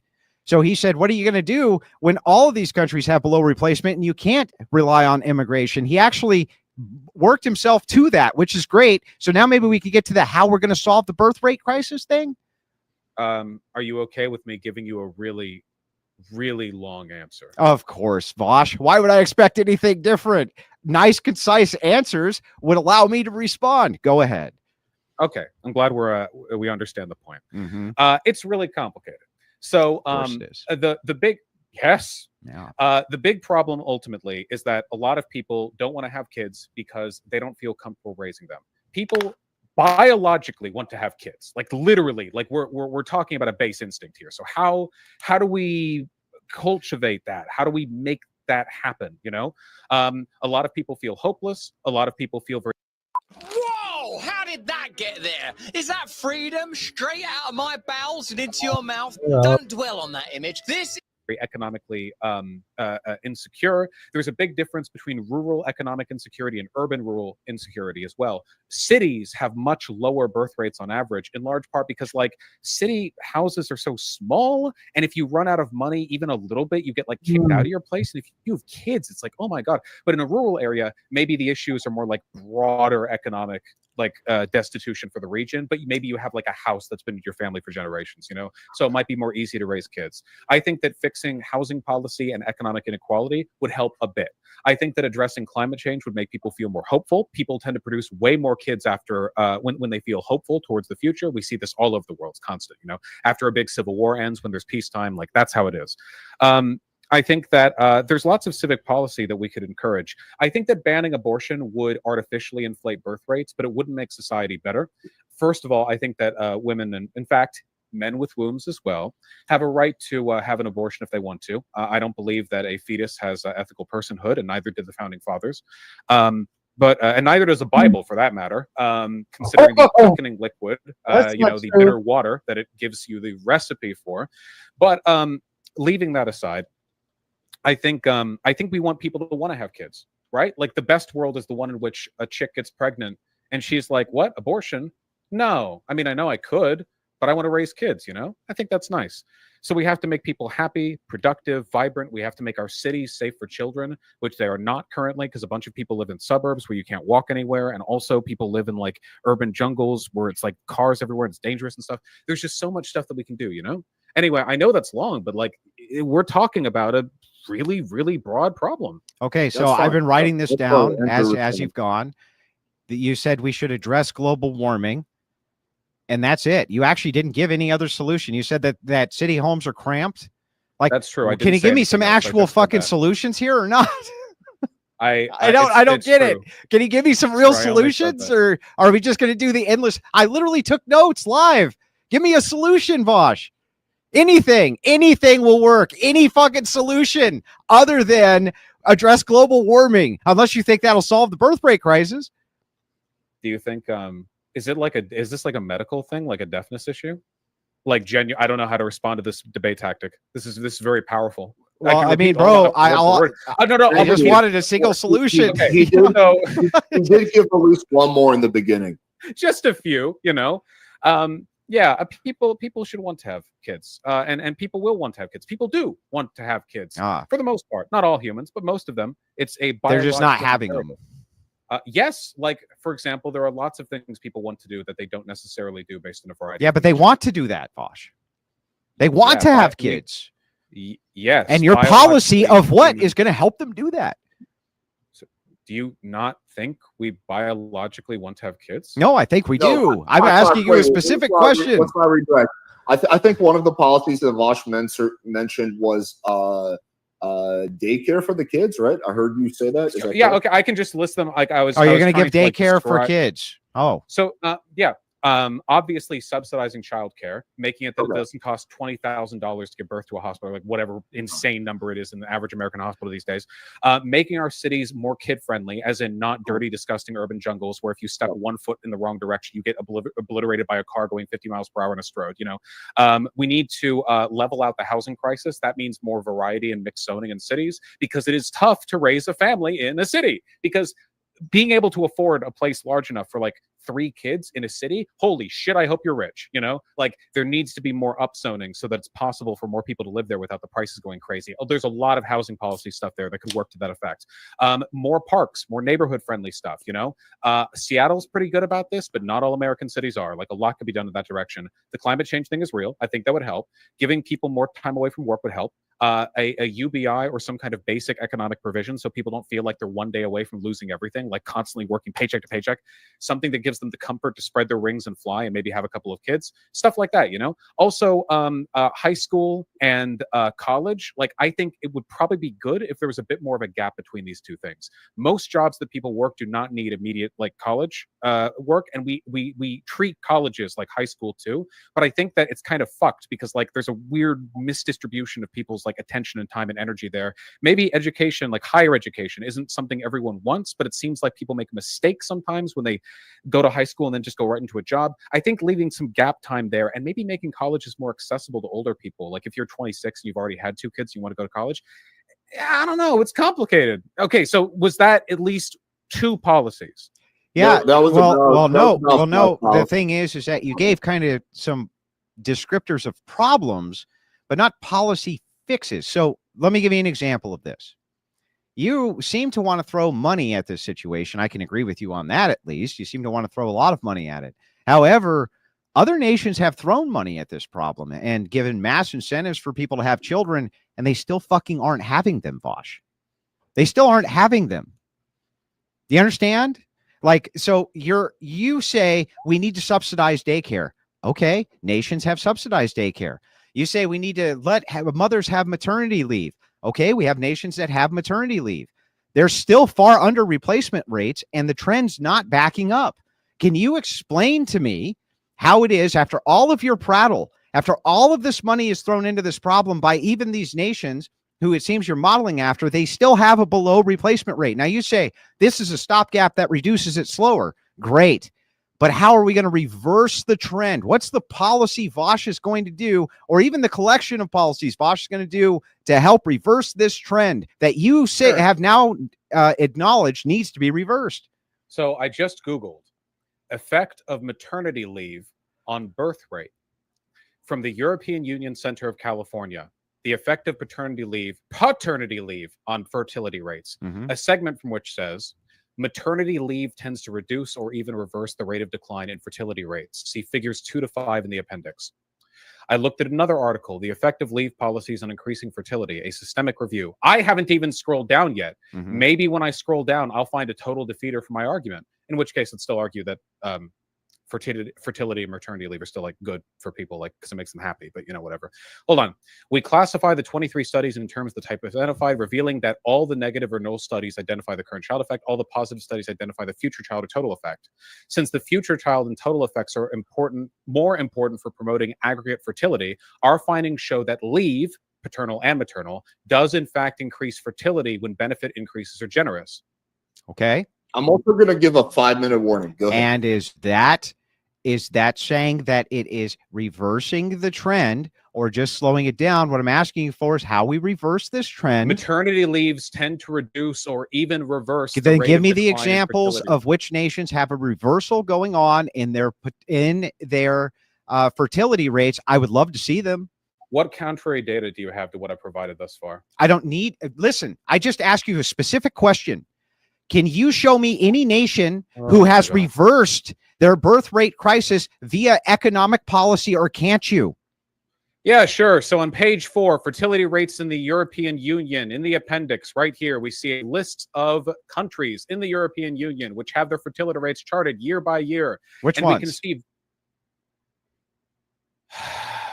all of them. And they're all Every country reversing in the EU. So they're not trending downward. And they're all reversing. Do you see how much you've moved the goalpost? You're like, I've hey, moved the goalpost. I've asked you the question 50 times. Does this even have an effect? And it's like, yeah, here's studies saying it has an effect. And then it's like, oh, show me the effects. Oh, here's the effect. Okay, It's not what is I it fixed asked. Every single one of them. You're so mad, Not dude. Every Calm down, EU Vosh. country has the same policies when it comes to maternity and paternity leave. I've asked you this 50 I'm trying times. to Said get the even if feeling it you don't slows give a it shit down, about what's your perinatal policy for policies at all. reversing this issue? You have not given me any still. And the data you pull up, all the data shows is at most it helps mitigate it. It's crazy. Whoa, wait, hold on. Wait, Andrew, so to wait, be so fair, you're- Vaughn, wait, there so are you're saying, several policies that he recommends. You disagree with those wait, policies. really quickly. I just, Fine. wait, you But realize he what has you just given you said. some policies. He literally just said, like, oh, maternity leave. Calling all Rumble millionaires. What if I could show you how to earn 15% or more on your cash in 30 minutes?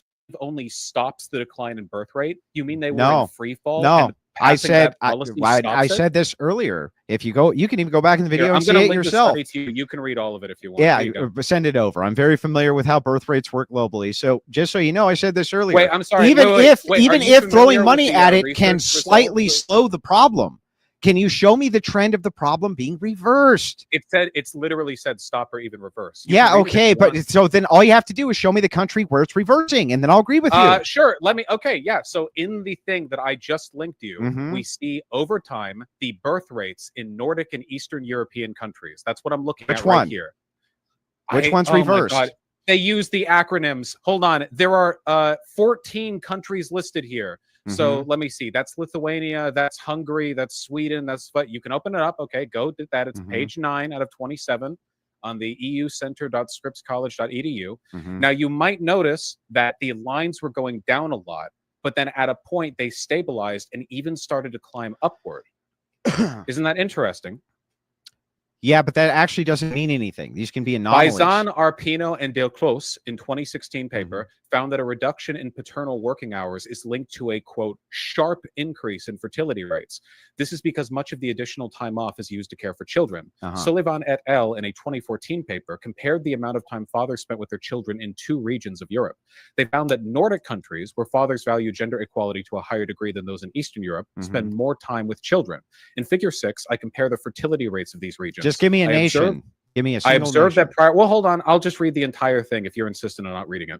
Why I don't you observed just that give me a prior to the nation and then we can just 1990s, settle all this? European Union countries had fertility rates above the, quote, very low level. Some countries' rates were even above replacement levels. After 1990, It's both the 1.53 Eastern for the European- EU right now. 1.53.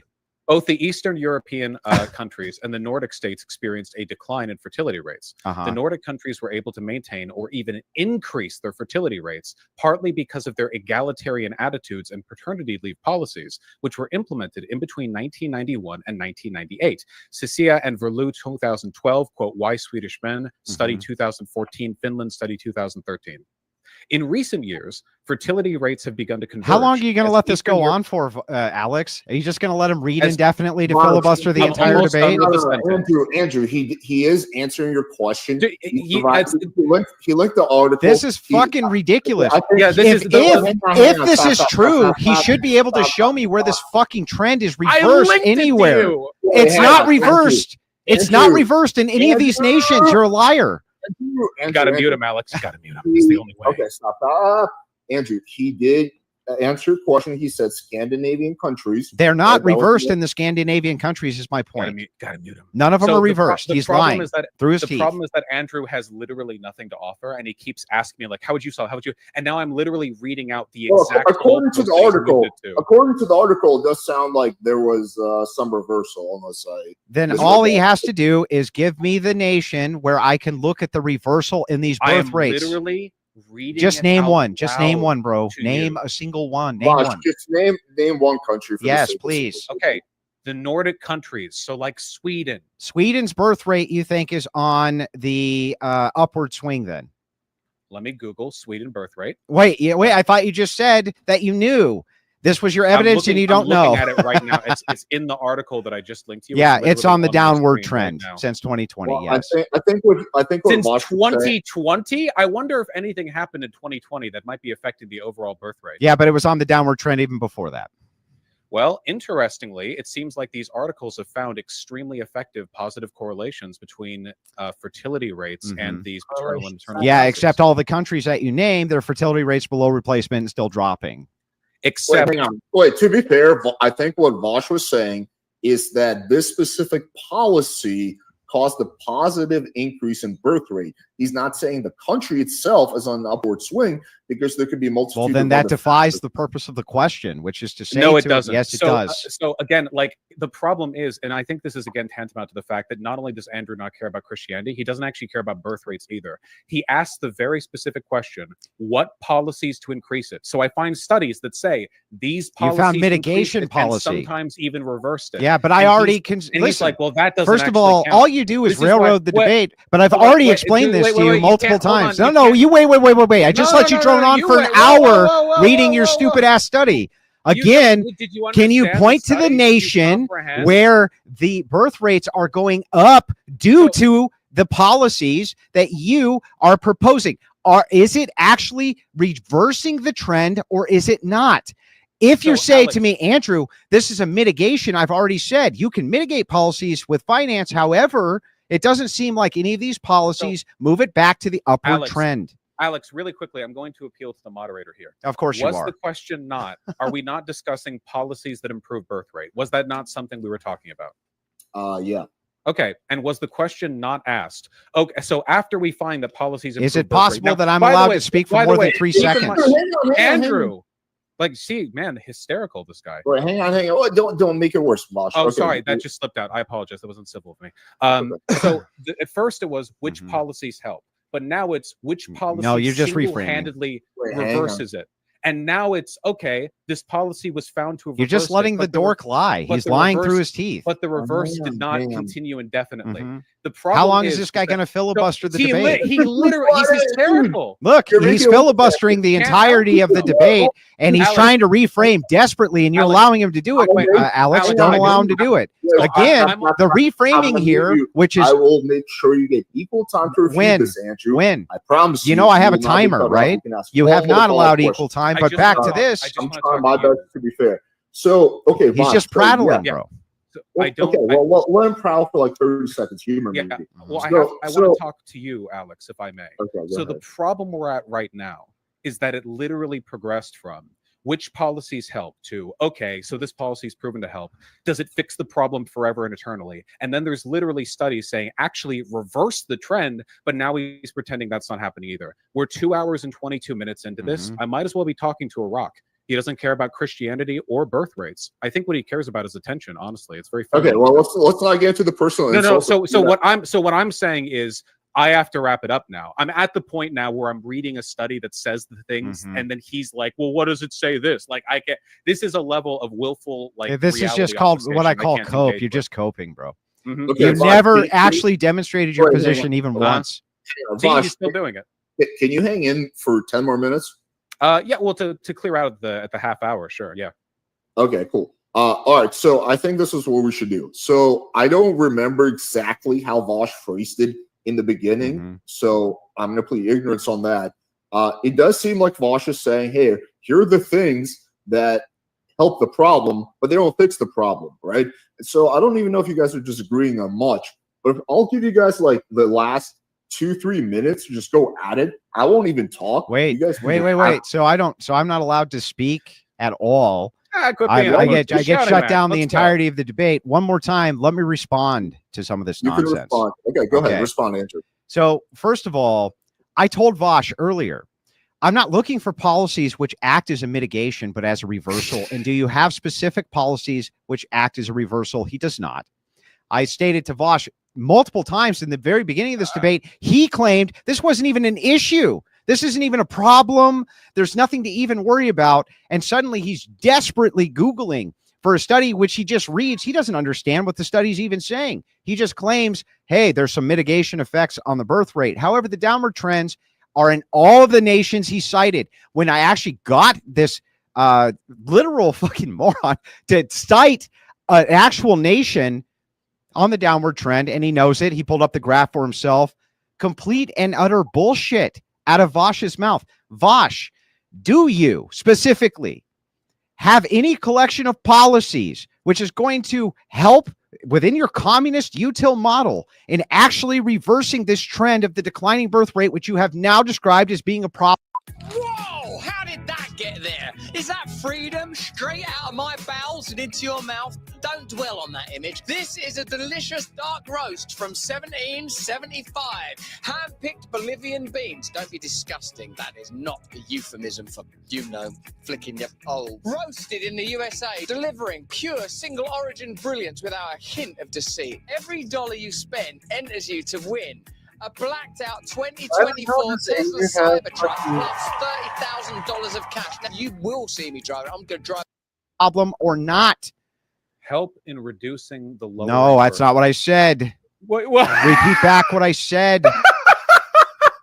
Dude, repeat back what was said. Do you have dementia? Repeat You back just what I said- said. Watch, hang on. We're on limited time. No, I was responding and then he interrupted I me. know. again. Let's answer Andrew's question. It was a fair Yeah. question. So he asked, do I know of any policies that would help in reducing the trend? So no one policy can single-handedly fix any giant fucking No, I asked if he had one that would reverse it. geopolitical problem. He literally said help and fix it because when he's not pretending to be this stupid and disingenuous, he Literally understands said there's no reverse. one. He can't help himself. What's the word reverse mean? So I linked. What an does the word article reverse mean? in Right, the, Andrew, he understands. Let's let him He answer. doesn't If he understand because he's still straw manning the argument and you're letting him.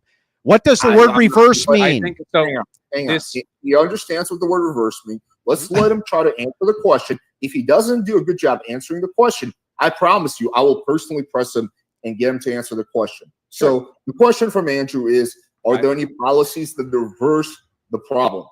So that specific article we just looked at said some countries like Norway saw a reversal of the trend because of the causative impact of the parental leave. Now, obviously, when we're talking about how to fix a global problem, one single policy is not like this is like arguing like you're fighting a war and it's like, can you show me the one single gun that will defeat the enemy? Like it's nonsensical. No. You mean however, this Norway, seems which to is be- on the this seems to downward be- trend? Well, Andrew, calm Norway's down. on the downward trend too. This seems to be Just all lies. pretty effective. So if you Google like maternal leave effect on fertility Mhm. rates, from what I say, just literally scrolling through, there are dozens of articles. It seems like a really clear-cut answer. Of course, no one thing can fix everything. You have to try multiple things, and oftentimes these programs end up getting defunded too. For example, a whole bunch of the like paternity leave and like subsidy programs and a bunch of like healthcare stuff in like the UK and Sweden and other countries has been defunded from right-wing governments. So even if there is a short-term benefit, it kind of gets cut out in the long term by the fact that there are people like Andrew who will gut those policies. I think that if you care about preserving birth rates and making things better, like it's literally like you Google the study, this improves the thing. So like, yeah, it's a pretty simple policy. I don't know All right, why Andrew wants to keep mothers away from their children. But, Well, that's his what's the problem. most interesting here is that this country Andrew that talk. is cited, Norway, is on the decline in its birth rates. There is no reversal. He's lying to you again. What he's So you trying didn't to listen do to is he's trying to say that there are some policies which can mitigate the decline, which was already conceded to 15 times. He has not given us even a collection. I said this word, the word collection of policies even, which would actually have a reversal effect, because all he can come up with is materialists throw fucking money at it. But every place that we've thrown money at it, there is no fucking reversal. They're still on the downward trend. The data shows this overwhelmingly. What he's doing is a red herring, typical red herring, and he filibustered for like 5 minutes to read Red this herring 'cause it's and communist. still never actually showed us a reversal. Look at Norway stats for yourself. They're on the downward trend. Are they not, Bosch? Huh?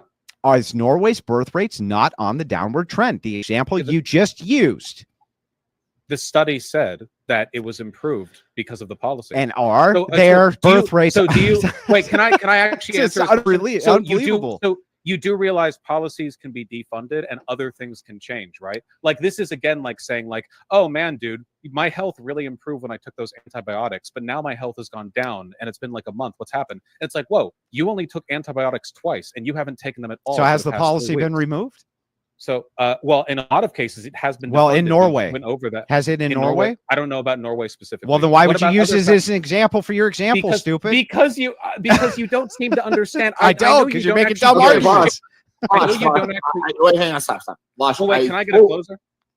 Of course, you guys will both get closing statements. Bosch, I Was that totally not his understand closer? What? Was that not his closer?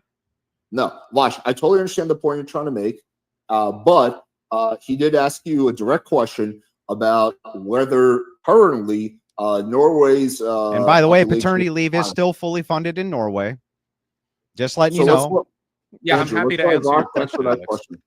The problem here, and he's aware of this, which is why he sounds like a giggling psychopath whenever he makes the bad points, is that no, you can never look Dude, at the you've been the effects one with of the hands in policy your hair the by whole time. by looking at a policy that was passed in 1990 and then going, oh, well, 30 years later, things are down again. What you try to do is check to see if there's an effect that can be correlated or better even yet, like demonstrated to be causatively associated with the policy in particular. For example, imagine if you were to take a look at like, hey, does Biden's child tax credits lower child poverty?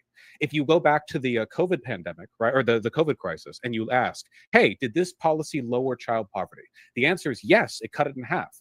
But now that's not an effect, and other things have happened. So it's like, oh, well, what happened? I thought it fixed child poverty.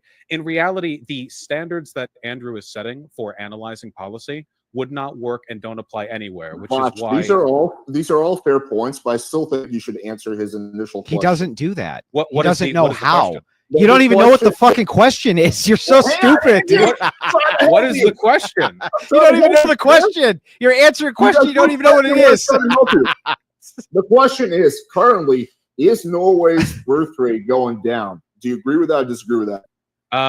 I think technically it's actually risen in the past couple of years. The last data point was from 2023, where they had birth rates per 1,000. Is it on a people, downward 11.1. trend or not, Bosch? Trend based on what? Based on the fact that it keeps going down as part of a trend. Well, over the past 5 years, it's actually gone up. So, but the Curious. trend shows it going The tr- down. And oh, what did the the tr- oh, Norway the analysts cope. show? The trend of the past 5 years is that it's going up. Well, let's take a Curious. look and even see if this trend is true. Alex, this is literally never going to end. I brought up We an do- article that we proves do every have- point No, I make, it doesn't and I prove have to go. anything. It's It's do- 2.5 you just hours read in. about. You just read He it. doesn't care about kids. Stop, He doesn't stop, care about God. Stop. We do have to get into closing statements. We're 2 hours and a half in. You, Andrew, said you want to keep it to within 2 hours. Bosch, you said you want to wrap up at 2 hours and a half mark. So both of you guys want to wrap up. I promise you can make all the points you want in your closing statements. And, No, I have will- to go. It's 2.5 hours in. I thought it'd be 2. Oh shit. Do you have a minute or two to make a closing statement? I'll Yeah, let you like go quick. first. Yeah, like quick though. Okay, go ahead. Oh yeah. Literally, like you can Google policies to help fertility rates. Oh, bammo, there's solutions. All of Andrew, the reason why he does like the psychotic laugh and the reason he's chain smoked like 20 cigs throughout the entirety of this conversation is because his only actual like prescription is that he's a fascist, and that's it. He doesn't give a shit about anything. He doesn't care about God. He's not an Orthodox. He has no real beliefs. Like most fascists, he believes that the world is anti-empiricist, that everyone else is just as slimy as he is. In reality, it's just him, and he's alone. He has severe interpersonal problems with others. He clearly can't get along with me, and I'm a very easy guy to like. Like, I don't know what to do when you pull up a book that says this policy works, and he's like, well. So, like, I think that if there's any resounding point to be made from him, it's immense personal unlikability. And for me, it's a set of sensible policies that you can adopt if you care about producing more children. Okay. Thank you, Vosh. That's you my wanna rational really, argument. You want to really quickly plug your channel before you go? I'm also Vosh. All right, cool. I appreciate you coming on. I thought this was a really good discussion. Can I have my and, closer now? Yeah, I of course, understand of course. that Vosh Yeah. may not stick around for it, but Yeah, as absolutely. of 2022, there were a total of 51,480 newborns. That might sound like a lot, but it actually marks a drastic drop in the fertility rate within the country, and it's on the downward trend. This is according to Norway's own stats, as much as the Gish Gallop goes. But let's go back into this. Bosch was blown out on ethics. He had no argument there. All criticisms directed at me were equally directed at him. He said that I'm not an Orthodox Christian. He has nothing to back that up whatsoever. It's just some declarative statement that he makes up. He's called me a fascist, but when we were trying to go through that, he ran from it as fast as he possibly could, tried to filibuster the time as much as he could.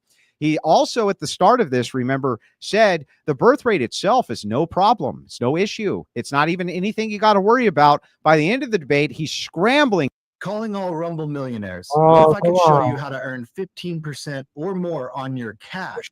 Desperately, because his logic led him to notate this one key point. If the immigrant countries also have a below average birth rate, this is Vashon's words, you're not going to be able to migrate them anymore. We have a big problem. He said that himself. So finally, we get to the concession. This is an issue. When I ask him, what is your solution to this? Which I would have been happy to give mine. Instead, he says something mild like, we'll throw some fucking money at it. And hopefully, even though that does a small mitigation to the problem, but does not reverse the trend, we will continue on this evermore, throwing materialism at this, even though it has done absolutely nothing in any of these Western nations to reverse the trend whatsoever. In fact, I would also say Vosh is literally one of the most bad faith opponents I've ever debated with. But I'm actually fine with that. I don't really care that much because his arguments weren't very good.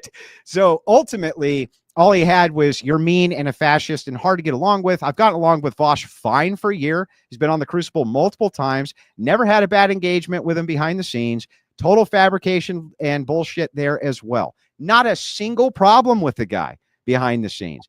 He says I have issues with interpersonal relationships, yet he's come on my show multiple times without any of these interpersonal relationships.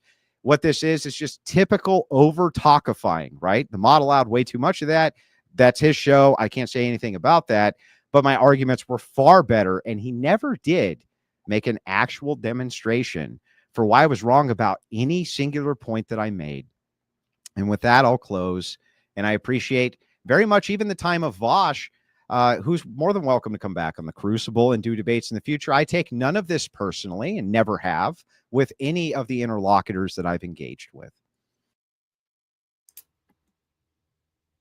Way to close the book on that. Fuck. I don't take any of this personal. It's all good. But you have not demonstrated your point at all. You just wanted to fucking Gish Gallop and, you know, Jesus Christ. I deal with people like this on the regular. They'll send you a giant paragraph, you get in 2 words, and they spurg out for another paragraph. These people are fucking insane. And it's people like Andrew who are helping us understand how to deal with the enemy. This was well done on his part. Not so much on Vosh, because you just like to Gish Gallop. You went to grandstand. And all he really had against Andrew and his arguments were, oh, but you're chain smoking and you're drinking. But when push came to shove, he presented nothing that would help his worldview be better than the worldview that Andrew is presupposing.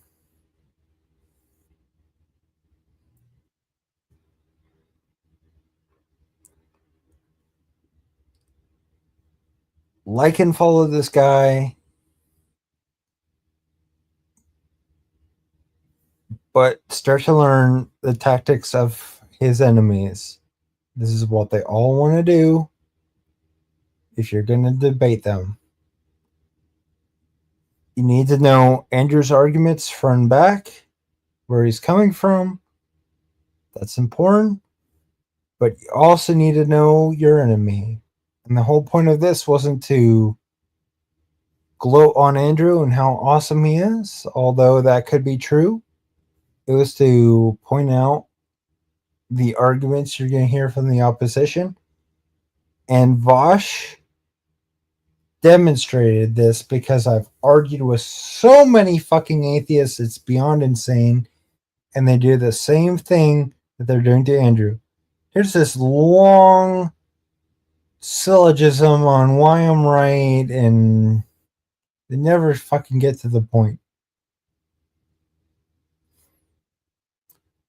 Stick to him.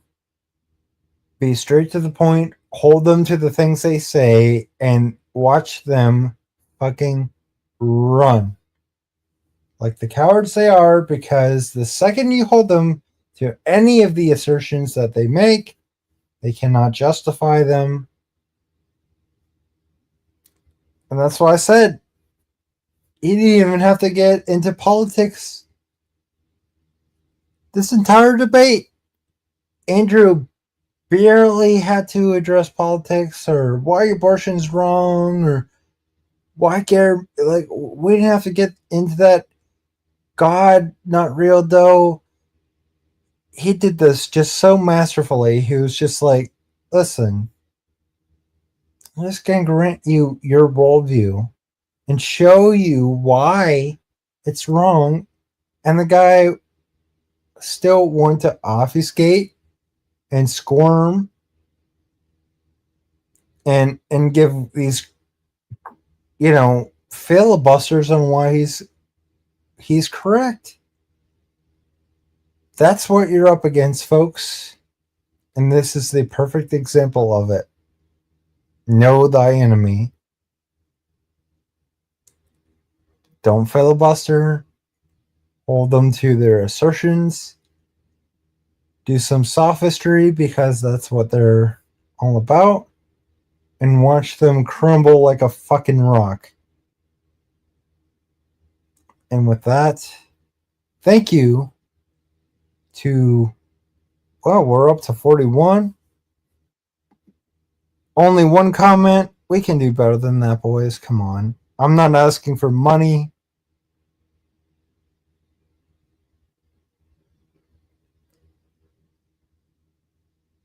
All I ask is that you support Andrew.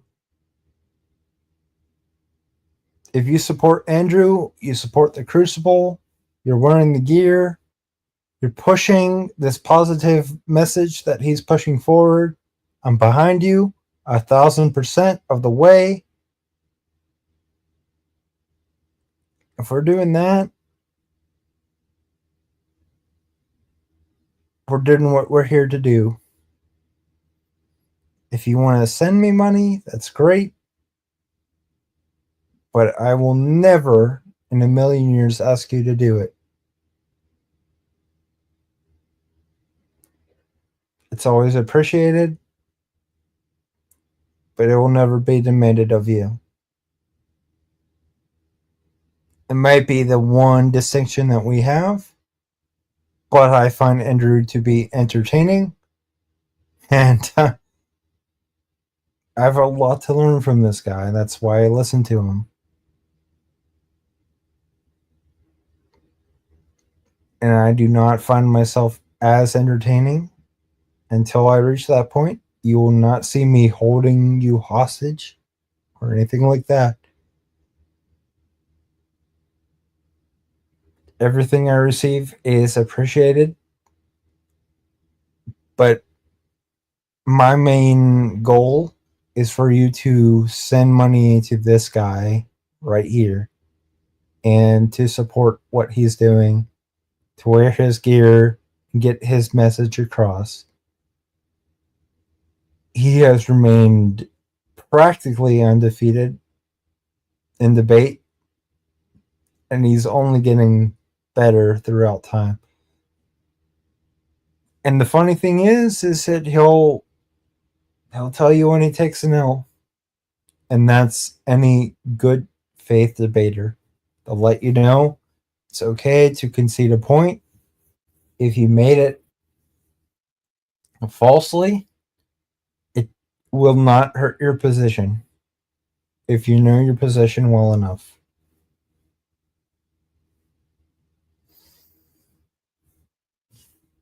And I used to be that guy that would stick to his guns, and it didn't matter what I said or what I did. I was 1,000%. And even being in the Foundry with other guys that think like he does and believe like he does,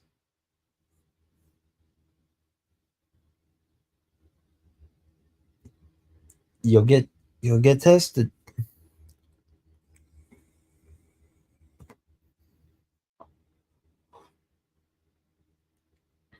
So I'm going to tell you what I like about Christianity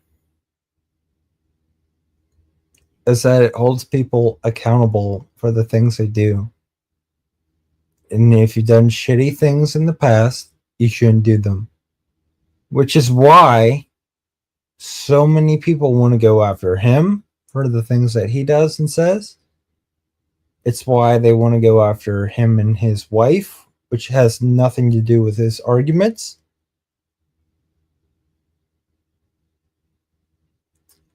And you should expect the same. The second you start believing in God and start becoming a defender of the faith, you better get ready for a giant target on your back. In my first couple years, I had it. All I wanted to do was be evangelical and share scripture. But then I had to learn debate. And that's where I found Andrew. And I didn't know as a prot that I was wrong. I assumed that Christianity was what it was.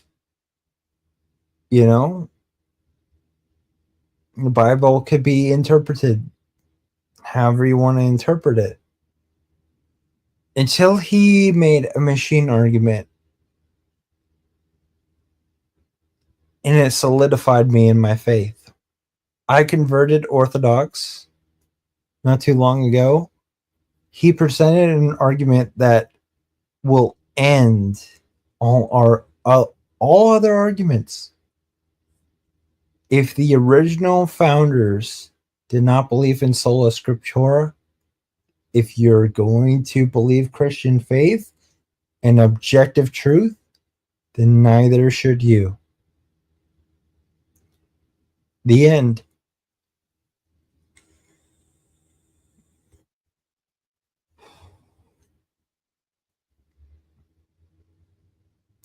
And notice how Andrew didn't have to say much of anything. He just held Vosh to his points. He let him gish gallop. He let him do all these things.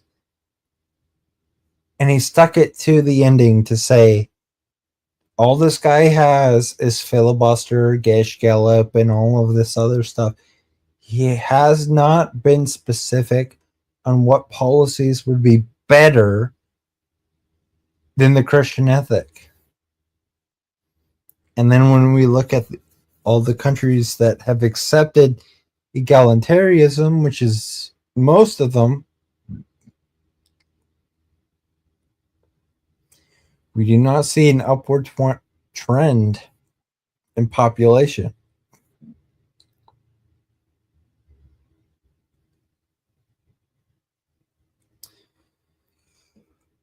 Almost all of them.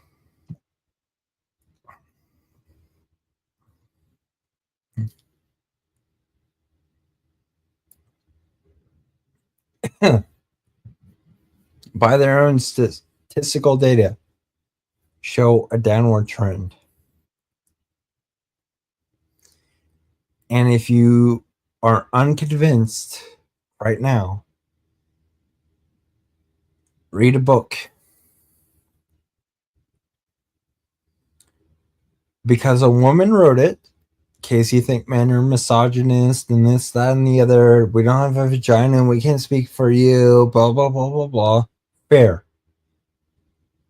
Rachel Wilson meets your criteria and has a book showing you that feminism was not as wholesome as it tries to pretend that it is. And if you really believe in Christian ethics, all the spiritualism and the rest of it falls flat on its face every single day. And it's people like this who want to gish gallop and have their grandstand and filibuster to tell you, even though they don't personally believe in your God, they don't personally believe in your Bible, you're not Orthodox, you're not a Christian, you can't even appeal to your own ideology and make all these wild assertions without even justifying that they even know what the fuck they're even talking about.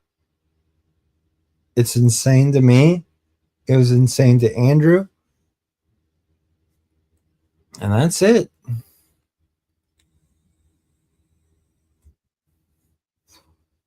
I'm going to end with the promo for this guy. He goes, "Oh, Vosh, don't be afraid to send some comments, bros. Sorry I didn't get to you sooner. The point of this chill stream is to actually get everything Vosh said and memorize it, so I know how to respond exactly like Andrew did. And every chill stream that I do that says debate stream or debate prep will be done in this fashion, where I learn thy enemy and not the arguments of Andrew. I've heard him enough. I know typically where he's going to go. I can also predict places that I could personally go, because this guy refuted himself from the get-go.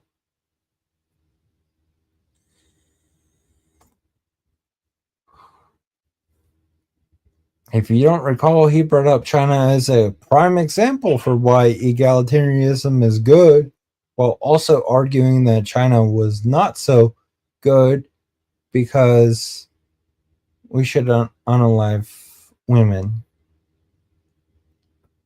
and couldn't make a policy out of his ass if he tried for why that shouldn't be the case. All you wanted to do was argue over statistics and analysis, and that's all good and fine.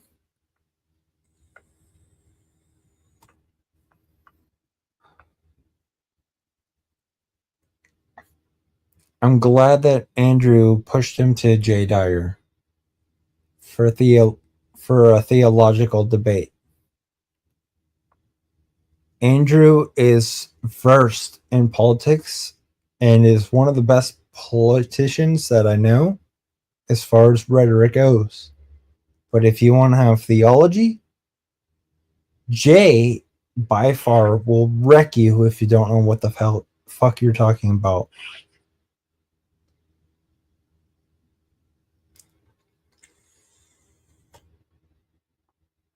And this is something, even as an ortho bro, I go to him. I'm like, hey man, here's some arguments I've heard. I want to get your take, so I know his position.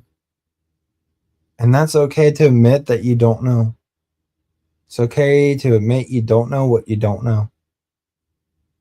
Whenever I get quote mined a verse, I look it up in my Orthodox Study Bible and make sure it agrees with the context of the quote mine. But you don't even have to go there. But I've been telling people moving forward, because I get quote mined so hard all the time, you don't even have to do that. You could just ask this one question and watch them not be able to answer it. They'll make whataboutisms, they'll try to point the finger at you. And I have a demonstration with a woman that argued with me over abortion being okay by God. And all I asked was, how do you know your interpretation is correct? Could never respond. He's like, well, show me the verse where it says, don't do this, don't do that. We're not having a discussion about the verses anymore. I'm granting your position. And now I'm asking you, how do you even know that's the correct position? You're like, well, what about you? Wouldn't matter.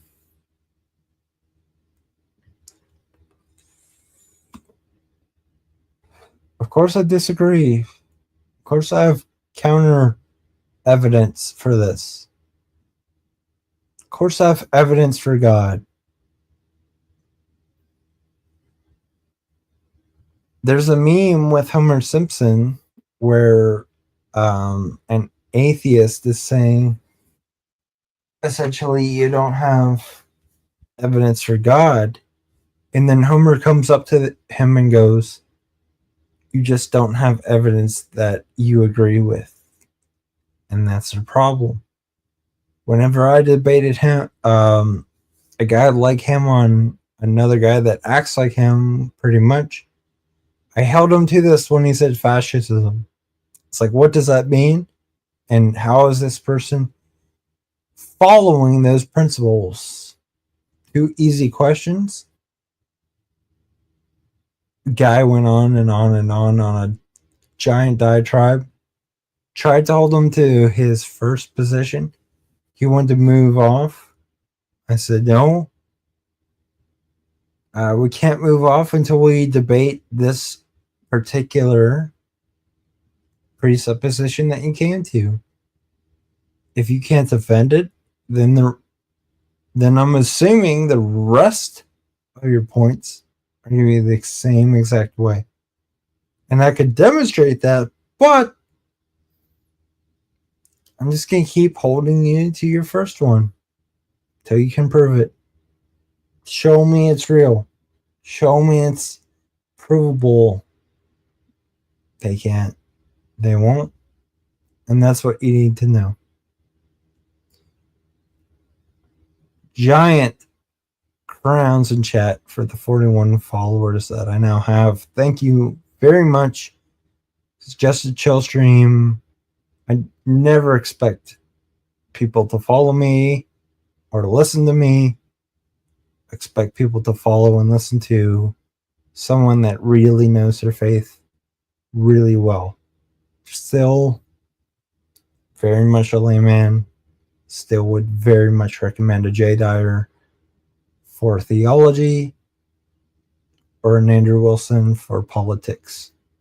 But I am willing to learn, and I want to know the enemy well enough to know their counter arguments to our position, so we know how to snuff it out like a drug dog, basically, knowing where the crack's at.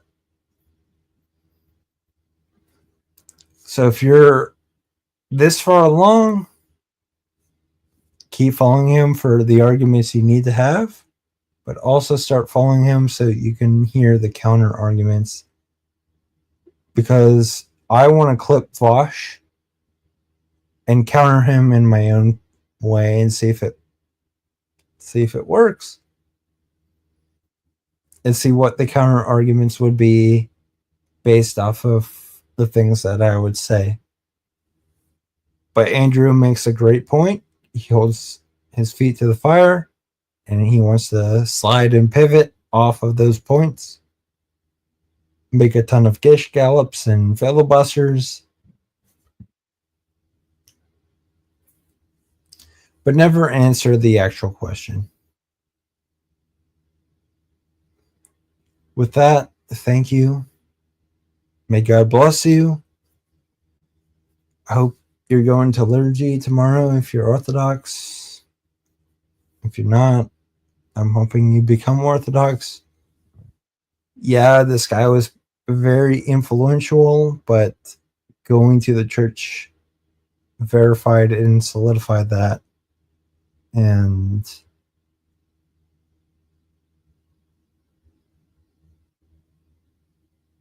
I have a ton of great men that I can now be a part of. And a father, a spiritual father figure that I can look up to.